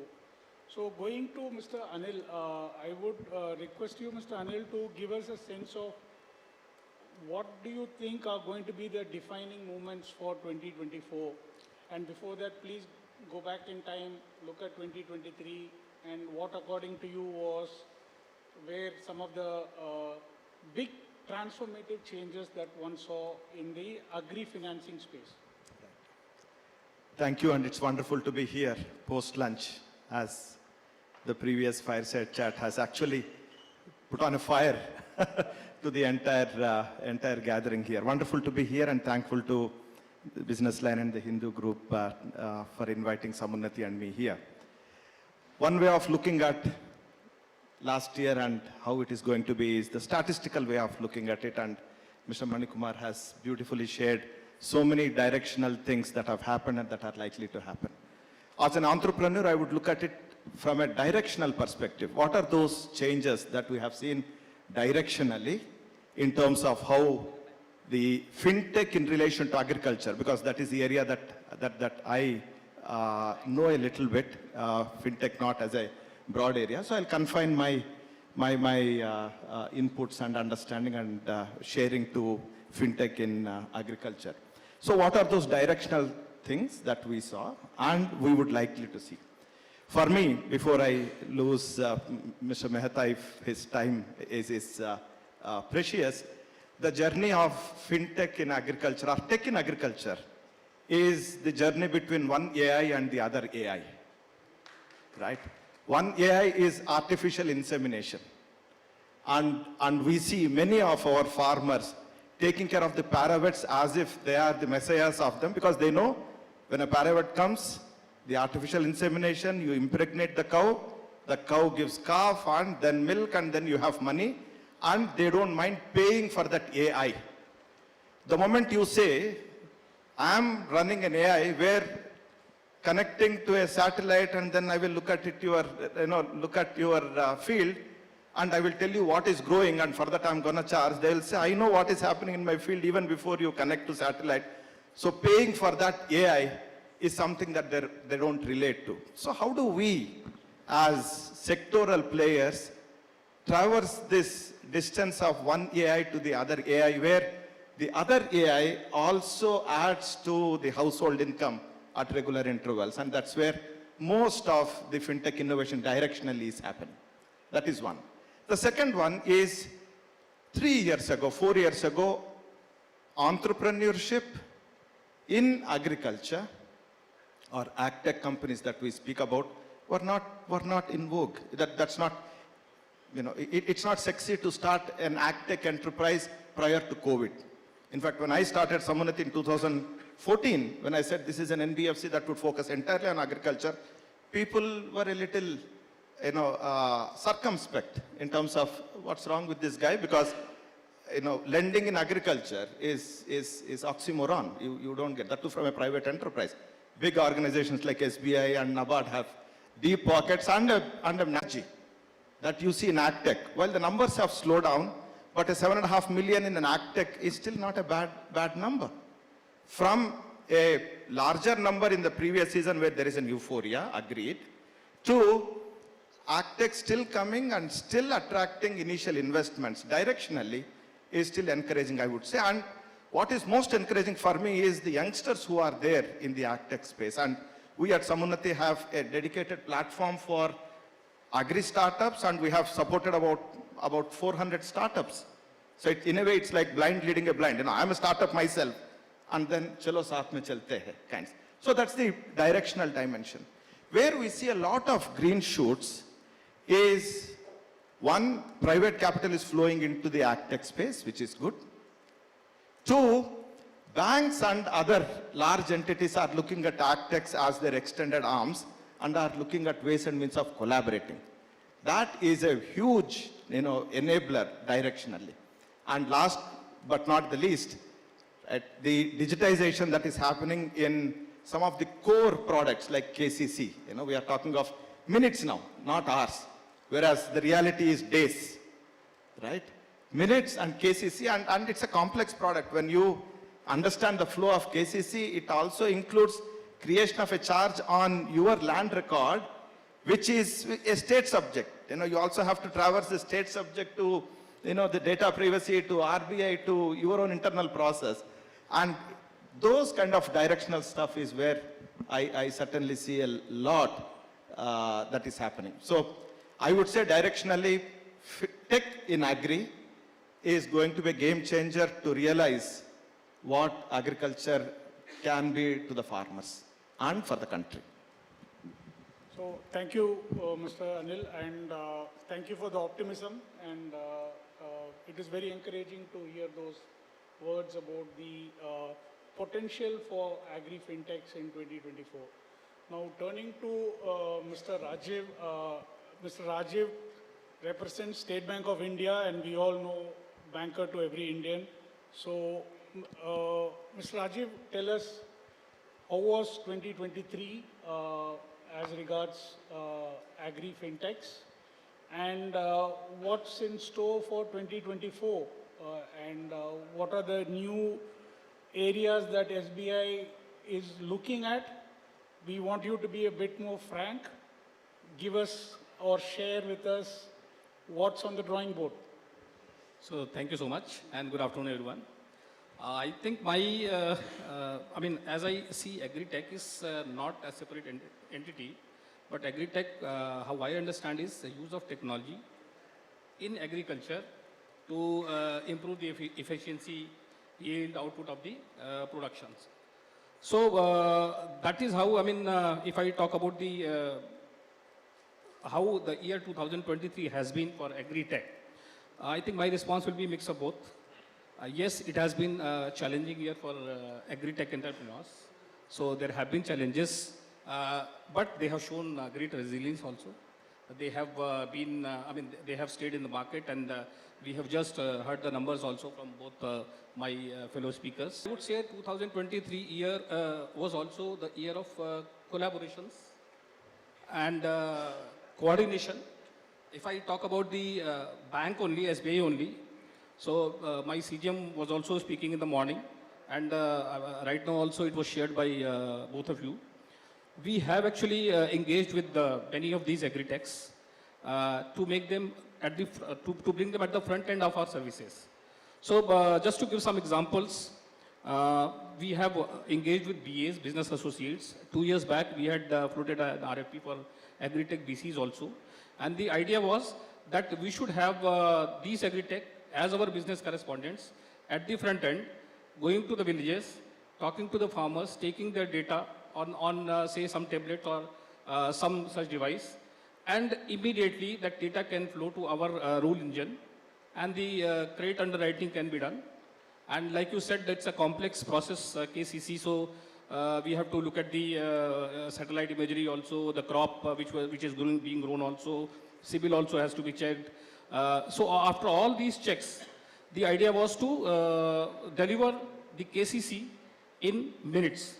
And I would, yes, again repeat this, that State Bank of India, this year we are already live in Karnataka. And we can very proudly say that entire KCC underwriting and disbursement of the loan is happening in less than 5 minutes. Rather less than 3.5 minutes actually. This is happening in Karnataka, and very soon State Bank of India is going to deploy this in other states also, to begin with the few districts in UP and MP. And very rightly said by you, because the most essential part of it is registration on your land holdings also. And that is a state matter. So our progress is also actually will be commensurate with the progress done by all these states into providing such facility to the bankers. So that is one thing actually to talk about. But if we talk about State Bank of India, actually we have embraced technology long ago. All of you must have heard about our Yono Krishi. And Yono Krishi is a platform which has given the opportunity to agri-tech entrepreneurs also to connect with the farmers, because we have the largest number of farmers as our customers in State Bank of India. Our Yono Krishi actually has 3 segments. One is Bachat, the other is Mandi, and the third one is Mitra. So while the Khata or Bachat gives them opportunity to open an account online, and the Mandi provides them the forward linkages actually. Mitra is a segment which is giving advisory to our farmer friends, farmer partners actually. And a lot of agri-techs who are providing satellite imageries or weather advisories also are already on that platform. And the usage has been growing over the years. Now with this, end-to-end digital KCC, definitely when we roll it out across India, this will be a great game changer. And after this, we are already working on so many other processes also, which will be digitalized. The goal of State Bank of India actually always has been, the motto has been Krishi se Samriddhi. So that is the motto we follow. And with that motto only we are always working on improving our processes, digitalizing the processes to provide our farmers easy credit without any delay. And this is the first step actually we have taken. Asking about what we are expecting in 2024. So 2024, if I talk about agri-tech entrepreneurs, yes, with the developments in AI, ML, machine learning, and so much of data available analytics actually. So I expect that there will be a lot of growth happening amongst agri entrepreneurs also. And on technology front, what I would be interested in looking at, or rather I would expect some of the agri-tech companies or maybe the bank itself would be to use the untraditional sources of data. So nowadays, see, a lot of data is available. If I want to do some credit underwriting for a farmer, we have just heard UPI transactions, bill payments, utility payments, all the transactions happening in their accounts. So till now, what we are doing, our credit underwriting is generally based on the land holdings, the scale of finance. But we should look at some new ideas about trade underwriting, where we can maybe do some analysis of the present data present in non-traditional formats, and then we can derive some analytical model to do the credit underwriting in a faster and better manner. So thank you, Mr. Rajiv, for giving us a sense of what is in store. I can understand that you will sort of plumb deep into AI and ML to expand your horizons on the agri-fintech. Now, I would like my panelists to give a sense of where the fintech ecosystem stands as regards agri-financing. You know, the India addressable market for agri-financing is huge. It's humongous. And what fintechs or agri-techs or agri-fintechs have sort of been able to penetrate is very, very minuscule. I guess it is less than 1 or 2% of the total agri-credit market. So my question to you, Mr. Manikumar, is give us a sense of where agri-fintechs stand or where fintechs stand. And with the kind of pace that we are seeing and the innovation that is there, how much penetration are we going to achieve in 2024 or even in the medium term? What is the gap? Right. If you look at the published data, in the last 3 years, there has been a doubling of the rural credit, right, from 7% to 14%. That's what the published data states. But having said that, the credit penetration in the farming sector is skewed in favor of the large farmers. 1 out of every 2 large farmers is able to access formal credit, I mean institutional credit, 54% to be precise.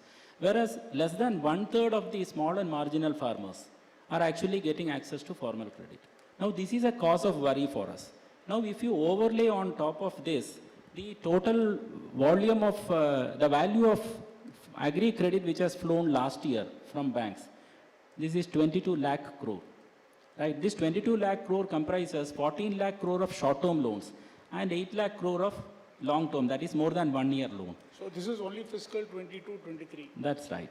And out of that, in assuming, now I'm just making a, a big assumption that the fintechs mostly lend to short-term, right? Very few, there are outliers who give for maybe 2 years, but that number will be too less to make a dent in the in my assumption. So assuming the entire 14 lakh crore, in the short-term segment, there is a space for the fintech. As you rightly said, Mr. Srivas, it's less than 1%. So if my mathematics is right, it's around 12 to 14,000 crore, which there is a space where agri-fintech players are playing. But having said that, this means there is a huge headroom, right? When you look at 2/3 of the small and marginal farmers not getting access to credit, and most of the fintechs working in disadvantaged geographies, addressing specific pain points, the headroom for growth is phenomenal. And that is why, if you see the evolution of the agri-tech and the agri-fintech, actually agri-fintech is a terminology of recent origin. All entities which started as agri-tech pivoted to agri-fintech by giving a layer of credit. Wherever they had their own NBFCs, they were routing the credit layer through them, or they align with NBFCs which have an RBI license and then give, or align with banks. So the pivot happens because they found that scaling, providing digital services at scale, and also giving credit services is doable. So it is digitization, data, and digital delivery, the 3 Ds which enable the agri-techs to pivot to agri-fintech. Now that's a very very big change which has happened in the Indian startup system. Now we don't find any, plain and vanilla agri-tech. If it is there, they are slowly having the credit layer also added so that they can provide ultimately it is funding which is important, right? Whatever you give, it is money in the hands of the farmer which is critical. And to answer your second question, we are expecting, the way the research reports say, we are expecting that the GMV in agri-tech space is going to increase 8-fold over the next 5 years. We are looking at a growth from $4 billion to $34 billion by 27. There are 3 studies which validate these numbers. And when you look at agri-tech, there are 4 or 5 layers under the subsegments under agri-tech which shows a lot of promise. Just allow me a minute so that I will amplify those. One is the food crop subsegment under agri-tech, which is expected to grow again from $3 billion to $25 billion over the next 4 years. We have the food tech, which is the largest TAM. Under agri-tech, the largest TAM is food tech. Food tech is expected to grow from $209 billion to $341 billion. We are looking at trading and auction platforms. We had our friend from NCDEX who was talking about the NCDEX trading platforms. We are looking at $8 billion worth of agri commodities getting transacted there over the next 4 years. We are looking at farm gate warehousing, which is going to manage more than $10 billion worth of agri produce. Now, these are big numbers, right? And last is on quality assessment. I wanted to make a mention about this because there was a reference to food wastage, both at source and at consumption point and also in transit. Now this quality assessment, there are great startups working in this space. We are going to look at around $5 billion of commodities being quality assessed. And all this, if you try to overlay the financing part of it, we are looking at a funding opportunity for the agri-fintech to the worth of $3 billion. That's around 25,000 crore. And presently, it is 14,000 crore. Now, annually, this is the exposure we are looking at. And to top it, one interesting information which came across was there is also a lot of scope for low capex farm level infrastructure. Our chairman of CACP made a mention about AIF, Agri Infrastructure Fund, specifically set up to provide support for setting up farm gate infrastructure. Now there is a lot of potential. This will address food wastage also and also put more money in the hands of the farmer, right? We always talk about a metrics called, the larger share of the customer's wallet going to the farmer, right? And I think there was a mention by one of the earlier panelists about delayering non-value adding intermediaries in the value chain, making a big opportunity available there. And there are certain agri-fintechs who are looking at that space because this is going to open up the avenue for term lending, moving away from, because these equipments may require slightly longer tenure loans, not necessarily the 6 months to 12-month window. So what I feel is all these put together is going to add around $100 billion to our economic GDP. This can happen across 3 levels. One is digital lending, farmer financing through digital technologies. Second is precision agriculture. And the last one is digital marketplaces, B2Bs and B2Cs. So 100 billion over what period? 5 years. Thank you. Great. So thank you for those numbers. I think the audience also would have got a good understanding of where we are headed in terms of the manifold increase in the economic activity that one can see in this space. So, Mr. Anil, it's your turn, and what is your assessment, right? You can look at it from the way you have grown and also help us understand what is your assessment of the canvas ahead for players like you. It's really a big challenge to come after Mr. Manikumar. With so many statistics and very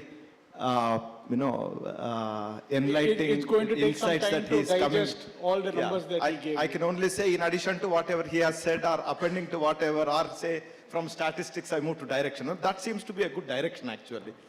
I would not get into numbers, but the dimension of agriculture, Mr. Srivats, if you see in India, is potential has always been there. We always keep talking about how much we can do in agriculture and what is the kind of unmet demand that we have, right? At a formal credit level, we are still scratching the surface in terms of the actual potential of lending in agriculture to what formal financial institutions have been able to do. Now is an opportunity using digital tools in a cost-effective manner, where formal financial institutions can indeed look forward to delivering services, whether it is investment credit or working capital, depending on where the necessity is, and get into collaborative structures that, that Mr. Srivatsava mentioned, wherein balance sheet is provided by a large organization. The foot soldiers are the entities that are there, buoyed by the technology that can bring in a huge scale-up is where things are moving towards. I would not be surprised a $100 billion addition in the next 5 years, it would be next 3 years, if we unlock the potential. Now the question is, how do we unlock the potential, right? And unlocking that potential comes from 2 dimensions. Dimension number 1 is, can we look at doing things different from what we have been doing things? Classic case, you take AIF, 100,000 crores. Current sanctions could be about 30,000 crores, 31,000 crores. I would like to know what is the disbursement in the 31,000 crores. I don't have the number. It is a portion of it. But the scheme is about 3 to 4 years old now. Huge potential. But there is a glass ceiling that we have put saying lending cannot happen beyond 9%. Now, this 9% floor, or cap rather, came in prior to RBI increasing the rates of interest by 2.5%. The least that we can do is increase another 2.5% to 9%, and another 20,000 crores perhaps would have moved. Now, how do you expect NBFCs who themselves are borrowing at 13-14%, entities like me who are small, to lend in AIF at 9%? That doesn't make economic sense, right? And every rupee that we lend would go.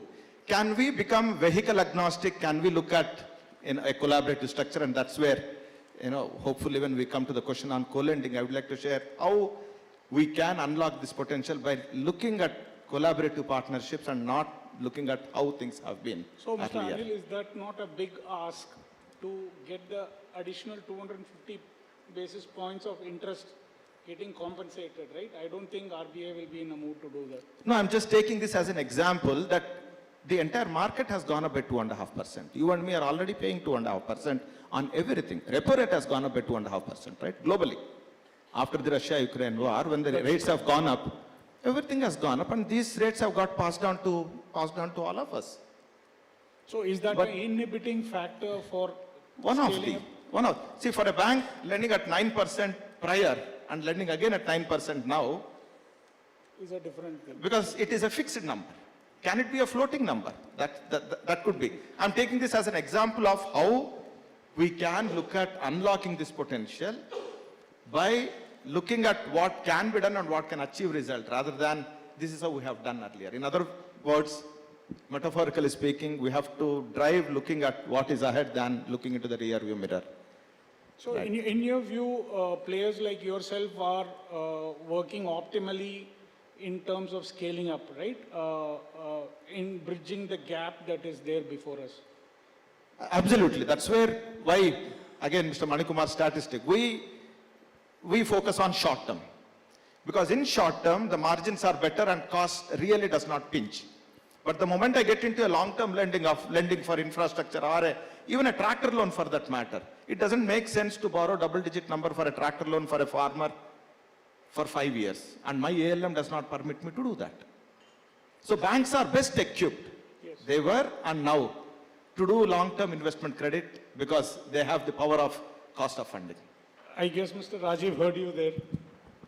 Yeah, I mean, that cap of 9% hurts banks also, because ultimately, like you said, the rates have gone up by 2.5%. But then, yes, like I said initially also, Krishi se Samriddhi is our motto. And 9%, with 9% cap also, actually State Bank of India is the leader in terms of disbursements under AIF. Certainly. Yeah.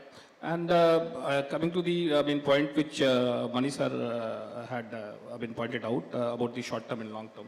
So if you go to co-lending model also, we see that most of our agri fintech partners, they're into short term only, mostly into JLG financing and all, and a few in tractors. But I would give due weightage to your point also that agri fintechs probably because they themselves get loans or the financing at a higher rate will not be in a position to immediately go for the long-term loans. But at the same time, I think going forward, we will have to look at the solution to this aspect also, so that the agri fintech partners also can be partners in the growth by giving long-term loans also.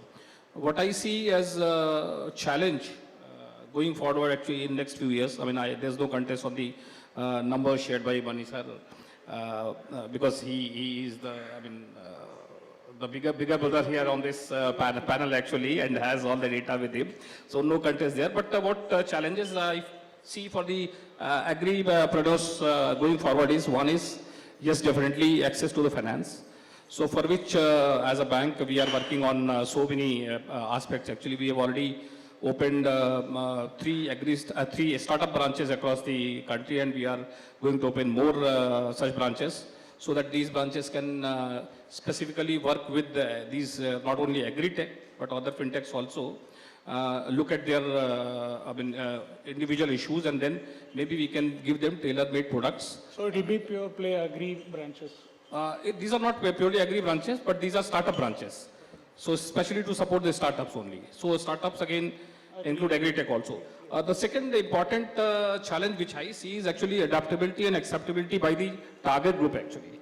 So now fintechs are coming with so many, I think every step of the value chain, agri fintechs are there, right from say sourcing, advisory, see we have spoken about drones also, IoTs also. But the biggest challenge which I see is, readiness of the farmers to adopt to these technologies, because I see that there is still larger farmer community which believes on traditional farming only. So maybe through some experimentations, through some examples, their confidence into this will have to be strengthened.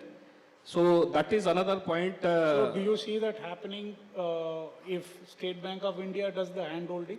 Yes, and we are doing that actually. And just to share, on the FPO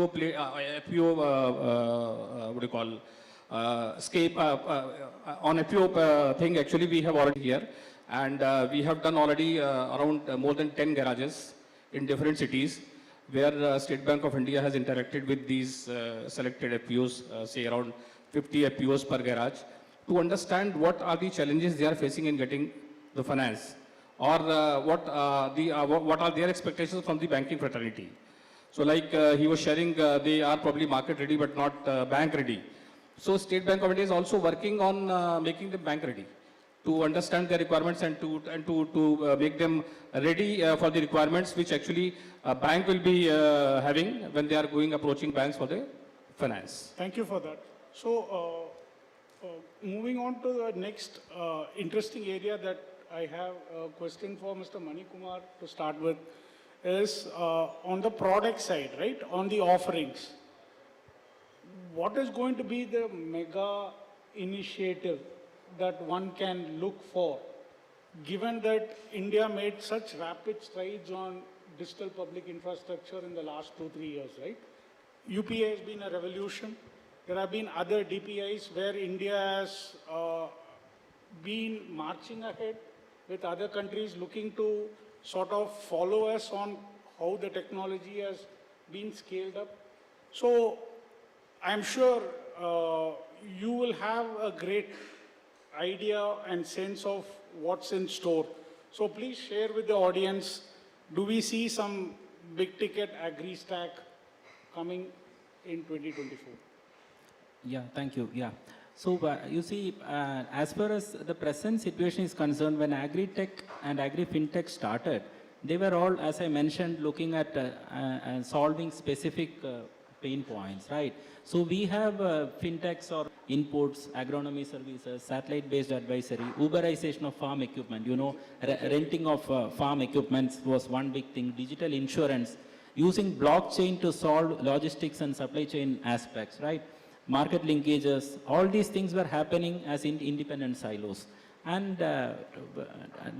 Rajesh was making a mention about, access to banking, whether they are bank ready. So I feel that the scenario can unfold in around 4 or 5 layers. One will be what he told very rightly, there are fintechs which are addressing the financial literacy aspect, looking at the demand side. I spent 5 years in UP, so I remember these contracts, laborers who come, so sometimes we store their number, plumber or carpenter, somebody, and then when we call them after a gap of 6 months or 1 year, they say this number doesn't exist, because he has thrown it away, gone to another SIM because that offer is better from the telecom service provider. So that sort of a thing being happening. Then what happens now, they slowly realize that if they throw away that number, they lose the connectivity with the bank where they have ported that number, right? Insurance. So these 4 layers, the last one will be to creating investment habits. I was pleasantly surprised when I came across a few fintechs which are actually looking at, tapping, one of the fintechs, I don't want to name them, they have this, a product where they say save 1 rupee a day. And there is a digital app in which you have to put that 1 rupee which gets accumulated, right? So there are so many angles they are tapping. But I was earlier a banker before joining Nabard. Now I'm a development banker, right? That's the only layer I've added to that. But what I found was there are, as you told rightly, if I'm a farmer and I have to access these agri-techs, I have to access each of these agri-techs independently. Suppose I want soil advisory, I have to download that guy's app. I want an input services, I have to multiple download. apps. Yeah. Multiple apps. Now imagine if it goes to the bank. Shantanu ji is here. Imagine there are 10 fintechs coming to you with 10 different things, and banks running on CBS systems. You need to integrate these into their software, their platform. It's a big issue, right? You have to get IT clearances, security. Because CBS is nothing but a very critical infrastructure, the backbone in which the banks operate. So, sir, do you see more platformization? Do you see of farm credit getting a leg up because of the platformization? Absolutely. See, now the trigger has already been pulled by Reserve Bank of India itself when they brought the PTPFC, the public tech platform for the frictionless credit, right? Now they have the RBIH coming up with a platform where they have tied up the front end, they have already put the integrations in place. Now imagine if you have one full stack platform which traverses the entire agri value chain journey, right from inputs, advisory, logistics, blockchain, supply chain, everything right up to the consumer into one platform, and you have one, he cannot make a revenue model. As he told rightly, why should a farmer pay 10 rupees to know the health of his crop when he can walk down and see the crop himself, right? Yeah. But if that is overlaid on a credit, overlaid on an insurance platform, farmer finds value. So there is, the power of the collective, which is definitely going to happen. And this is more important in 2 areas. I'm just concluding in half a minute. One is on credit excluded or credit deficient geographies.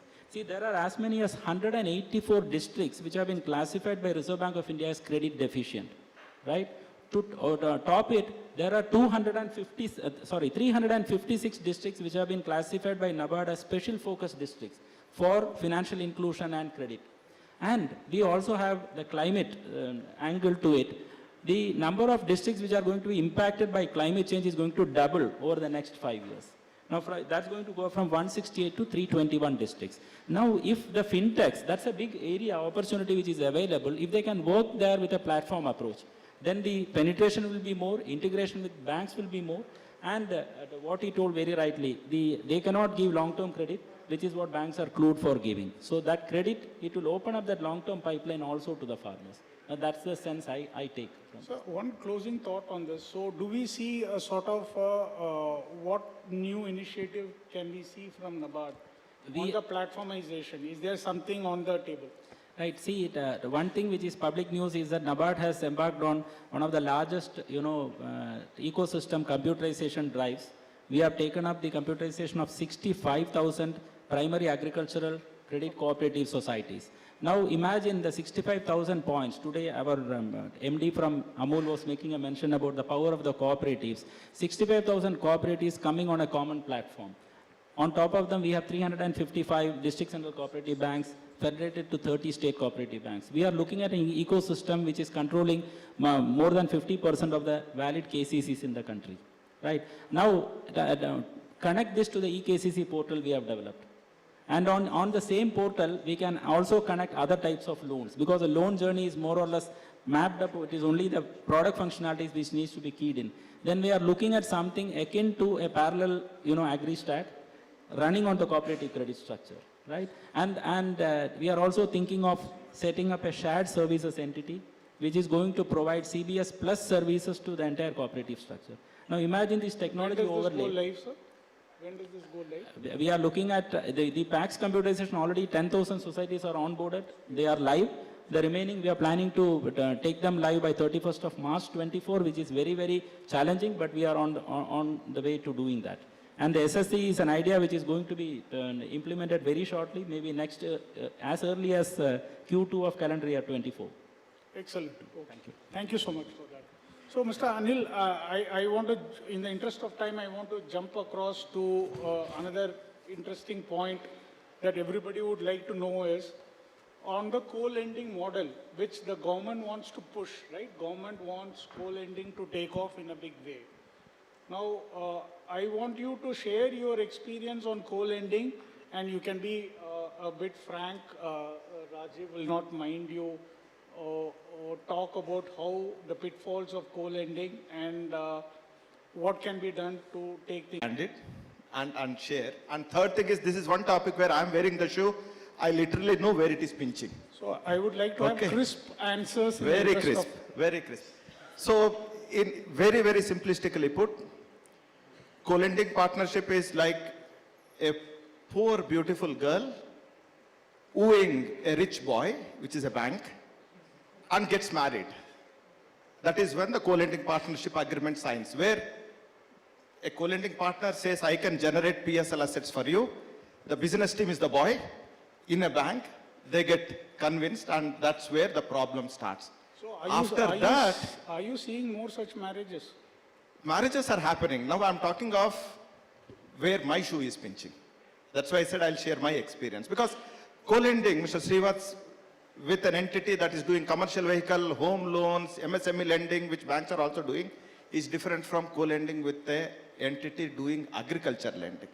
Because you all know agriculture is multifarious. All of us talk about KCC when it comes to crop loans, right?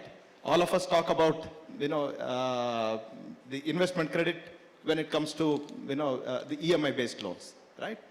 Now, there are not many product structures that NBFCs have and track record for that to gain any meaningful insight on how this portfolio is going to behave, because there weren't many NBFCs lending in agriculture in the first place, as against home loan companies or commercial vehicle companies or MSMEs or even JLG for that matter. You have a beautiful track record that microfinance institutions have had.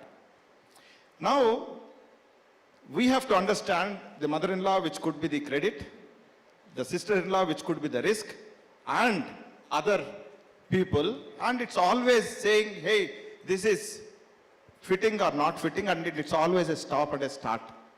And there is no consistency in terms of, hey, I have got married into the family. The boy wants to be harmonious, but rest of the household is still figuring out how to deal with this poor girl who does not understand how the house works. That's the summary. Because the house has not seen how to deal with a poor girl. Right? So, it has not seen. So they compare my NPAs to the industry NPAs. Whereas my NPAs have to be compared with your NPAs in a similar portfolio.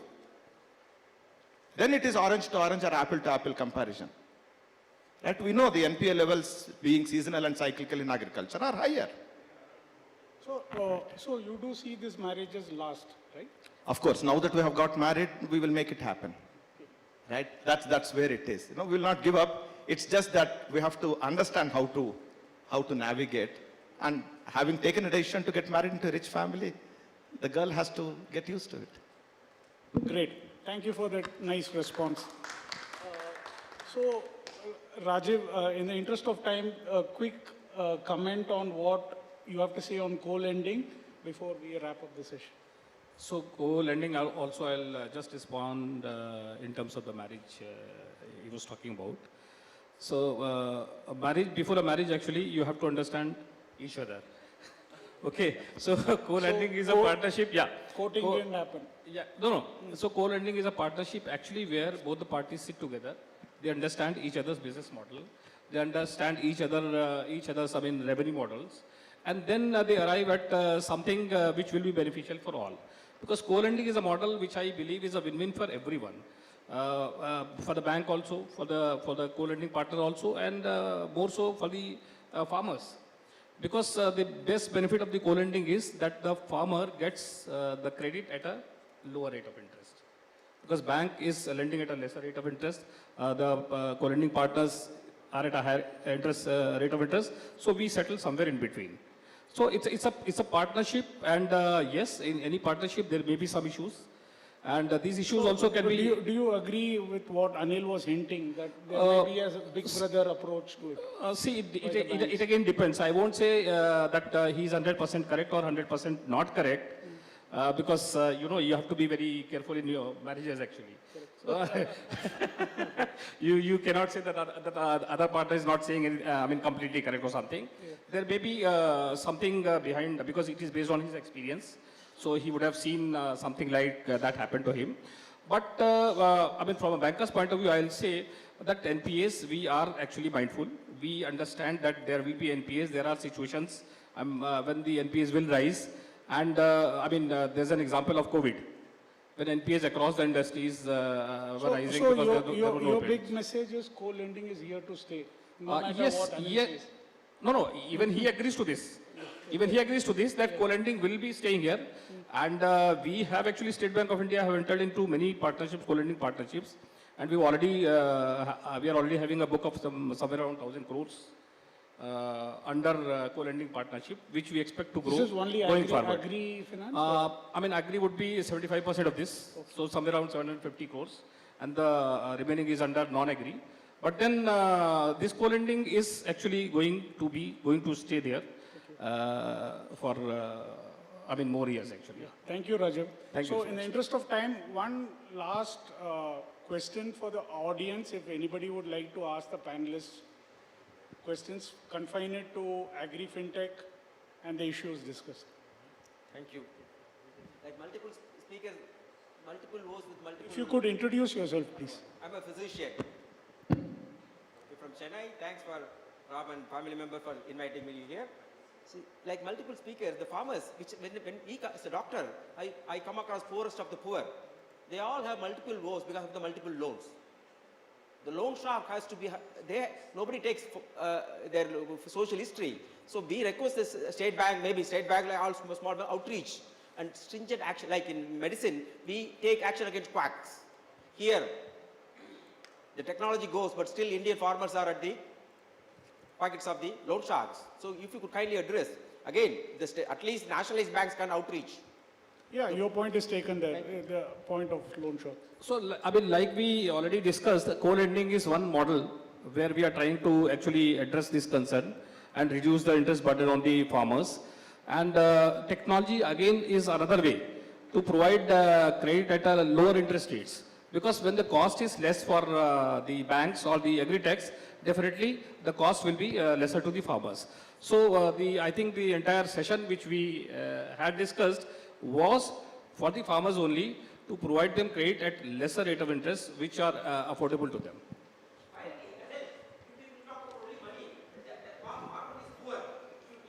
Sir, you have conveyed, you have conveyed your point. We understood what you are conveying. Thank you so much for that.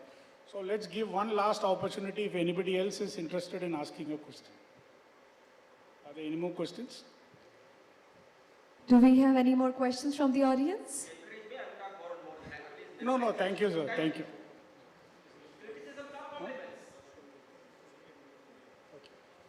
So thank you so much. I think we will wrap this session up with one last comment from each of the panelists, and then we'll sign off from there. So, I think Agri Fintech is going to stay and has to, Indian Agritech, I see and I foresee that should be the leader in world over in Agritech during the next decade. One aspect which I would, I like Agritechs or Agri Fintechs to address is the profitability issue, because that is where they are still, not very comfortable. So, I would like to see Agri-tech industry replicate the success of other industries also. I'd love to see some unicorns in Agri-tech also. Correct. As how fintechs have now more seriously started looking at profitability. Yeah, so, Mr. Manikumar, one closing remark. What is the message you want to leave us with? Yeah, I think this fintech space is going to see an amalgam of alliances across 5 major players. One is the regulator, one is facilitator or development agency like Nabard, third will be the lender, fourth will be the producer, the farmer, and the fifth will be the innovator. All will have to find reasons to collaborate, and there are more than enough reasons. The biggest TAM is the reason for all of them to work together. And if that happens, this is going to move the Indian economy from a transitional economy to a transformational economy. Totally disruptive. We are looking at a $100 billion opportunity. Excellent. Thank you. Thank you so much. So, Mr. Anil, closing remarks? I think all that I would say is fintech will put agriculture where it belongs, and it will convert the hapless farmer into our Annadata. Excellent. Thank you so much. So, thank you on behalf of my panelists. I would like to thank the audience for the patient hearing. Hope you had an exciting session. Thank you so much. Thank you so much. Thank you to all our esteemed panelists. Thank you, Mr. Srivatsa. Requesting all the panelists to kindly step forward for a picture, and requesting Mr. K.R. Srivatsa to kindly felicitate all the panelists with a memento. Ladies and gentlemen, let us put our hands together for all our panelists for discussing a very crucial topic, which is fintech.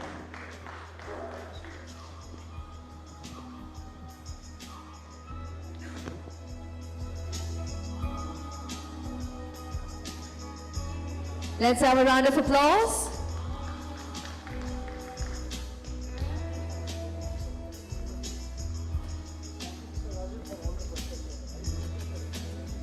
We would also like to thank Mr. K.R. Srivatsa for moderating this session for us.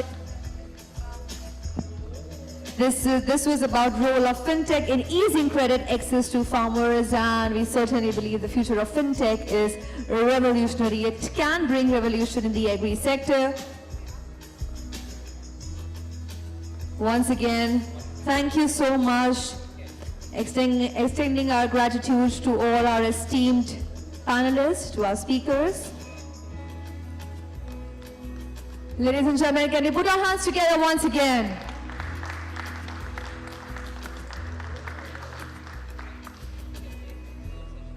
All right, moving ahead for the next session. The next session we will talk about the food security. We've all have seen the war which is happening at Ukraine, and the food security has always been a concern, but climate change has just highlighted how important this topic is. Our next session, food security and outsourcing demand, will look into these aspects. Before I introduce our moderator for this session, let us once again create some energy in the hall. Can we have a round of applause, ladies and gentlemen? Great. I would like to invite Mr. Vishwanath Kulkarni, who will be moderating the session for us, and requesting Mr. Kulkarni to kindly introduce the panelists. Put your hands together for Mr. Kulkarni, ladies and gentlemen. Also requesting people who are sitting at the back, if they can occupy the front seats, you can come forward and take the front seats as we go ahead for the next panel discussion on a very crucial topic, food security. Yeah, good afternoon, everyone. So I'd like to invite my panelist, Mr. Rajesh Pahadia Jain.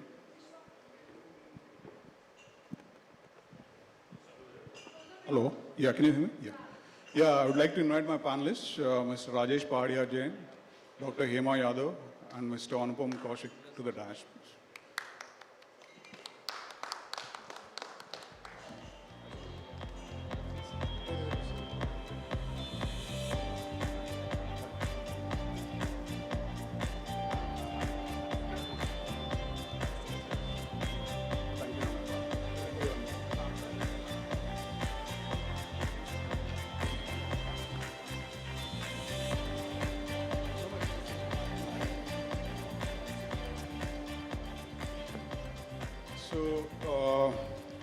Mr. Rajesh Pahadia Jain is the Chief Manager at CRIPCO and has been into agri trading since 1995. Has an exposure both in the domestic and international trade and in the logistics segment. Dr. Hema Yadav is the Director of Vaikund Mehta National Institute of Cooperative Management, better known as VAMNICON. At VAMNICON, Dr. Yadav is spearheading programs in capacity building of cooperative banks, cooperative societies and FPOs, among others. She has been a member of the Doubling Farmers Income Committee of the Agriculture Ministry. Mr. Anupam Kaushik is a Senior Vice President at Olam Agri India Private Limited, heading the cotton and edible oils business. He was previously the Group President and Deputy CEO of National Commodities Management Services. Welcome you all for this panel discussion. So as we all know, that India has made considerable progress, in terms of food production and all that. But despite all that, our food security is at risk because of factors such as climate change and, the geopolitical tensions among others. So food security has been the most talked about topic ever since the Ukraine war broke out. And India was among the first countries to ban the wheat export. And then also the curbs were placed on the rice exports, citing food security as the reason. Though India's measures have invited criticism from the global community, but the government has been clear that it is willing to help the neighboring countries and vulnerable nations. So at the same time, India spends over 1.25 lakh crores on the edible oil imports and about close to over 16,000 crores on pulses imports. So currently, India has MOUs with the countries in East Africa and Myanmar, to secure the pulses needs. So basically, I want to ask my panelists, so Mr. Jain, how do you see the issue of food security as such, and which are the areas where you think problems are going to rise going forward? See, when we say food security is a concern with a growing population and the kind of consumption pattern is also increasing in India. Despite that, we were importing a lot of wheat, we are importing a lot of pulses, we have been importing edible oils also. But curbing wheat export was a major cause, was because of the Ukraine and Russia war. Okay. We were exporting around 7 million ton. Suddenly the production number has decreased from 114, it was somewhere around 103. But rice, we are still the topmost exporter globally. We were doing 46% of the global share, but today again, despite the ban, we are the #1 today. Okay. The consumption of rice has been moderately increased in the African nations, and because of this special cases, despite the ban, Government of India has allowed around 2.2 million tons of white rice and 100% brokens to the vulnerable countries and the neighboring countries also. Sugar, we have to suddenly put a ban because the reason was very simple, that the exports number were so high and ethanol conversions also started through molasses. So the production was getting diversed. So that was a call which I think safety first was a major reason that the government has taken that call, and that was the reason that all these major food commodities were taken into the restrictions or a ban, or you can say for the time being it was controlled. Okay. But do you see any problems, any problem areas going forward, where India may need to take up some more actions? See, from here, even we are exporting around, say, 14 million tons of rice today, and we are exporting nil of wheat. Still, I feel like the way the population has been increasing and our consumption pattern has been increasing, India will be a net importer. Okay. In short. Okay. Coming to Dr. Yadav. Dr. Yadav, what roles do you think the cooperatives can play, in ensuring food security?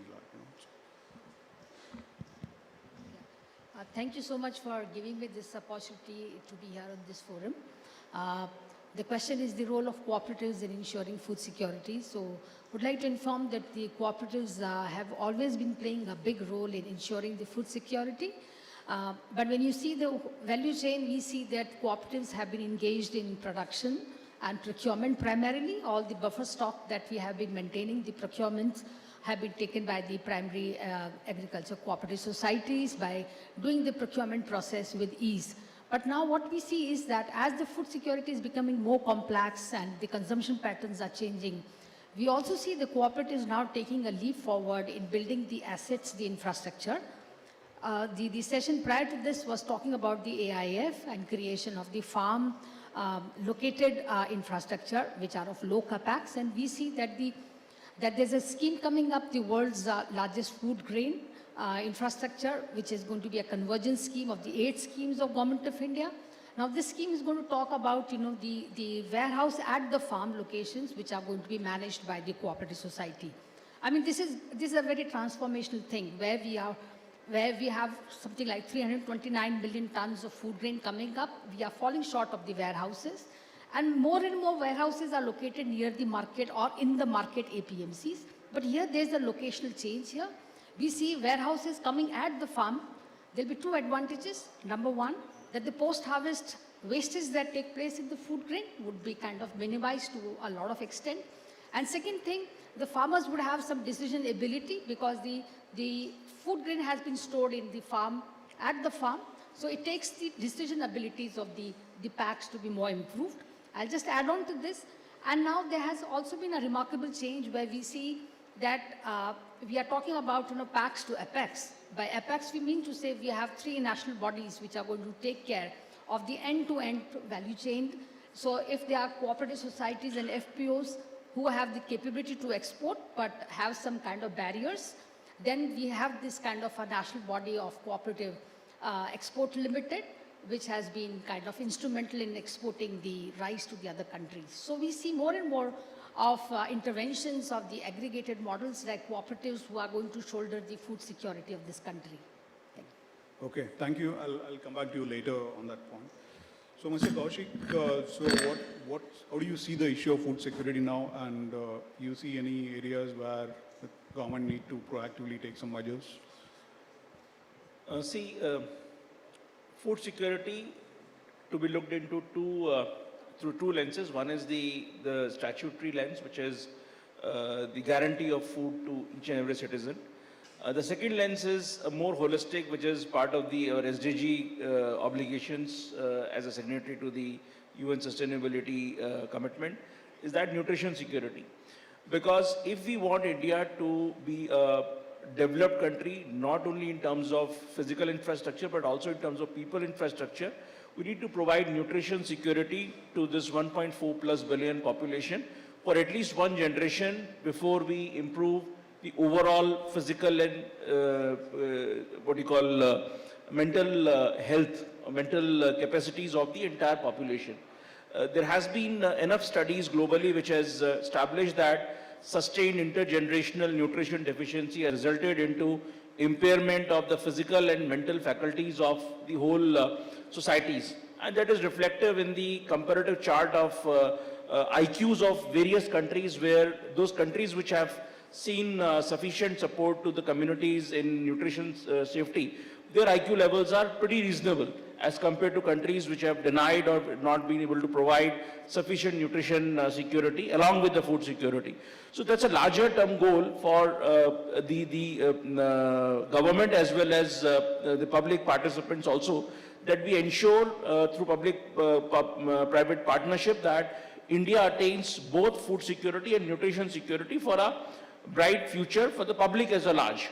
Now, coming to the immediate address of the quantity of food that India produces, that today we are producing close to around 1.1 billion tons of biomass between row crops, sugarcane and horticulture, between 3 of them. And I'm not including the forest produce, because in area, China has approximately 108 billion net sown area and around 166 gross sown area, managed by around 200 million farmer households.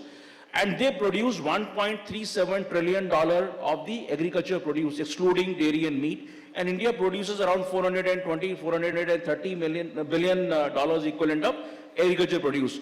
So if we convert farmer agriculture holding is even smaller than India. So when China can attain close to around 4 times of productivity and close to around 2.7 billion tons of biomass on a smaller land, India can actually do the same. But the problem arises in the entire the planning structure. See, India has been a subsistence farming for almost like 6-7 decades. The whole policy approach of supporting agriculture was it was a subsistence thing. But what has happened over last 10-20 years, when the consumer preferences started changing, Indian farming has also started changing from subsistence to commerce. And incidentally, India's agriculture, market access and market structures and policy structures are still designed towards the subsistence farming and not the commercial farming like other agriculture countries. Things are changing. There's so many institutional support systems has been provided. But what has happened that by the time we could do this installation of these institutional markets, commerce-centric, a big change has happened on the planet, which is climate change. And it is, we are making incremental changes, and all countries are making incremental changes, but in opposition to step change brought in by climate change. So climate change impacts are step, not incremental. So one can gain 2%, like for example, last 16 years CAGR of row crops of India is around 2.1. And last 16 years CAGR of horticulture crops is around 4.2, 4.3. So horticulture crops has grown almost 2x of the row crops. Whereas in 1 year, your production can drop by 10%. So it can take away 5 years of growth. One step change of climate change can actually take away 5 years of growth. So the problem is so big. So it's basically, when we talk about climate change, in my opinion, it's a blind spot. Blind spot is a place where you don't know what you don't know. We don't know how our crops are going to respond to a increase of temperature in January and February by 2 degrees in northern plains. We don't know what's going to happen if the March, April and May, the temperatures in northern and western plains remain 5 or 7 degrees lower than usual, whether the monsoon system will still evolve. So these are absolute blind spots for which we have no clue. So the whole need is to actually prepare for these step changes that can be brought in by the climate change, which could be completely stepped. I'll give you an example of cotton. Cotton, we are producing close to around 38, 39 million bales almost 4-5 years back. Nothing has changed in the acreage. The acreage is still same, close to around 12.5, 12.7 million hectares. But the crop has dropped from 38 million bales to 29 million bales. What has happened? Simply the erratic climate, because cotton is a bit more sensitive crop, and we did not have any climate resilient seed. We lost close to around 25-27% of productivity. Who has been hit? India's textile exports, India's spinning sector, India's ginners. All these guys have been hit. The product yield has dropped from close to around 500 odd kg to close to around 410, 415 kg. So this is a direct hit, and whereas its costs have gone up by close to around 40% in the last 7-8 years.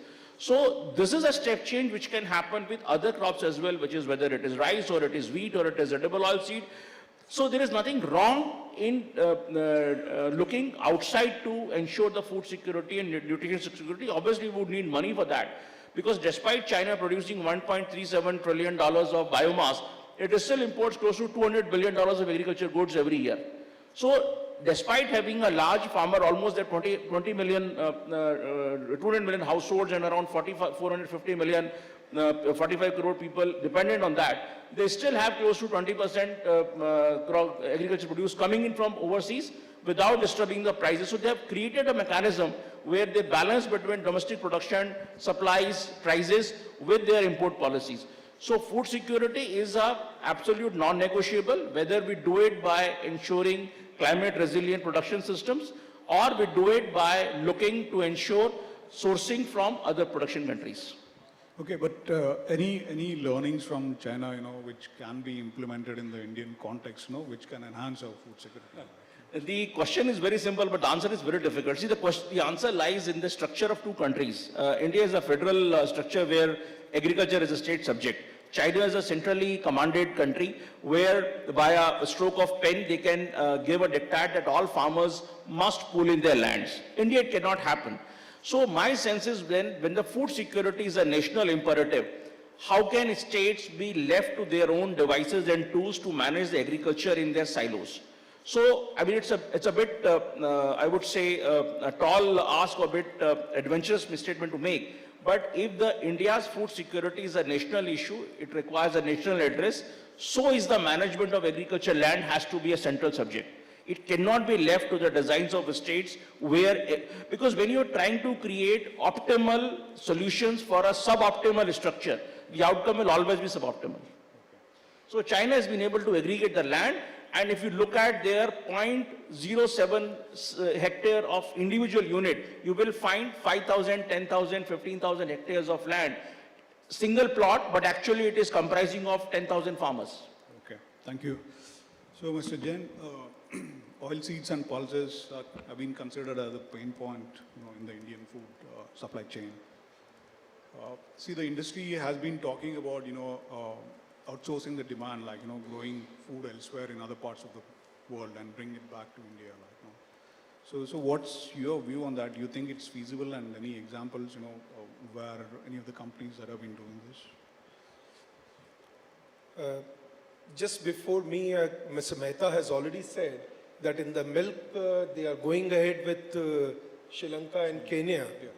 So I'm pretty confident, like Solvent Extractions Association has been talking to the ministry and government that they should be pitching on to South American markets so they can grow something from there and bring the raw material back to India. So that's a good call, basically, like instead of depending only on Indian climatic condition, limited land, erratic water distribution, why not we go for production at some other sources, produce there, bring it down to India. Like we entered into an agreement with Mozambique and Myanmar. They both refuted today. Market went up. Both the ministries, they said quantity is over. Now we are not going to extend it. So the market went up accordingly. And they cancelled the MOU also. Okay. So that was a replication where the pulses import we were doing it. So parallelly when they demanded rice from India, the India government was very clear. Either you need to assist us with your contractual terms, we can assist you with the rice under G2G agreement. Otherwise, the trade goes in the normal manner. So it comes with its own set of challenges, in the marketplace. Absolutely, because it's for the safety also you have to tighten your belt. Okay. So both the things has to be at a particular place. So for food security, we have to either come out of a barter exchange, like you are producing this, if there is surplus to you, we exchange it accordingly. Okay. So Mr. Kaushik, you also represent the India Pulses and Grains Association. So which has been talking about adopting this strategy, like, it's growing pulses in Africa and South America and all that. So have you come across any successful models, where this can work, like, which has been working elsewhere globally? Like? I'm a bit skeptical because, why do something by going there when somebody is already doing it there? Okay. Because it's basically going and growing it there is equivalent to importing it from that region. It's basically we are trying to put a spin on the, okay, we are not doing imports, but we are growing it and bringing it in. I don't know how different it will be from any normal import activity. Some countries have tried, China has tried, but unsuccessfully because operating in agriculture sector in culturally different geographies. Unless there are some countries have tried successfully, but majority of these examples at a national level has not been very successful.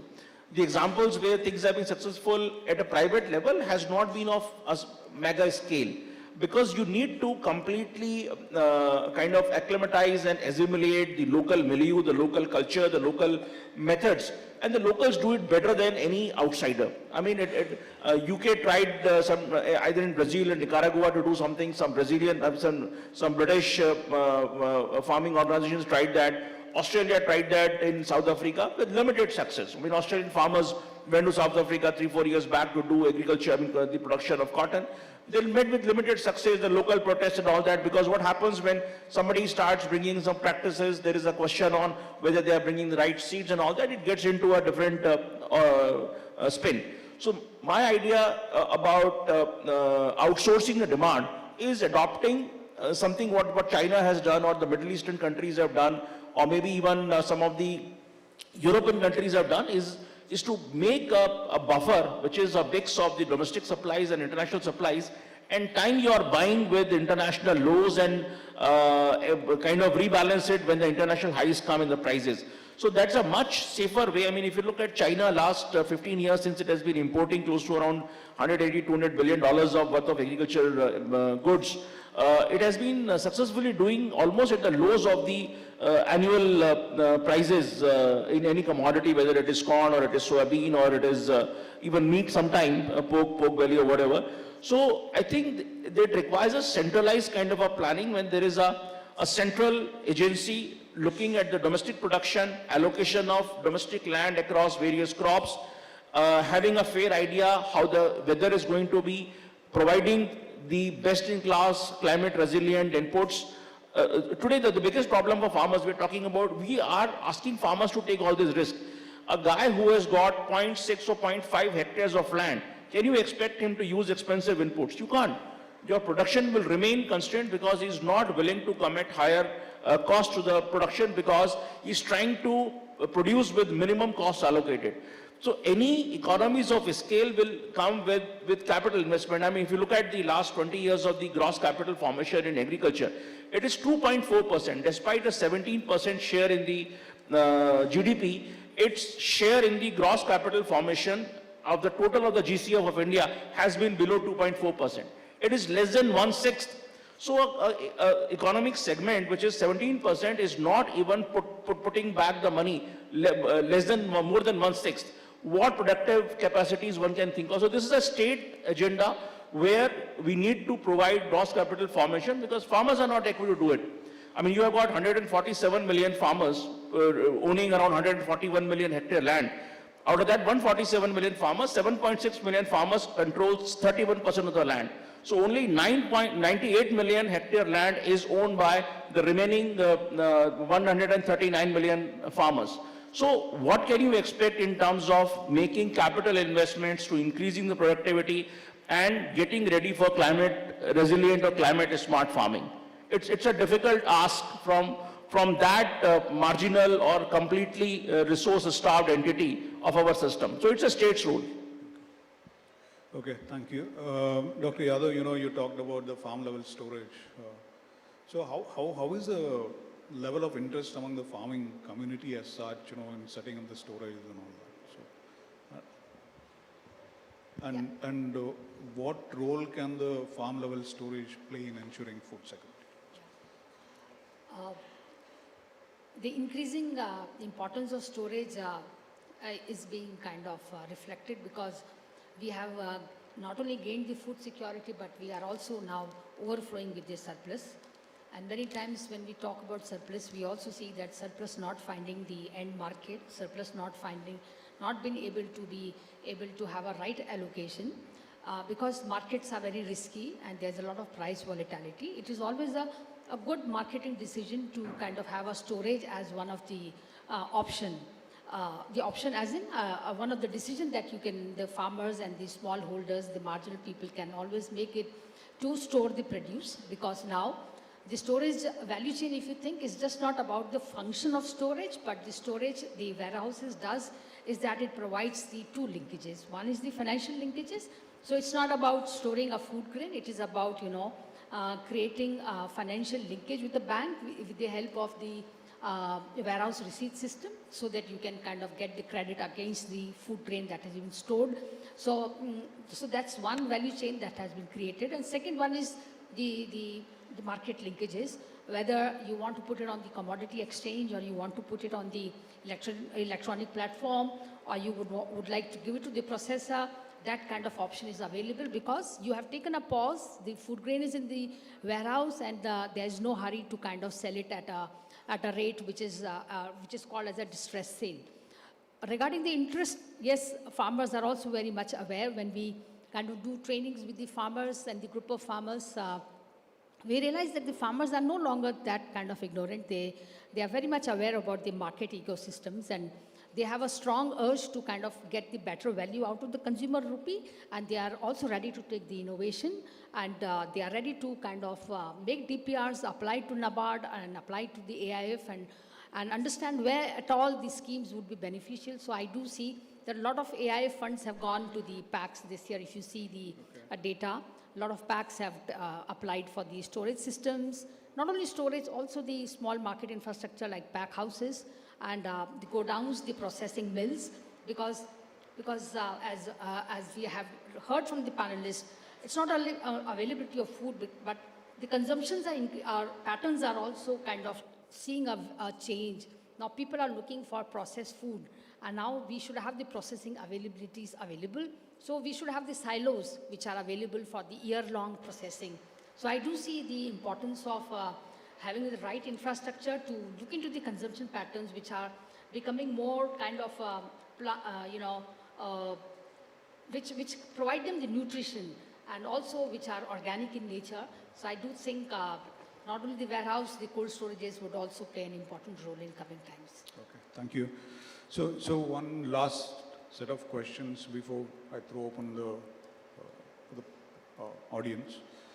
So, Mr. Jain, what do you think, the government can do, going forward?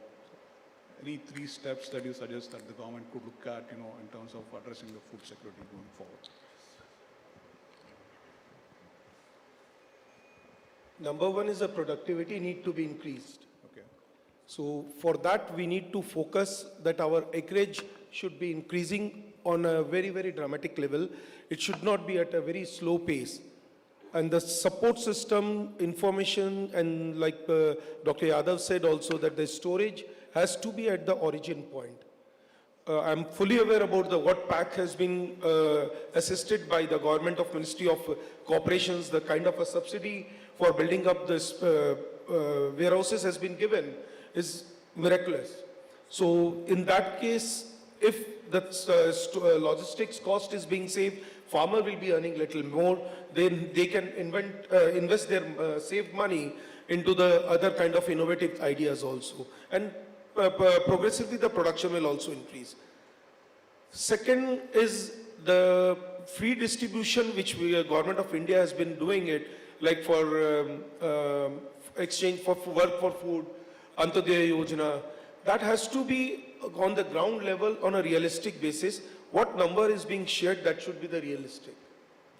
Third, I partly agree with my colleague Anupam, we should not go for destination production and procurement and import. It has to be on a sovereign level. It has to be on a diplomatic understanding between 2 countries, which I'm pretty sure that Mr. Jain Mehta of AMUL categorically mentioned that they have been associated with National Dairy Development Board, and Ministry of Cooperation was also there with that. Individually as a company, no one can go invest there, face a lot of protests there.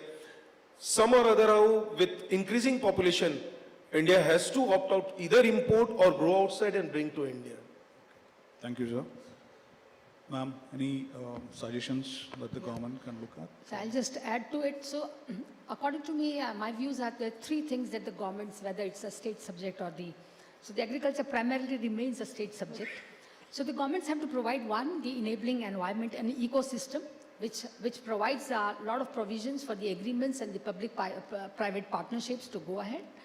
Number 2, the market information system. Still, the market information system that is supposed to be there in the country is not as it should be. Farmers are still devoid of having the right information to make the system. So having AI-backed market information system is still something that we are looking forward for the startups to come forward and provide an end-to-end solution in the MI system. And the third thing is, farmers at the end to have a food security or to reach the level of the export and to create a high value would require training and extension, and more trainings to these farmers would be required. So we have to reach out to the farmers across the country with better agronomic practices, better marketing practices to see to it. And these are 3 roles of the government that would remain substantial in securing the food security. Thank you. Mr. Kaushik, any suggestions that you have? I'm a strong believer that agriculture has to become a central subject, because you cannot create optimal solutions by addressing a suboptimal, the overarching arrangement today. Else, we have seen the budgetary efficiency has been very poor. Unless we take this 141 million hectare as a one central national asset and manage it well using all the principles of asset management, I think we'll remain suboptimal in outcomes. Thank you. So audience, any questions to the panelists? Yep.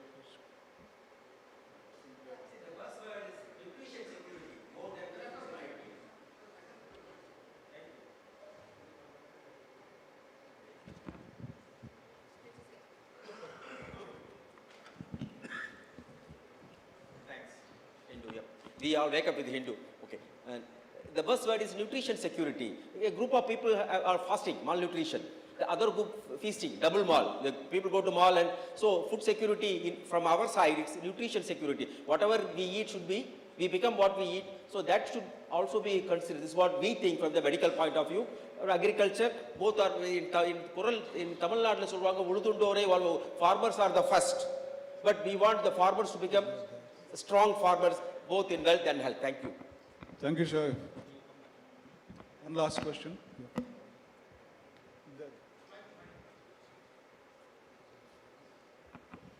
See, when we are talking about producing in other countries, before that, I would like to have the views of Mr. Kaushik, because whenever there is a price, suppose onion prices are going up, there is an export ban is there. So the onion, like sugar prices are stable, or it is falling. When it is rising, there is even ethanol. You cannot produce from molasses. You have to. So with this kind of restrictive approach on the farm, how does it augment the farmer's resource?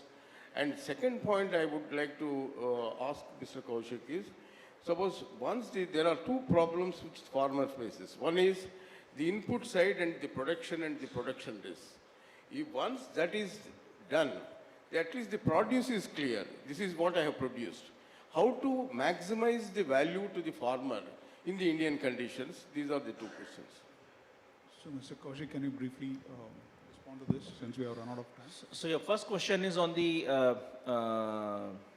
going out and producing, and then the restrictive practices.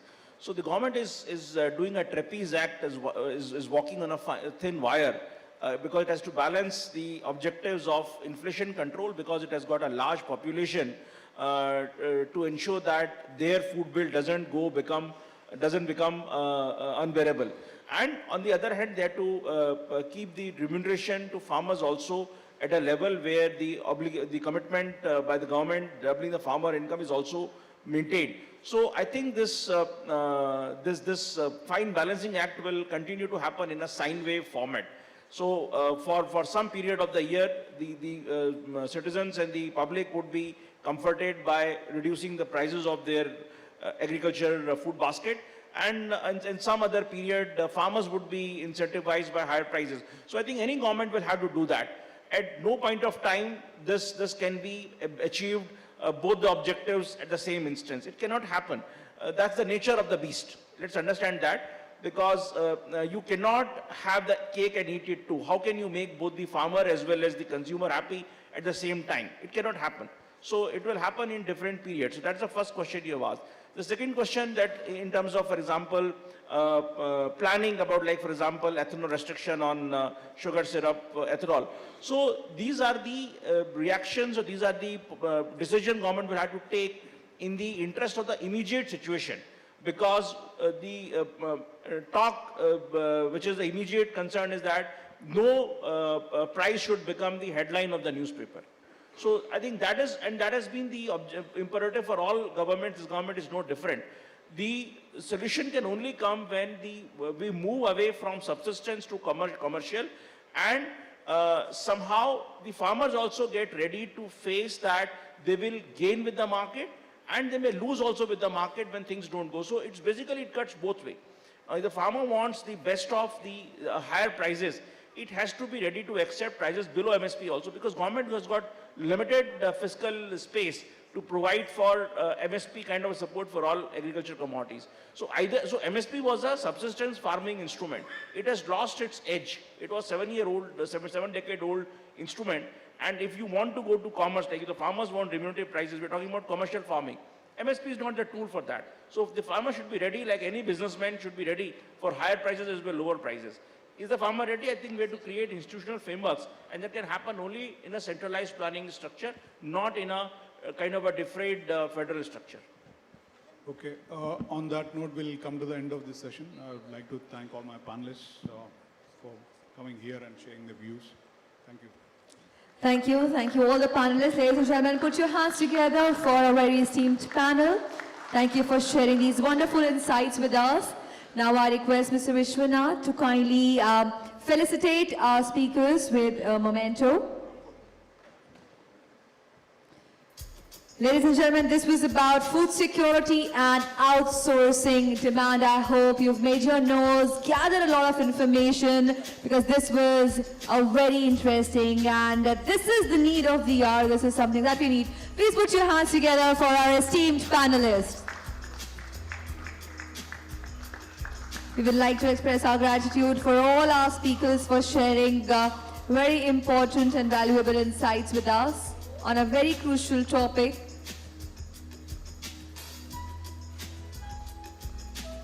And we would also like to thank our audience for being present here, asking your questions out. If you have more queries, we will be breaking for tea in a short while.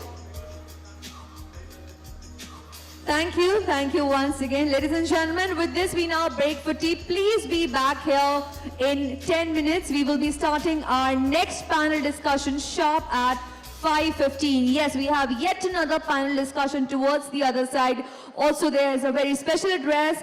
So please be back here at 5:15. Thank you.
दोनों को सुरक्षित रखता है एंडोफिल, और मैं एंडोफिल का धन्यवाद करता हूँ। In the heart of India, where fertile fields stretch wide, where the farmers nurture their crops with unyielding pride, amidst the lush green crops that sway and dance, stands a company that helps enhance the yield and quality of food produced on our land. Introducing Danuka Agritech Limited, established in the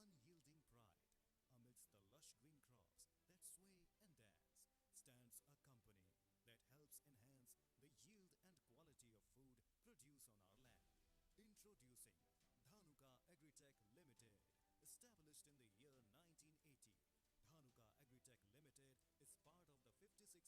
Limited is part of the 56-year-old Danuka Group and is one of the fastest growing agrochemical companies in India. With our 3 fully equipped agrochemical formulation facilities, a new specialty chemicals plant, a state-of-the-art research center, 90+ products, 30+ warehouses, and a pan-India distribution network of 6,500+ primary and 80,000+ secondary distribution channels, Danuka has been a leader in the growth of the Indian agrochemical market, touching the lives of more than 10 million farmers. The agriculture industry in India has emerged as a ray of hope, showing remarkable growth and resilience. It has also opened up new avenues for India as a global manufacturing hub. Our strong connection with the farmer is at the heart of everything we do. Building on this thought, we recently introduced the India Ka Pranam Har Kisan Ke Naam campaign, which pays tribute to farmers and acknowledges their invaluable contributions to our society. We embark on the synthesis journey with our pharmaceutical division, which was established in the year 1997 for the manufacturing of cephalosporin antibiotics to manufacture advanced pharmaceutical intermediates. Our acquisition of Orchid Pharmaceuticals in 2020 has propelled our pharmaceutical business to more than double and now stands at more than $130 million.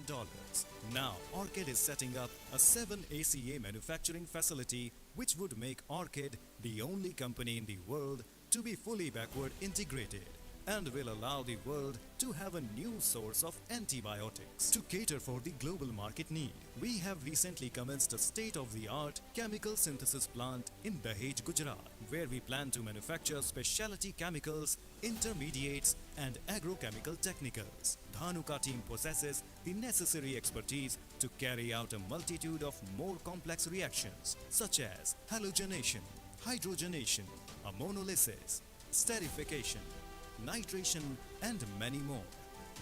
With a rich legacy of long-term partnerships, we want to create new collaborations and drive innovation and work towards a brighter tomorrow. We are transforming India through agriculture. We are Danuka.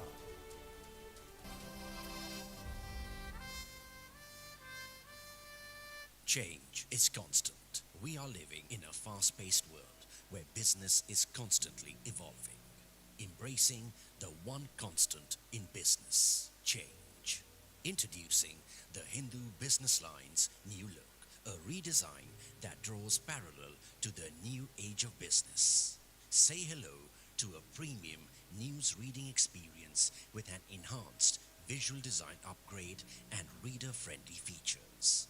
A design that will make analytical and explanatory journalism an indispensable must-read. Our brand new masthead reflects the spirit of a young and vibrant nation. Lesser, sharper edges reflect a soft and relaxed tone, a reminiscence of the past and a mark of change. The new logo is a contemporary design that gives the best of both worlds. The concentric circles show how BL has the last word on business reportage. The grey background, red pointers and a large image at the center highlight the best stories of the day. Giving the attention they deserve, headers are now in a distinct red color. Big impactful pictures and more visual elements. Clearer content hierarchy and demarcation. Shift to a more digital-friendly brand identity from BusinessLine to BL. A reader-friendly design that separates the content from the daily business report. Cross-platform navigators to aid content discovery. Portfolio is now a visual treat, with more of a magazine-like look. The reader will be taken into a depth of infinite information aided with powerful visuals. Now standardized to the color family of blue, the BL graphics are dynamic and direct.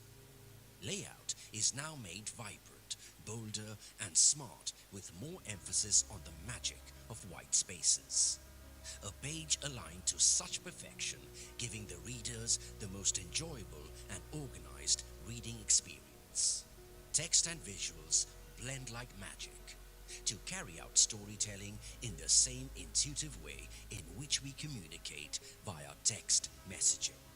When entrepreneurs make bold decisions, our font matches them. When markets become vibrant, our ink shows it in our changing colors. Business is evolving, and so are we. So get ready to sit back, sip your coffee, and open our redesigned BusinessLine. Business looks good.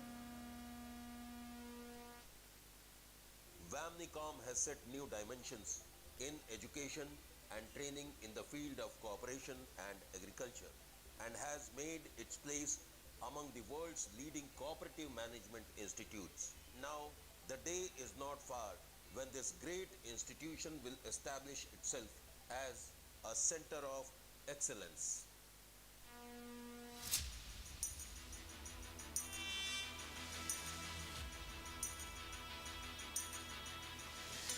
Almost 3 decades ago, like the proverbial sun, we ushered in a new start, a new day. What we did was momentous. We converted a trading activity into an investment movement, and an isolated regional market became a pan-India canvas. We are NSE, the stock exchange that changed the nation.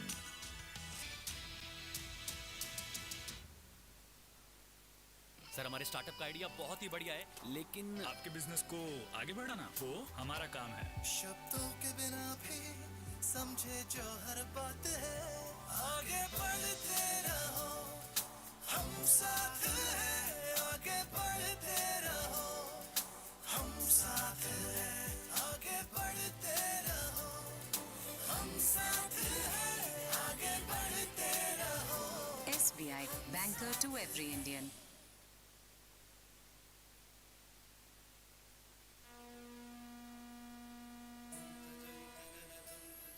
Address घर का या website का? चल पड़े हैं गांव, चल पड़ा इंडिया, चल पड़े हैं गांव, चल पड़ा इंडिया। गेहूं धान बाजरा जवार के मैदानों में, छोटे छोटे धंधे या बड़े कामों में, फूलों के पॉली हाउस, सब्जियों के बागानों में, सोलर बदल रहा है रात को उजालों में। फाइनेंशियल इंक्लूजन से टेक्निकल रेवोल्यूशन, हर जगह जमा रहा है पावर गांव इंडिया। वर्ष 1982 से गांव-गांव को देश की मुख्य धारा से जोड़ रहा है नाबार्ड। गांव बढ़े तो देश बढ़े। चल पड़े हैं गांव, चल पड़ा इंडिया, इंडिया।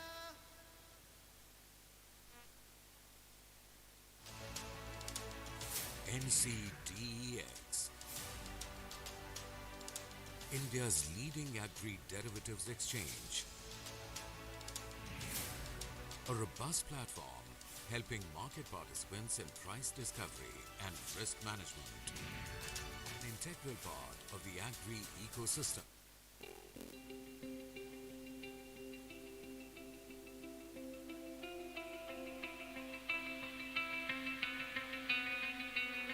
मैं, मेरा परिवार और मेरी फसल दोनों को सुरक्षित रखता है एंडोफिल, और मैं एंडोफिल का धन्यवाद करता हूँ।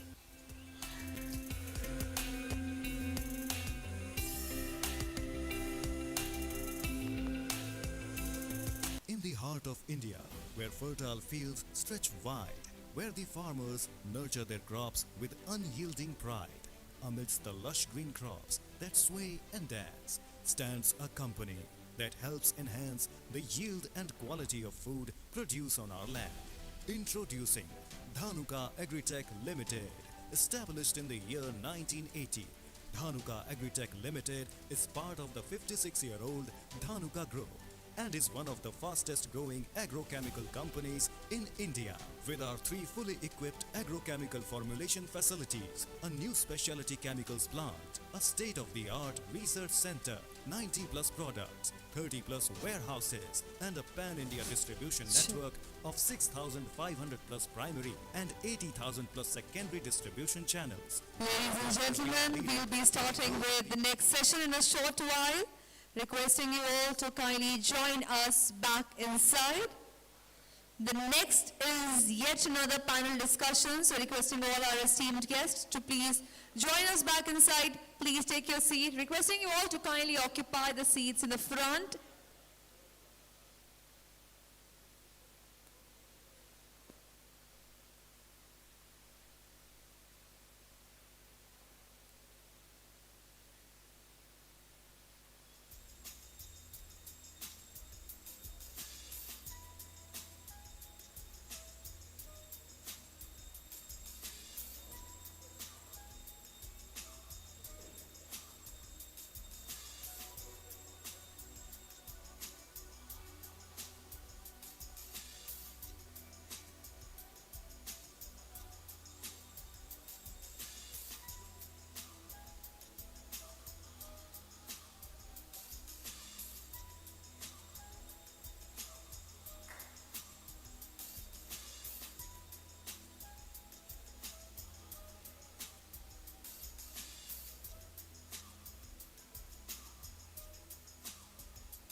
Ladies and gentlemen, requesting you all to kindly join us back inside. Please take your seats as we are about to begin with our next session, which will talk about tapping the potential of livestock sector. So requesting all our esteemed guests to please be back here inside.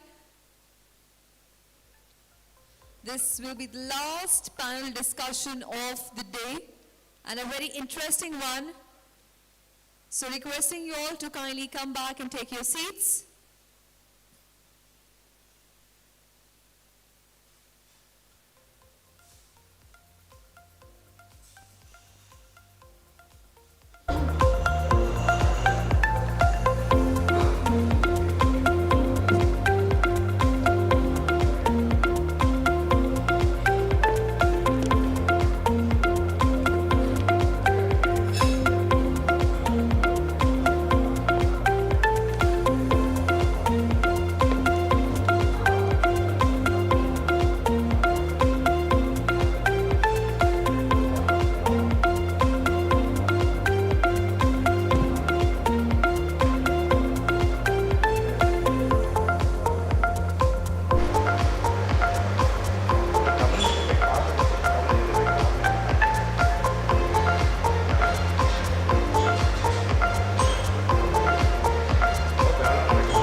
Ladies and gentlemen, requesting you all to kindly come back inside. If you're having your teas and coffee, please take the cup and come back inside with your cups.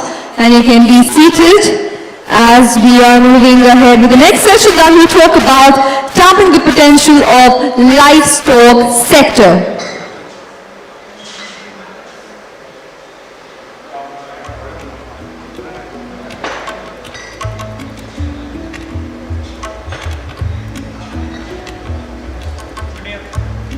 Give me some glasses.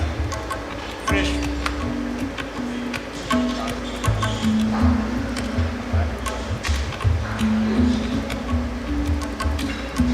Get some glasses fresh.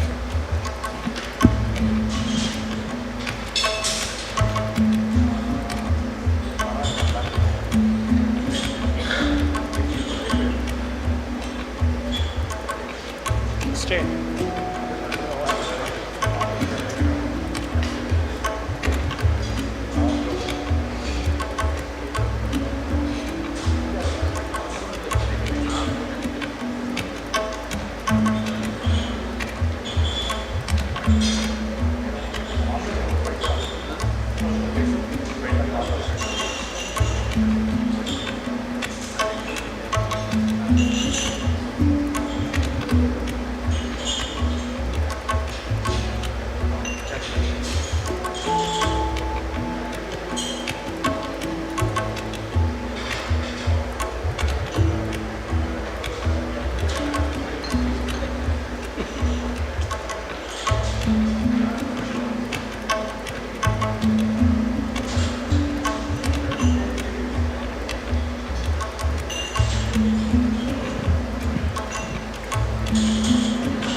Sure. Ladies and gentlemen, it's a kind request to all of you to please come back inside, settle down. We are now about to begin with our next session that will discuss about the potential that livestock holds. Before that, we would like to take this moment to thank our sponsors, our title sponsor, State Bank of India. This summit is co-powered by Nabard. This is in association with our sponsor, National Commodity and Derivatives Exchange Limited and Interfil Industries Limited. Our associate sponsor, Danuka Agritech Limited and Crypco Agri Business Limited. Our regional sponsor, National Stock Exchange and Vaikunt Mehta National Institute of Corporative Management, and our telecast partner News X. If you are still outside, please make your way inside as we are about to begin with the next session that will talk about tapping the potential of livestock sector. Well, ladies and gentlemen, when the Ministry of Agriculture came out with its Kharif crops estimates in October, former CACP Chairman and Agriculture Economist Ashok Gulati said the country need not worry since the livestock sector will chip into the help of agriculture sector. In the same context, we'll have our next session, tapping the potential of the livestock sector, and I would like to request our moderator for this session, Mr. K.V. Kurmanath, to kindly join us on the dais and introduce our panelists as well. Please welcome him with a round of applause, ladies and gentlemen.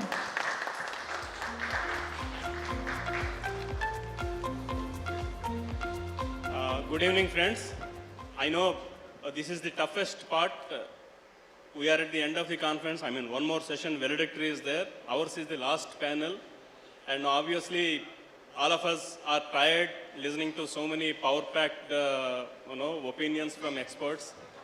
Nevertheless, we are going to have an interesting panel, which is tapping the potential of livestock sector.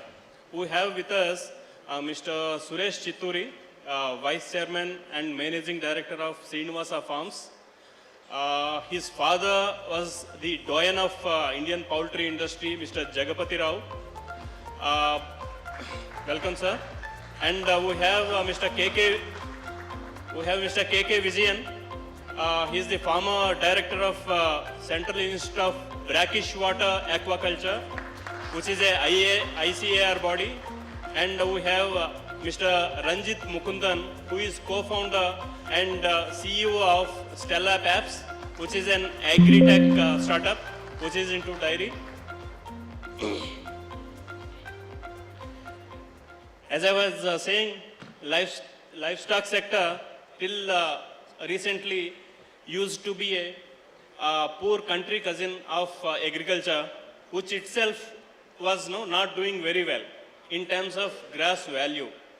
But livestock sector has come of age, particularly in the last 1.5 decades. It showed some tremendous progress. I will tell you some numbers. So in the overall gross value added in the country in agriculture sector, 31%, to be precise, 30.8% comes from livestock sector. And now we are leaders. In some sectors, we are leaders in the world. In dairy, in poultry, in meat, in chilies. Here, but no, most of it join very well with the livestock. It is an allied sector. So this sector, which is offering tremendous promise. But as I was saying, it used to be not in the good reckoning of the policymakers and all, but now of late it is gaining prominence. I will ask these, we have representatives from 3 different sectors. One is from the fisheries, one is from the agri-tech dairy sector, and the other from the poultry sector. I will ask each one of them what kind of opportunities that can be tapped to pep up the particular sector. Mr. Ranjit, Ranjit comes from an interesting background.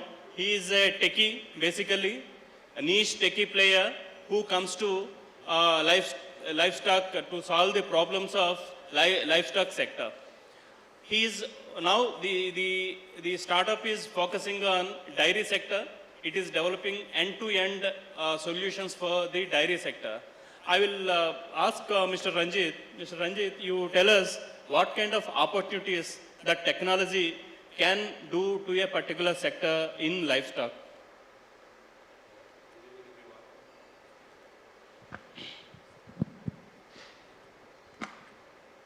Thank you, Dr. Kurpat, for having me here. Good evening, everyone. As Dr. Kurmat said, we call ourselves as the digital, dairy, in a fairly large sector. So, from a technology perspective, what we have attempted to do is to use technology to solve for productivity, quality, and traceability. We call it as PQT. That's the three pillars that we try to solve for. I think all the speakers have spoken about that productivity is very poor, the farm throughput is very poor. That's also true of dairy, right? Be it in terms of number of cattle per farmer, be it in terms of productivity, be it in terms of yield per animal, be it in terms of animal genetics. There's a lot of room for improvement. So one part of tech is about, on the farm side, using things like farm management technologies, herd management technologies, genetic improvements. How do you improve farm throughput, better breeding, better animal health upkeep, like vaccination, deworming, and all of that. So that's one part. Right? The other part is all the data that we get from the farm. How do we enable that to provide more ancillary services to the farmers? A good percentage, we had a fintech panel where multiple people spoke. More than 60% of our farmers are new to credit. How do you underwrite credit risk for these farmers? How do you underwrite insurance risk for these farmers? So we use a lot of alternate data that the technology pulls out to help underwrite some of these risks, right? And two, from a supply chain perspective, a lot of tech that gets deployed. Grading and pricing, how do you do automated grading and pricing so that it's not based on a subjective self-reporting audits? Tech should tell what's the grade and what's the price. How can that technology play out to be so that the produce, which is milk, can be transparently priced and put the farmer on a quality trajectory. Today in India, it's mainly about fat content and SNF. How do you go beyond fat content and protein content and measure for other aspects such as bacterial load and other things to incentivize the farmers to produce better milk. So that's the other aspect. Third is the cold chain aspect, which is probably the most perishable crop on the planet. So how do you ensure that the cold chain is optimized? How do you ensure that in India, for example, we burn more than 500 million liters of diesel to chill milk every single year? And then talk about carbon, right? How do you optimize chilling efficiencies and all of that? That's another part. And finally, as the discerning consumer class evolve, it's possibly true in all the other sectors. How do you give them more traceable, better food, better, more nutritious, more fresh, so that they know it's not coming as a black box to them. It's undergoing sufficient tests, and people are willing to pay a buck or more if they're convinced it's the right nutrition, the right traceability, right freshness, right residue-free kind of product. So the technology that is being put in to do all of it. So that's basically what tech can do broadly in the dairy sector. Poultry sector that you represent, now is a very highly visible sector now, an industry in itself. But no, it is always challenged by seasonal issues or cyclical issues. What kind of opportunities that can be tapped to realize more value? Thank you, Dr. Garu. So poultry, as you know, has grown quite significantly over the last 60 years now. Father started. Consumption means 30,000 more jobs. So as it stands, I think the industry is probably standing at 6-7 million jobs that it has created. And more importantly, in terms of resource, the industry has reduced resource consumption by 70% over the last 30 years. So, when I joined, it used to take 2 kgs of feed to produce a kilo of chicken. Today we have records of up to 1.3 kgs. And we are moving forward on that. So I think as India is progressing, right, and as our GDP is developing, as we're going to hit that 20 trillion, 30 trillion, I think one of the most, I think the best opportunity will be for poultry, because it will be the cheapest always, right? It is, the bang for the buck is always more. I was just earlier, I was just checking, you know, one glass of milk and one egg is the same in terms of nutrition. And you know the cost differential, right? And the production cost and all that. So I think poultry has significant opportunity. Yes, we do go up and down, but then generally the industry is going, people are getting bigger. In Hyderabad farm gate price was 65 rupees. So it was all industry subsidizing the consumer, right? And people were, the good news, I was just thinking about it. The thing is, actually the market consumed two times more than what we thought was the market's ability to consume. So it shows consumption, you know, demand there. It's just that how do we make money off it? So India is not a vegetarian, we think it is. Because as I said, what happens with the chickens especially is when you don't kill it, it keeps growing. So our standard weight is 2.2 kilos, but when the industry guys, because the price was low, they didn't kill it, it went up to 4 kilos. So, and all that was consumed. Not a single kilo got wasted anywhere. All of it got consumed. We captured that in businessLine. So I think that shows that the ability, the market wants a lot more. It's just about, you know, sometimes the pricing is probably not, but then as I said, consumption is not a problem as far as you ask me. Both eggs and chicken, I think consumption, I mean, of course, we can't double in 2 years or 3 years, right? But if we are doubling every 7 years, which is very good, frankly, I don't think we can ask for more than that. So, of course, now the challenge is how are we going to, can we produce the ingredients needed for the industry? That part I will come to that. Yeah, thanks. Mr. Vijay, Fisheries sector, which has witnessed some phenomenal growth in the last 10-12 years. We almost doubled the production in the country. Have we really achieved the kind of potential that it has? Or no, where actually we can catapult from this level? In the first place, my appreciation for Hindu businessLine for this important summit and then giving this opportunity. In fact, I am representing the whole fishery sector here. It's a huge sector, and many, are not even aware about this. There is now very minimum awareness about the sector. And so my effort will be to see that we can take this clue from the just previous section, that is the food security. You know, in our country, we will be 250. So the first primary challenge is how we are going to produce this required, food amount. And where, in primarily it is from agriculture sector. Then agriculture, any increased production, we already know from the other session that area of farming area cannot be increased. And again, productivity is also no scope to increase due to the, pesticide stress and maybe fertilizer stress and even climate. In this background, what is the alternative? Where is the area we can look for this production of food? So the fisheries sector, if you see, when you want to produce, the first thing is the resource. If you look at India as a subcontinent, we have got 3 types of resources, freshwater, brackish water and marine. And if you see, it's huge. Freshwater itself is around 9 million hectares. And brackish water is 1.24 million. And marine is around 2 lakhs million square kilometers exclusive economic zone. So this year, we just started our journey. And then as Kurmanath has pointed out, last year we produced around 16 million tons, of seafood and exported 1.6 million tons. And that is translating into about 8 billion into our economy. And again 30 million people actively involved in India, and 2,35,000 crore is been, so this is a huge, it is one of the fastest food production sector in India.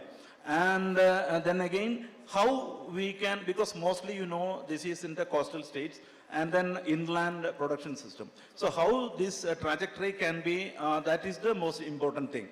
I think in the next thing I can give you some example, but the main issue is that here in fisheries, three things are, I think, at the same time. Now, just now, the previous session also talked about nutritional security.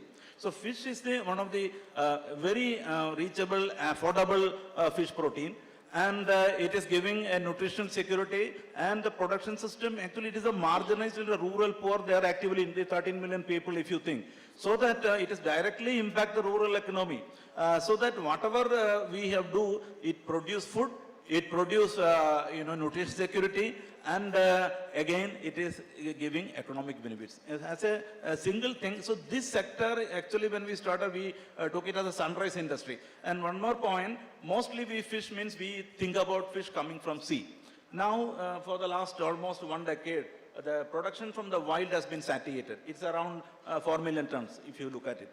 And then aquaculture, farming in water has taken place. So nowadays it's more than 1.6, actually 12 million tons is from farming. Okay, so this farming again generate food, and only thing is that how this new, because in the recent era you have seen that any future trajectory growth is driven by technology. So this industry is very nascent. It started picking up, and it has absorbed very recent technologies, and that has showed result. That I will mention about my second.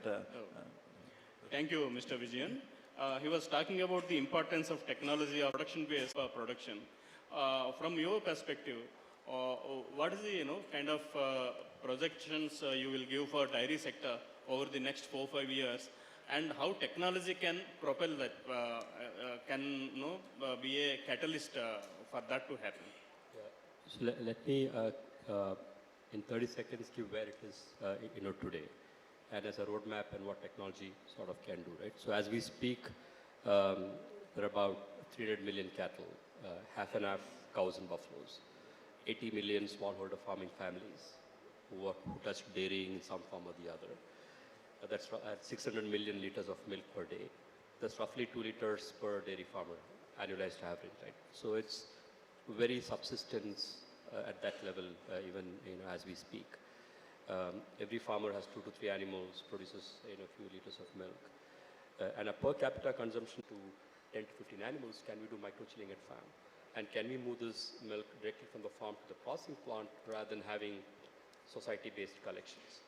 I'm talking 10 years kind of horizon, right? Right now it's sort of unthinkable. That's number one.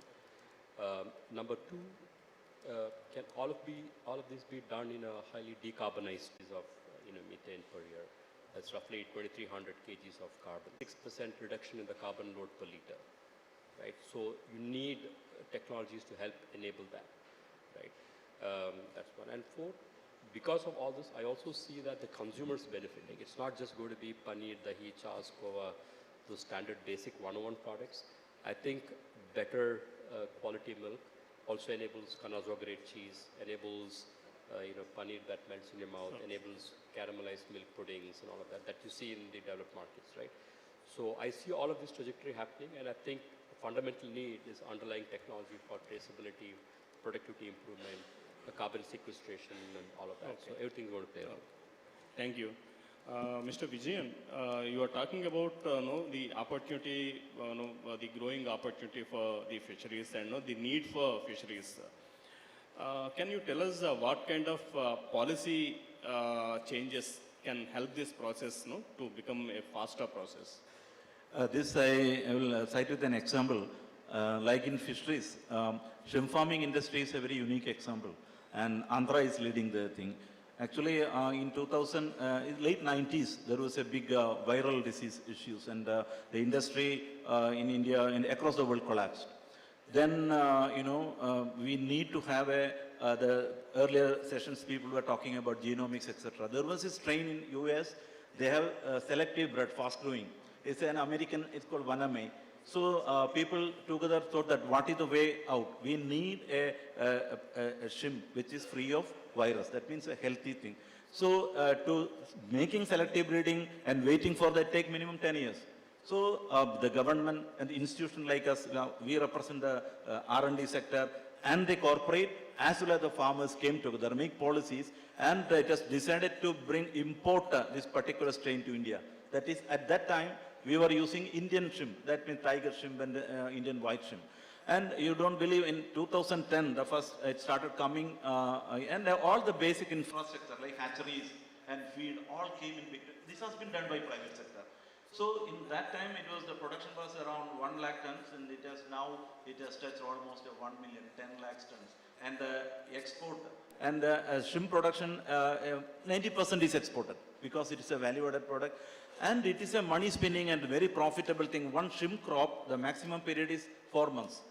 90 to 120 days this can be harvested. So the whole combined effect where we have done R&D, technology, and bringing together corporate, the farmers happen, it is a big success story. Even in, in India there is 8 million hectares of saline lands in Rajasthan, Haryana, Punjab, etc. And earlier, even the shrimp used to come to Delhi market from south, all the way from Andhra. Now this Haryana, Punjab, it has started the shrimp farming in Haryana and Punjab. In daily, I think more than 50 to 100 tons of shrimp is coming. The production has reached 5,000 tons. That means the unproductive, unfertile, barren lands of the saline land. Imagine that it's only now maybe around 20,000 hectares has been. So there is 8 million hectares. So the opportunity. So here actually what we have seen the success is because at the same time all the people have come together. I mean the policymakers, the government, the corporate, and R&D institution, the farmer. So this is, I think, the future for Indian, where we need to achieve certain things. Okay. But again, the sustainability is an important matter. So that will be balanced. But another thing what we understood earlier, in R&D side, research institutions and the thing, we always used to talk about research aspect. But we know that now any technology, if you wanted to send to the farmers, it should be profitable. Oh, yes. If it is not economically viable, that is why, poultry industry and all, no, it is actually Indian poultry, we know anything happens outside, immediately the Indian poultry industry has brought in India. Similarly, a scale has come in the area of shrimp farming. But then freshwater fishes, Andhra is again reading. There are two domains. One domain is freshwater and small, value fishes. It is produced, even the carp, consumed locally. So the local public. Second thing, you produce value-added products and make money. Okay. So the opportunity is huge, and the Indian, to my mind, there is no, even I think this audience, many people even understand what is the fisheries sector, the strength. So I think it is high time to need a better focus. Even it is agriculture, commodity, and even fisheries is not even mentioned. So it is not because slowly there is a reckoning in the limitations of the agri sector what we see. Even I think poultry also, similar thing, maybe I don't know how much more they can grow. But fish, because of this, it is a food as well as a nutritional food, as well as making money and livelihood. Okay. So this is the future. I think government, it has just started. It's a faster growth. So 2020, it is a Prime Minister's new program. More focus has come to the sector, okay. But we need more and more. So that definitely it is the promising area. Thank you, Vijayan. Suresh Garu, in order to tap the potential in the poultry sector, I think as an industry watcher for over 25 years, I think there are a lot of inefficiencies that are there in the sector. It is still largely unorganized sector. Now, what kind of inefficiencies are there and how actually you can address them? Just one or two. So I think, we are very good on the production side. We are as good as anybody else in the world on the production side, and I think that knowledge. Where we are not very good is managing the supply, the demand, and more than the demand, I think, is a little bit. So what happens, 2% extra production or reduction in demand, because it's never more than that. They say Shravan, but how much is the eggs are being consumed, but then that affects us a lot, and I think that is where I think we need to get together and work on that. And also start tapping export opportunity, especially at those times, if you can take out, because I was looking at it, it is never more than 3-4% is the problem. Although the reaction is 25-30%, the problem is only 2-3%. So I think we need to get together and work on that. Okay. I think that's solution. Thank you. Before we open the floor for questions, I quickly ask one question each. It's a kind of rapid fire. Please don't take more than one and a half minutes. See, you are talking about the importance of technology in the dairy sector, but as in poultry, dairy sector is highly unorganized. How actually you can bring technology to a sector which is largely unorganized? What are your suggestions? Dairy, just quickly, 25% is unorganized, 75 is unorganized, 25 is organized. Relatively more organized, thanks to all the cooperative movement, the NDDB and all of that. But despite that, so we burnt our fingers trying to sell technology to the farmers. That never worked, right? I mean, 13 years, that never worked. So we stepped back and said, we have to become a service provider ourselves. And technology needs to be a supply chain concept and not only a farm-facing concept. So we started selling it to people who are more clued into the demand side and make them pay for something that even benefits the farmer. That's how we went about it, right? So don't sell to the farmers, sell to the other stakeholders who are clued on the demand side. Okay, thanks. Mr. Vijayan, the success in the fisheries industries is largely driven by private entrepreneurship. The Andhra Pradesh example is a case in a point. So in order to attract more, this is one phase, in order to attract more private investments, what governments should do? In fact, aqua farming, they are also farming. So this, whatever in the earlier sections we discussed for the support of the agricultural farmers, credit, even cold chain, the fish is a perishable commodity, and even marketing. Because in the export market alone, if you depend, now what happened, even the shrimp exporters, they are in a problem because Ukraine war, the movement is, stagnated, even China. So that we need to develop domestic marketing. So here actually per capita consumption of fish is something like 6 kilogram per person. But in other places it is 20 kilos. So the government has to consider these things. It is a new sector, but whatever support system what we are developing for the agri also to be extended. And the focus should be not as an allied sector. That is what my point. I mean, even though there is a call for a separate fisheries ministry for a long time, because that much footprint is there if India is concerned. And in future, that should be maybe a separate ministry for animal husbandry and poultry, and dairy, and separate ministry for fisheries is worth, because where is the prospect, that should be the thing. Then, the focus will be there. And all the government policies, I think government alone, as earlier one of the panelists said, ours is a federal system, democracy. We cannot decide, one side and take it forward. It should be a combined effect.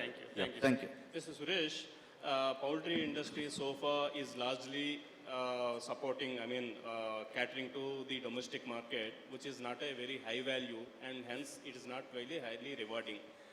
What kind of opportunity is there for the poultry industry in the export markets? Which are the low-hanging fruits to immediately we can look at? So I think in and around us, there's at least I think a $10 to $12 billion market where food is coming from. Chicken and eggs are coming from like Brazil, Ukraine and all that, in like Middle East and as Singapore, Malaysia and all that. So that's a huge opportunity for us. Typically, our feed prices are high because of the minimum support price and all that. But I think if government allows us to import feed for exports, I think that makes us on par with them. And it's a huge thing because see, chicken from Brazil takes at least 3 months, before it reaches the shelves in Dubai, whereas we can reach it in a week, right? So that's a huge opportunity for sure. And I think more importantly also, see, nobody eats chicken and eggs, right? They're eating chicken 65 or biryani or something like that. And Indian food is hot in all these areas, So I think we need to go up to that level, make products and start selling. Then again it becomes very, very attractive, I think, because everybody there, they are actually buying more and more finished product in these markets. These are mostly developed. So I think government needs to encourage that and push that and incentivize those things happening. And even within the domestic market, I think processing has to go up. Because when you process, there's no part of the chicken that is wasted. Everything is used up. Mostly again, aqua takes a lot of it, all the waste that is there from chicken goes to aqua. So it's good input for them also. Whereas today it is being thrown away, right? So most part, so... Thank you, Mr. Suresh, for the insights. Now I invite the audience to ask questions if you have any. Yeah. So, My question is to Mr. Ranjit. Of late, last, let's say 2 to 5 years, there has been an increasing talk that Indians in general are lactose intolerant. And there has been an increasing relation that is being talked about between diabetes and lactose intolerance. And a lot of what you call alternate practitioners are putting their clients off milk and milk products, and they have found success in terms of maintaining their HB1AC and all that. So any view of the industry on that? I don't know the relationship between diabetes and lactose free, but yeah. So at home we buy lactose free milk, by the way, right? So we buy lactose free milk at home. So through a minor tweak in the processing, you can actually convert milk into lactose free milk, right? That's what a lot of products in the market is. In Bangalore, you get a lot of those products, and it's also true based on all the research reports that we did. A significant portion of Indians are lactose intolerant, but they live with those minor discomfort. It's not like an American or a European, a minor discomfort is amplified as a major issue. India, I think we learn to live with minor discomfort. So I think lactose intolerance is a reality. But milk is so fungible. You can set as high fat milk, low fat milk, lactose free milk, multiple variants. So I don't think the addressability and consumability and assimilation goes away. As I said, the link to diabetes, probably the doctor knows better, but that's not something that I was aware of. Another question I have on the dairy. Since the close to 10% of the cow and bulls, I mean the bovine, becomes, I would say, non-milch every year, approximately 10% of the 140, 150 million population. And if you, and India is the largest buff exporter, which is basically buffalo meat. But if you look at the economic value that farmer himself can generate if it is in a cooperative sector rather than commercial, it's close to around $24 to $25 billion. So has industry ever thought about it for farmer themselves taking up this job? And because it's a terminal value is a very important factor in farmer remuneration, which used to be earlier getting factored, but now not anymore. Yeah, no, so I think you're referring to the animal value, right? Can farmer tap into the animal value himself? And you're right, it's a pretty big number, right? It's actually bigger than what you said. So if you attribute a nominal 18,000 rupees per animal value, 300 million cattle, that comes to 3.1% of our GDP. And that's the reason normally we quote dairy as a 7.6% of the GDP, including post-harvest and pre-harvest. But today I don't think there is an organized way to go after it. And sometimes it becomes animal culling and all that becomes a very sensitive topic. Buffaloes are easier to handle. Cows, there are certain sensitivities around it. And there is also cultural aspects surrounding how do you monetize and cull animals. I haven't thought through that angle because it's a sensitive topic, but yeah, there are probably people thinking of those lines as well. Thanks very much for the audience. We can catch up later. Fish protein is the best. Because we have one more session. Fish protein is the best protein. The only thing is we'll have to make it as a palatable. So, Vijay, you have proved beyond a doubt. The only thing is that it's a certain fish, the smell and those things. Younger generation should be motivated to do. With the lactose intolerant, we can talk. Thank you. Because chicken and milk, the calories and the fat, whereas fish, the icosapentaenoic acid, that's also good for your mental health. That I apologize. Thank you, sir. In business and health, always the poles apart. Thank you. Thank you very much, the panelists, for the wonderful insights. And thanks for the patient audience. Thank you. We would like to thank all our panelists for bringing out these interesting facets for all of us about this livestock topic. Requesting you all to kindly step forward for a group picture as we go ahead. Also, I would like to thank all our esteemed panelists and would request Mr. Kurmanath to kindly felicitate all the panelists with a memento.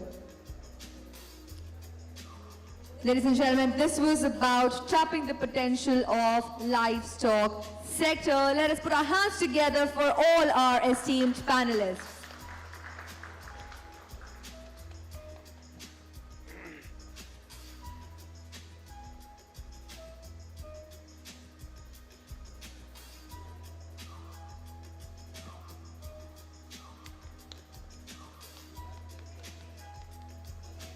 once again. Thanking you all, and would like to thank our audience also for being very patient with all our panelists. And if you'll have questions, we can always network after the session gets over. But for now, requesting all the panelists to kindly take your seats.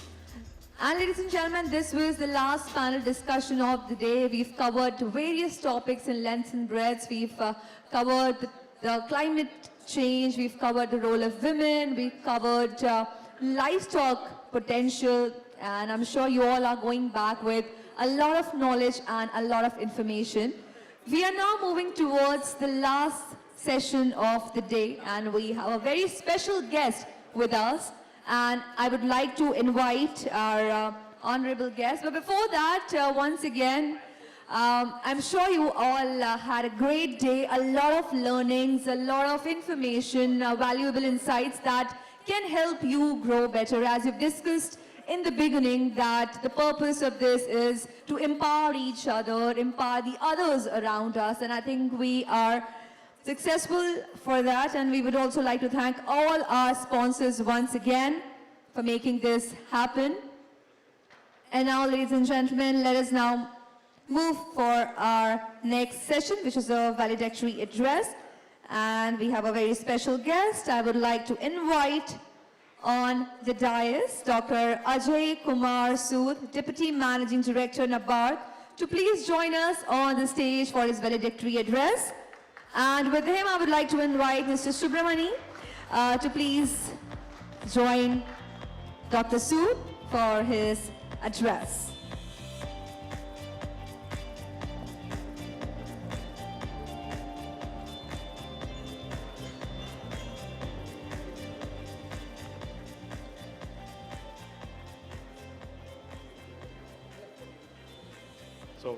So Dr. Ajay Sood will now deliver his valedictory address. Thank you.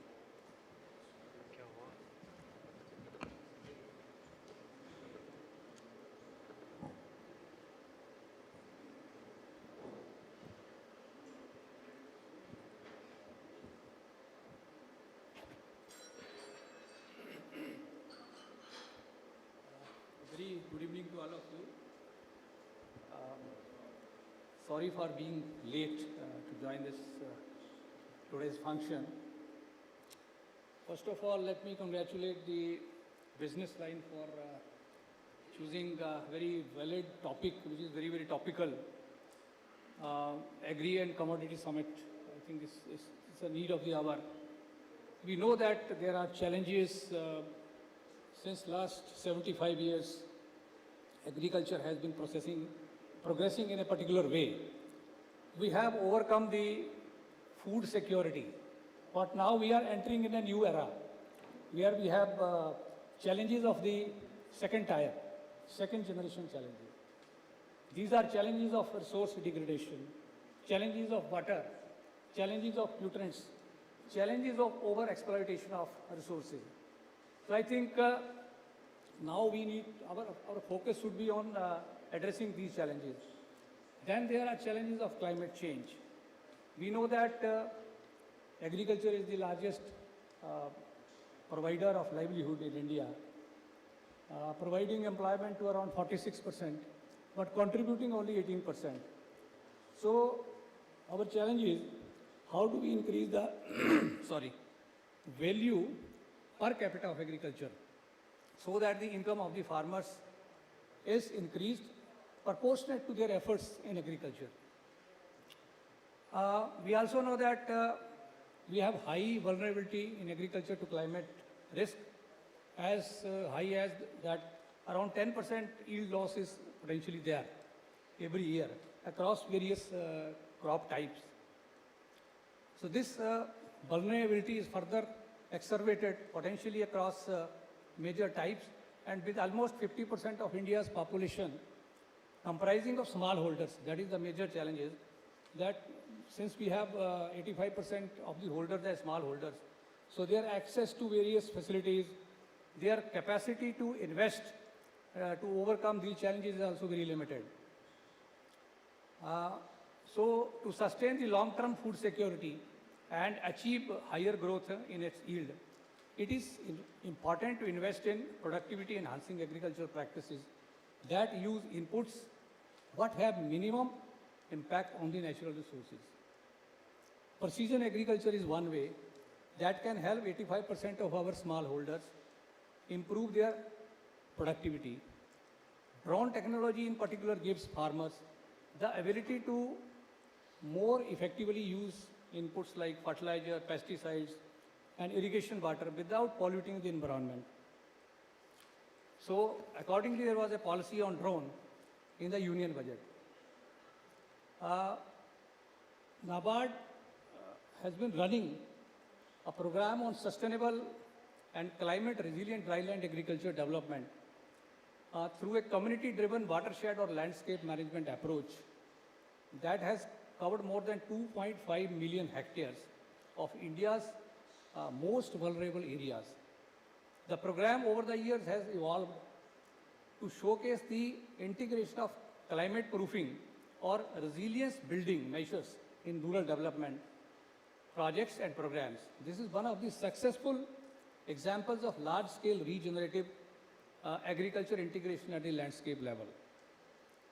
Nabard has also created a dedicated climate change fund during 2016-17 out of its profits for promoting and supporting activities aimed at addressing climate change impacts, awareness generation, and knowledge sharing. Now, building resilience in the supply chain is also one of the major issues which we need to address. And all of us are aware that food wastage is something which is very, very important because of inefficient post-harvest practices. We are aware that around 34% of the fruits and around 44% of the vegetables, they are wasted post-harvest. So I think the major factor that worsens these losses is the fragmentation of agricultural land holdings into smaller parcels with the elaborate post-harvest value chain less accessible to the larger numbers. So agricultural waste management poses a major challenge as crop residues burning in northern states increase the air pollution levels, create health hazards, and contribute to global warming. So there is an urgent need to upgrade food quality and safety standards of agricultural produce. Indian agricultural exports are still unable to penetrate into the markets of US and EU due to their higher sanitary and phytosanitary measures in these regions, resulting in high refusal rates.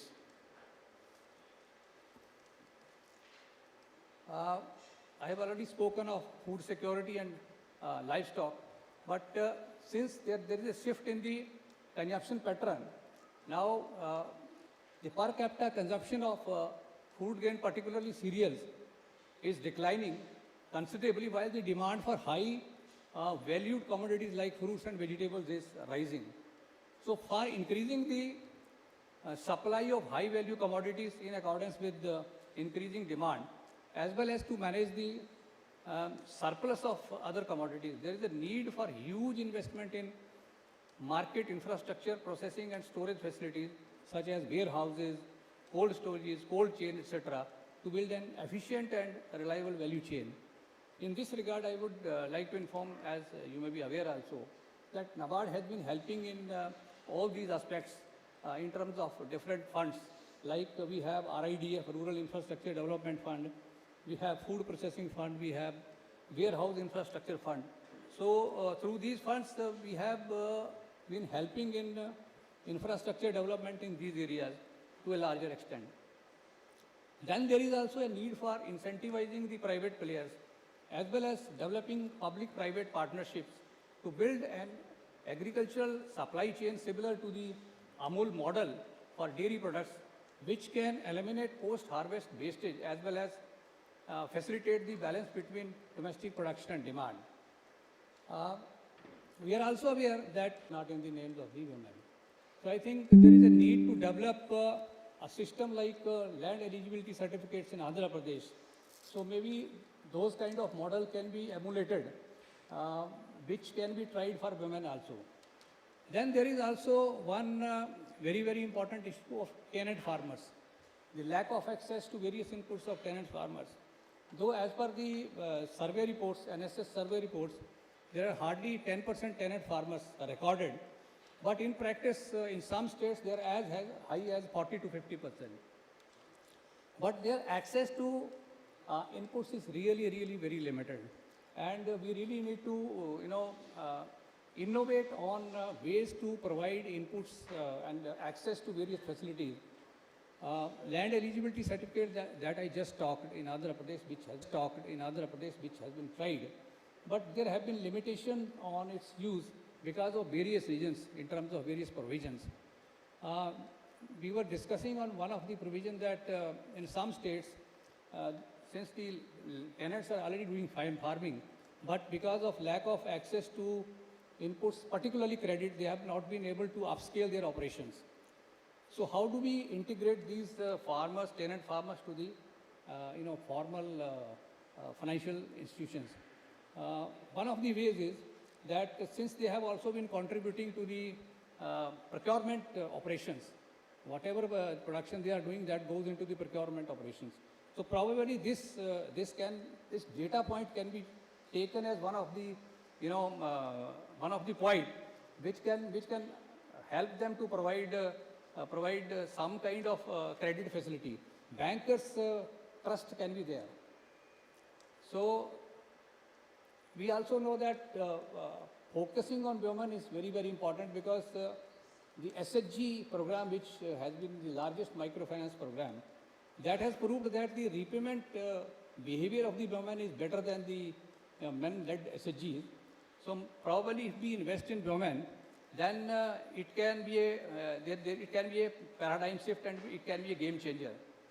Then the role of fintech in easing credit access to farmers is one of the major issues that I think we need to address. You are aware that Nabard has been implementing the PEX computerization projects on a very large scale. So once this project is complete, then this can become a game changer, because now our focus is on shifting from sectoral approaches to ecosystem approaches. Earlier, almost all agencies, they have been focusing on certain limited sectors only. For example, maybe providing some financial literacy or providing some infrastructure. But we have not been seeing it from the ecosystem perspective. So I think there is a need to move from this to ecosystem approach and addressing all gaps in the value chain, all gaps in the ecosystem. So we know that the contribution of regional rural banks and cooperative banks to agricultural credit and credit in general has not been significant. So Nabard has been making concerted efforts in this area to ensure that these institutions, they become vibrant through infusion of technology, through improvement in their governance issues, and the basic objective is that their share in the GDP, their share in the agricultural credit, that sees an increase, and the ecosystem responds to the emerging changes. In conclusion, I would like to say that agricultural ecosystem is evolving rapidly, thus adopting the spirit of innovation and leafiness is the need of the hour. In the face of stagnating agricultural production, fragmented land holdings, and increased population pressure, high-tech agricultural practices like soil-less agriculture, protected cultivation under greenhouse and polyhouses, hydroponics, aeroponics, and such other activities, they are necessitated to increase agricultural productivity. It is only appropriate that we embrace technology and think out of the box in order to take advantages of these changing dynamics. Better post-harvest management and a revamp of cooperative movement through formation of farmer-producer organizations can arrest the volatility in food prices and farmers' income and help harness the true potential of Indian agriculture. It is also imperative that we strive for this self-reliant farming sector. There is a greater synergy between all stakeholders, that is the research institutions, financial institutions and Government of India. Collectively, we will usher the Amrit Kal for agriculture in India, transforming farmers into vibrant producers and evolving the Indian agriculture sector into an integrated and vital part of the Sustainable Development Program. Thank you once again. Thank you all.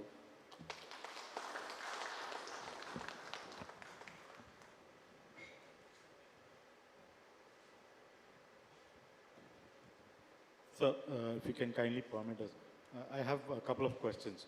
The first question is, this morning the CACP chairman, while inaugurating, he gave a call for increasing private investment in agriculture. So, your views on that, or how do you think that private investment in agriculture can be, more than double? It's right, currently only 2%. So he says you should increase it to 5 or 10%. So how do you see that happening, or where do you think Nabard can play a role?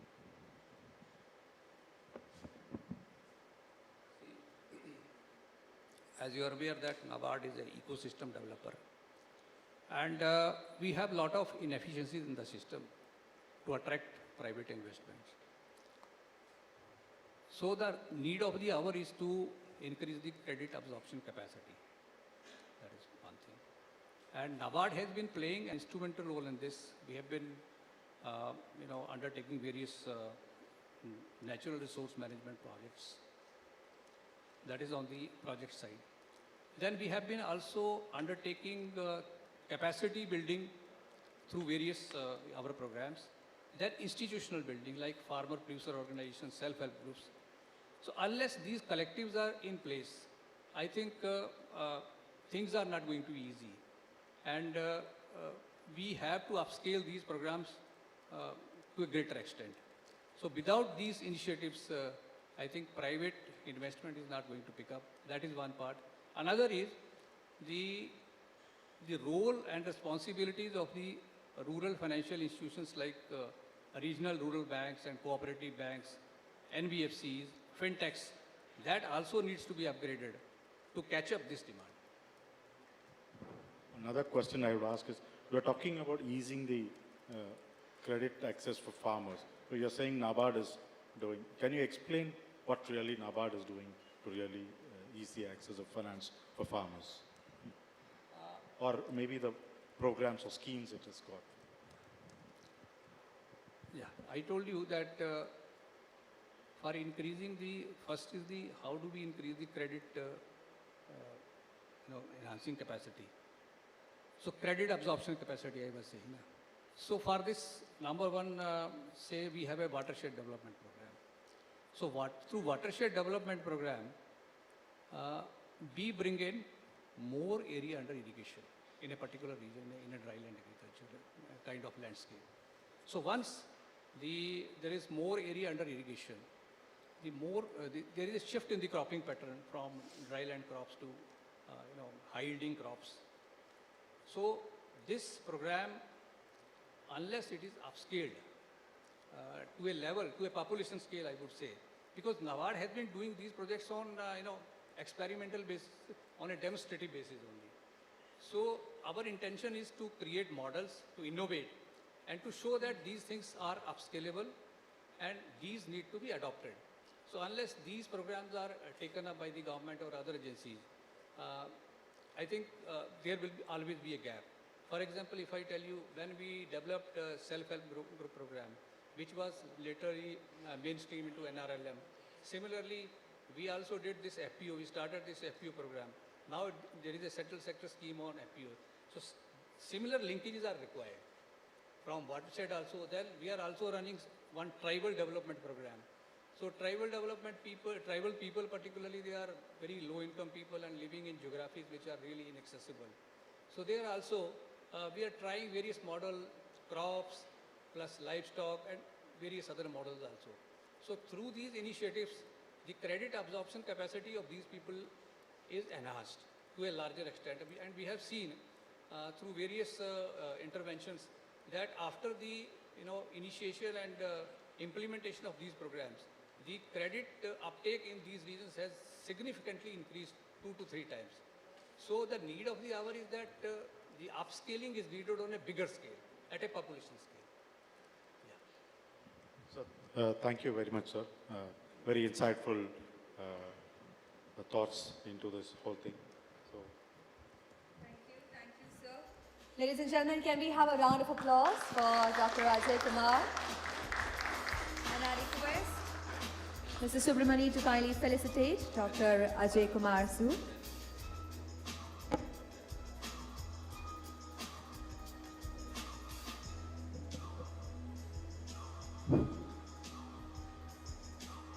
We would like to express our gratitude to Dr. Ajay Kumar for sharing valuable insights with all of us. And there's a token of gratitude from businessLine to you.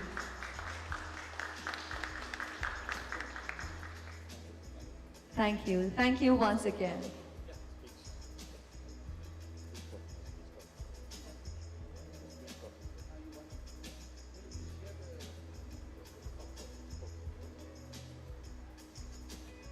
Requesting you all to please be on the stage for a group picture once. Great. All right. Ladies and gentlemen, I hope you all had a great time. We've discussed about how the decade, we've not discussed about just the following year, but how the next decade would be. And to sum the whole conference up, to sum the whole summit up, I would now like to invite Mr. Vinay Kamath of businessLine to please join us on the stage to give away the vote of thanks. Can we have a round of applause one more time, ladies and gentlemen?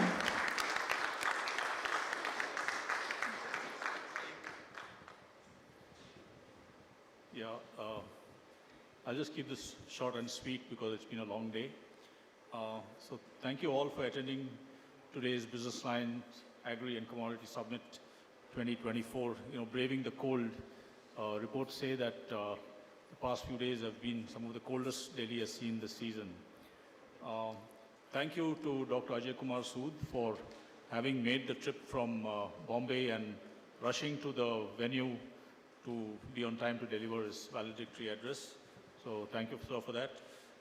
We had the CACP chairman, Mr. Vijay Paul Sharma, set the tone for the summit by giving an excellent and broad overview of the agriculture sector and the issues confronting the sector, which kind of set the tone for the discussions later in the day. Mr. Sharma had made the very relevant point, which again Subramani asked of Mr. Ajay Kumar Sood, that private sector investment in the farm sector needs to grow up exponentially for the sector to grow. And then we had a panel discussing the important issue of climate change. The panel made the important point of saving 24,300 crore in foreign exchange because of the use of ethanol. And then we had other panels on building supply chain, resilient supply chains. We had the role of women in agriculture and on food security and tapping the potential of the livestock sector, which was the last session of the day. The highlight of the afternoon was an informative and illuminating session with the Amul MD, Mr. Jayant Mehta, which those who were present, so it was a session marked with humor and a lot of anecdote as well, and it was very informative. I would like to thank all the sponsors who made this event possible. Thank you to SBI for presenting this event, and of course to Nabard, and also other associate sponsors, NCDX and Indofil Industries, and Danuka Agritech and Cribco, and our regional partners were Vamicom and NSE, and our TV partner was NewsX. So I would like to conclude by thanking you all for staying on for this last session, and have a nice evening. Thank you. Thank you, Mr. Kamath. I hope businessLine Agri Business and Commodity Summit 2024 have been an interesting and engagement, fruitful discussions for all of you. I hope you all are taking back home a lot of things. Wish you all a very happy new year and a very successful year ahead. This is me, Veronica, signing off for the day. Thank you and namaskar.